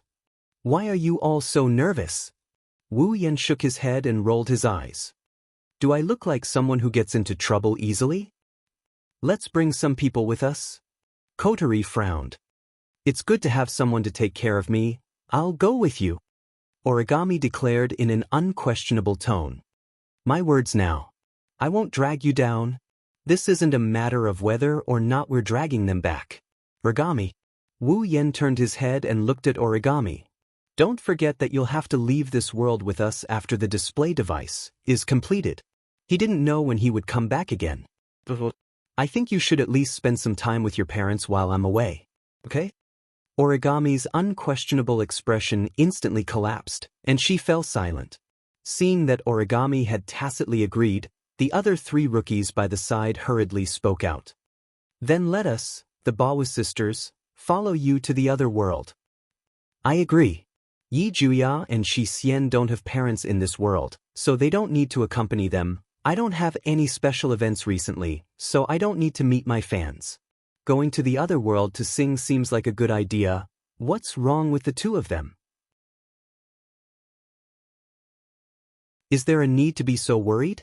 Wu Yan heard Yi Juya, Shi Xian, and Miku's words and the worry in their eyes. He knocked on their heads.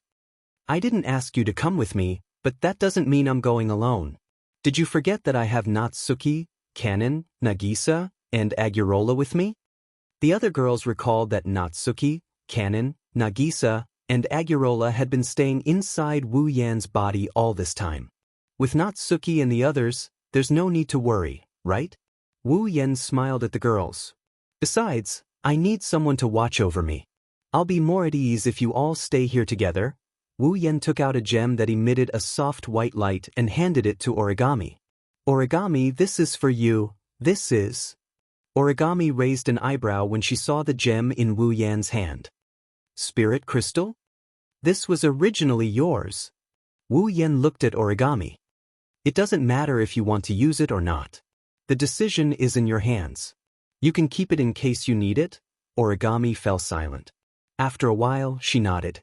She opened up a small tori and wrapped the spirit crystal in it before putting it away. Since husband has made up his mind, I won't say anything else. With Natsuki around, you should be able to rest assured. Kurumi looked at Wu Yen helplessly.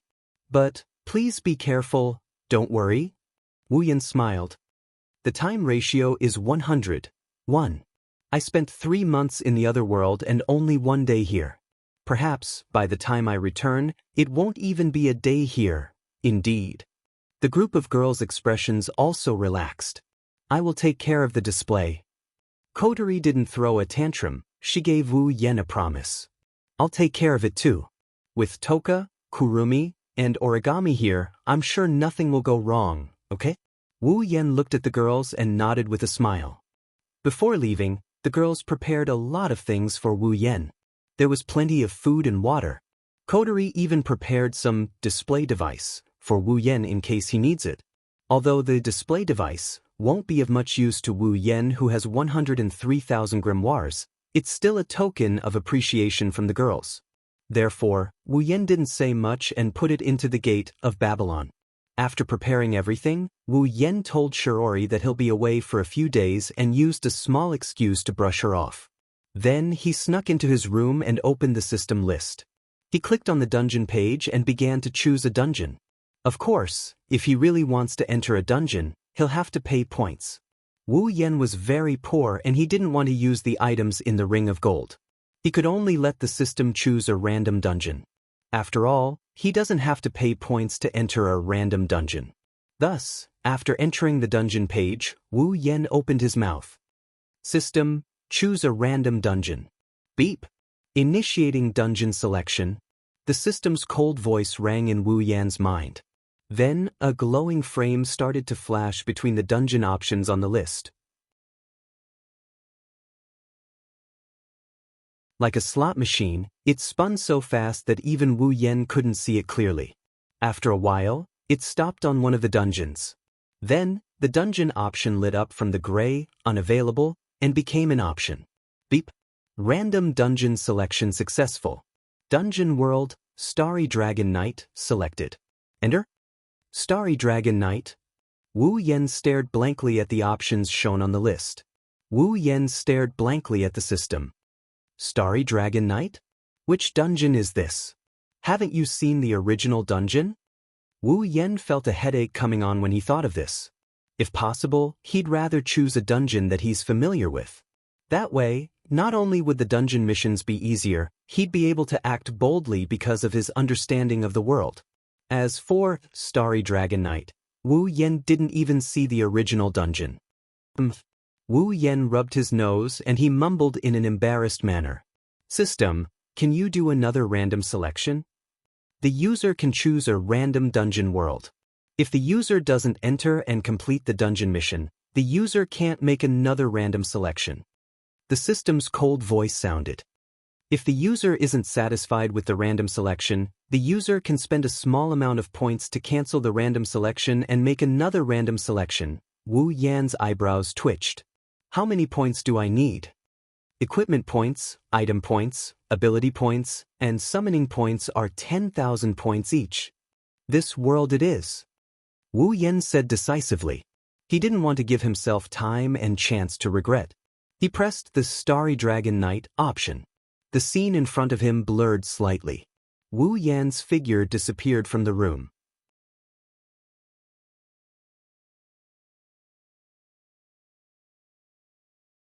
Chapter 1267. The Uruxtran Continent. This was a continent that was shaped like a dragon spreading its wings and soaring high in the sky. On the Uruxtran continent, there were 5 extremely large organizations that occupied the continent for themselves. They occupied a piece of land and divided the territory of the Uruxtran continent. These 5 extremely powerful forces were respectively located in the center of the Uruxtran continent, occupying the heart of the dragon. Known as the dragon-raising nation, the Lorimon Knighthood. Located in the south of the Lorimon Knighthood, occupying the body of the dragon. Known as the suzerain of the Lorimon Knighthood, the Sheplon Kingdom. located in the north of the Lorimon knighthood, occupying the jaw of the dragon. Known as the Siphoros Empire, the Arcanum Empire. Located in the southeast of the Aruxtran continent, occupying the tail of the dragon, there used to be all kinds of independent countries of different sizes. Later, 7 large cities and 16 other small cities united to form the alliance of Rovlok industrial and commercial cities. Located in the northeast of the Aruxtran continent, the Ailu Peninsula. Including the Ailu Peninsula, occupying the wing of the dragon. These were the 5 great powers of the Aruxtran continent. They were colossal powers that occupied 5 different parts of the dragon-shaped continent. Of course, they occupied 5 different parts of the Aruxtran continent.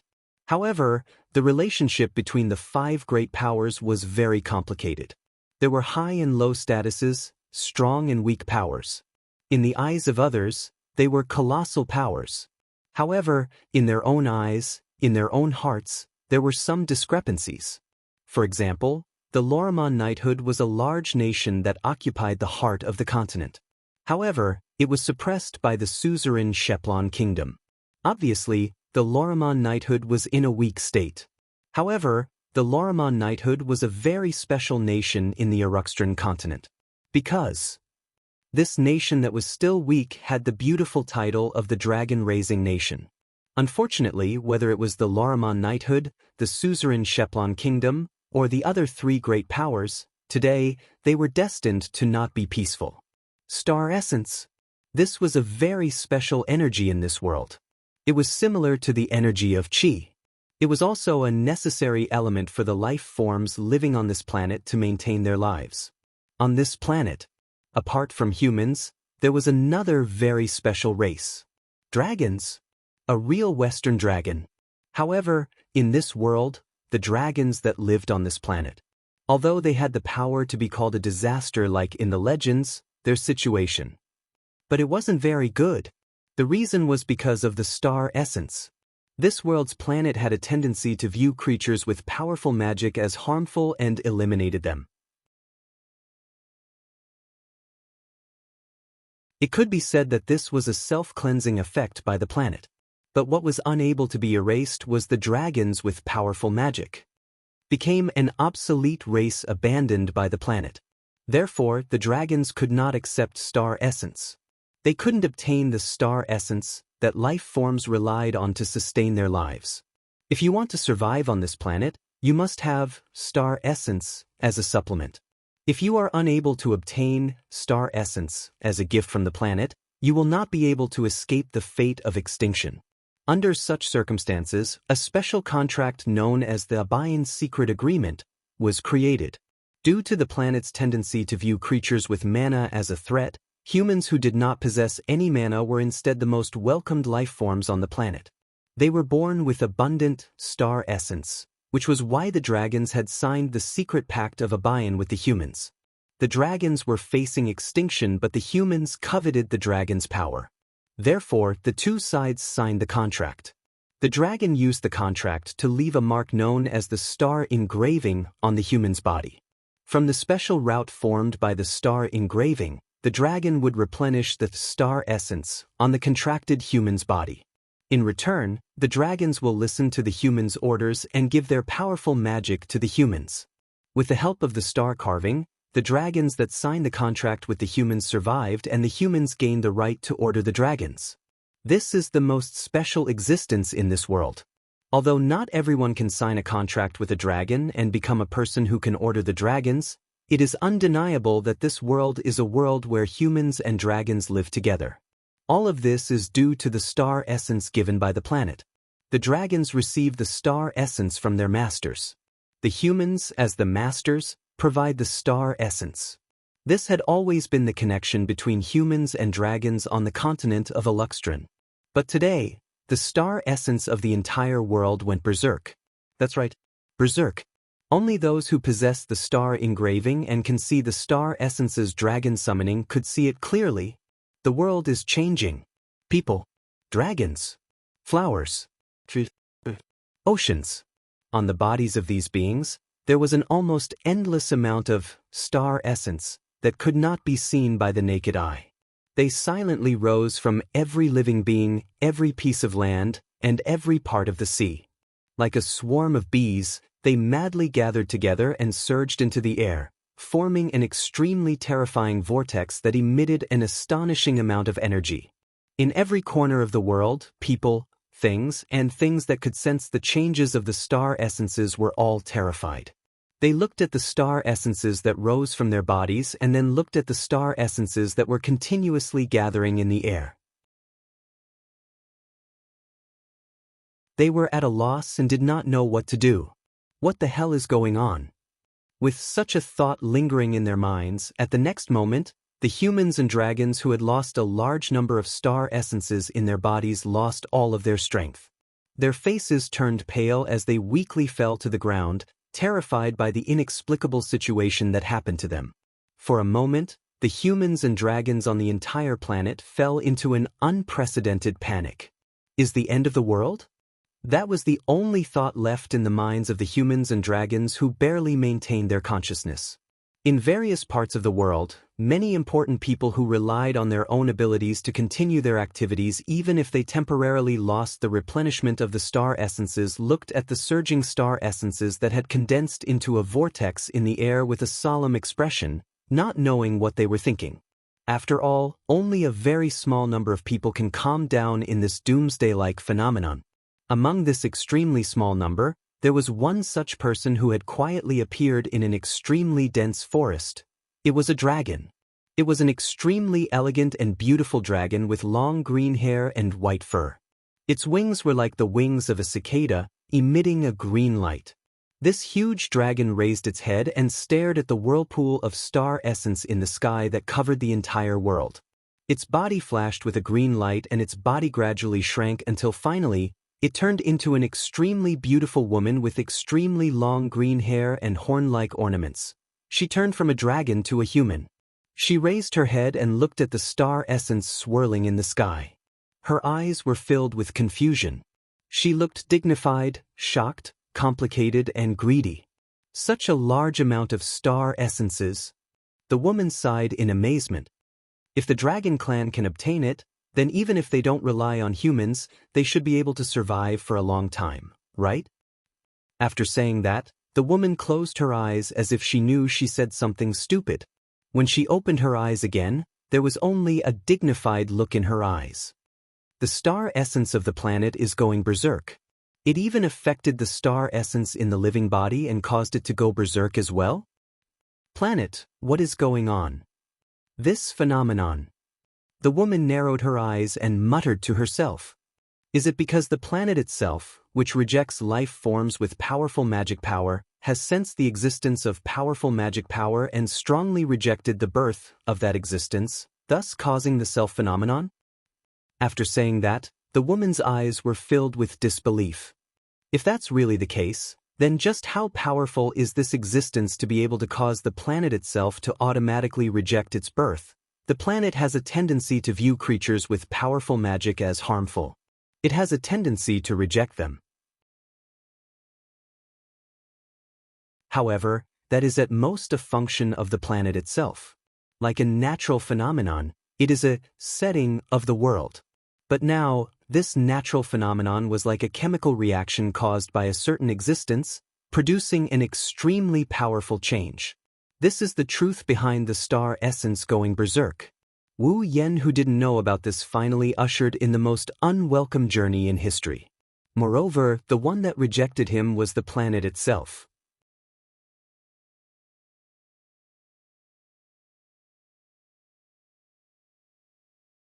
Chapter 1268. As if he entered a pool of water, a wave of dizziness engulfed his consciousness. Then he felt his body floating up into the air. However, this state didn't last long. Wu Yan's vision blurred for a brief moment. Then, Wu Yan felt the air around him returning to its original state after a second of silence. Have I entered a dungeon world? Just as this thought rose from the depths of Wu Yan's heart, the system's voice echoed and told Wu Yan the answer. Dungeon world, Xing Carving's Dragon Knight. Dungeon mission, quiet. Mission 1. Enter Tokusaki Kurumi's Red Jade mode and use the ability of the angel, Zafkiel, To use the bullet of 12, YOD.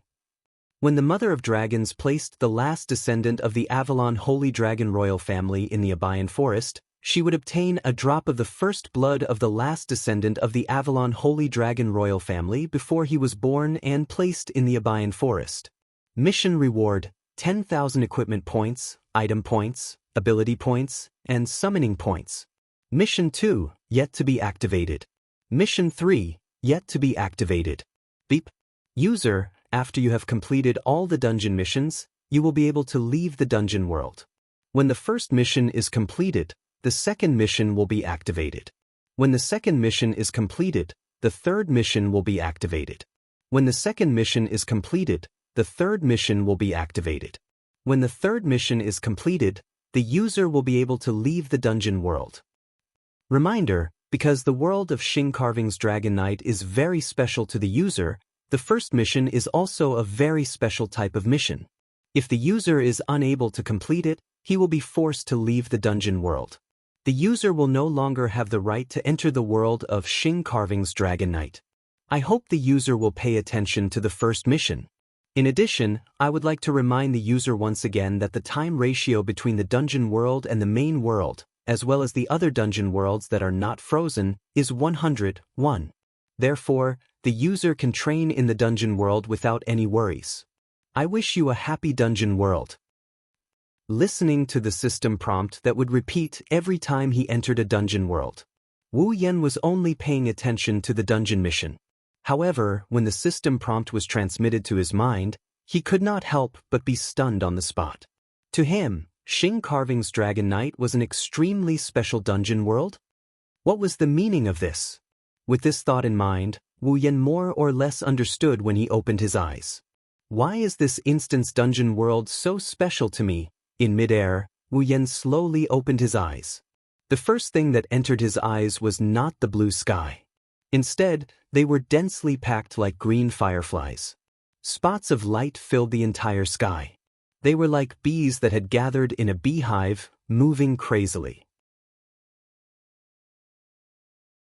Although there was no buzzing sound, under their violent movements, ripples appeared in the surrounding air. Seeing this scene, Wu Yan was stunned. It was also at this moment that the scene before him completely changed. All of the green specks of light seemed to be boiling as they gathered together and gave off strange ripples. In the next moment, a fatal sense of crisis suddenly attacked Wu Yan's heart, causing Wu Yan's heart to tighten. His pupils shrank to the size of a needle tip. Before Wu Yan could react, the surrounding green specks of light that densely covered the entire sky emitted a dazzling and terrifying light. In the sky, the star essences that had gathered into a vortex emitted a scorching light that covered the entire sky. Under the gaze of everyone in the world, it suddenly exploded like a star exploding. Asterisk boom. Asterisk, a terrifying loud noise that was enough to shatter the eardrums of everyone in the world instantly resounded in every corner of the world. It caused the people and dragons that had lost their strength and collapsed on the ground to cover their ears with a pale face. They let out the most horrified screams in their lives and together with the loud noise, resounded through the entire sky. The scene of a star exploding occurred directly in the eyes of all the people and dragons who were watching the sky, and it shone with a dazzling light. People did not even know what had happened. The violent flash took away their vision, and the loud sound took away their hearing, causing the whole world to resound with horrified screams and panic horns. It was believed that if it was not for the fact that they had lost a large amount of star essences that caused them to fall into a weakened state, perhaps the world would have already fallen into chaos. The end of the world. These 4 words were deeply engraved in everyone's heart, causing waves of panic. When everyone was in a state of blindness due to the explosion of the star essences, at the center of the explosion, below, a pitch-black crack that was filled with ferocious eyeballs suddenly split open from the void and spat out a figure that flew out in a sorry state. It was Wu Yan who had entered Amethyst's red jade mode. At the last critical moment of the star essence's explosion, Wu Yan decisively activated Amethyst's red jade mode. First, he used the realm of being and non-being to offset the terrifying impact caused by the explosion. Then, without saying a word, he hid in the gap and avoided the continuous impact of the sound waves. With his waist-length golden hair fluttering in the wind, Wu Yen opened his eyes that had turned purple and looked at the star essences that were flashing in the sky due to the explosion. His expression was unsightly. This was also natural. After all, Wu Yen did not know that this planet had a natural phenomenon that treated all beings with mana as harmful and eliminated them. Originally, this phenomenon would at most not give star essences to beings with mana and let them die on their own. However, due to Wu Yan's body that benefited from the body of a true ancestor and the strongest mana cultivation method, as well as the super-powerful mana that had been strengthened and purified by the magical pool water, the planet's tendency to eliminate beings with mana seemed to have been stimulated, causing the star essences to go berserk. This was something that had never happened before in this world, something that had never happened before. In the planet's past history, there were many beings with powerful mana, but no matter how powerful they were, even if an entire race was added together, they had never caused such a phenomenon on the planet. One of the reasons is that they were born in this world. Unlike Wu Yen, who came out of nowhere and gave this world a huge shock. Another reason was that their mana was not enough to cause such a phenomenon on the planet. Now Wu Yen alone had caused such a violent reaction. One can only imagine how much magic power Wu Yen has in his body right now. However, for Wu Yen, coming to this world was a bad thing. At least for now. System, what's going on? Wu Yen stared at the star essences that were still fluctuating in the sky and asked the system in a hoarse voice, his purple eyes full of anger. Of course, if it were anyone else who had just arrived in this world and encountered a great disaster that forced them to enter the red jade mode to escape, they would have reacted the same way as Wu Yen. Although he was the true ancestor of vampires and could never die, and could be resurrected after death, he did not have the hobby of dying several times. It was natural for him to be angry. However, Wu Yen did not receive an answer from the system. It was not that the system did not answer Wu Yan's question, but that a vortex of star essences no less dense than the one before had surrounded Wu Yen. Wu Yan's expression changed when he saw the dense green light gathering around him. He was about to open up another gap when he realized that the star essences were coiling around his hands and feet like ropes. This is bad. While waiting for the system's response, Wu Yen, who got caught up in a moment of carelessness, widened his eyes. The next moment, boom, an extremely violent shockwave spread out in all directions along with another terrifying explosion. The sky was once again covered by a strong light. Below the strong light, a broken body that had lost all 4 limbs and was only left with an empty shell fell down while carrying a remnant force. The star essence that was circulating around the body fell down. In the end, it fell into a dense forest. After a long time, the sky returned to normal. The vortex of star essences disappeared as well. Once again, the people were replenished with star essences from the planets and recovered from their injuries. However, the nightmarish doomsday scene had already been reflected in everyone's heart. It became a mark that could not be erased. You're tuning in to the Han Li's Immortal Journey YouTube channel. Don't forget to subscribe and join us on this journey to catch the most captivating stories.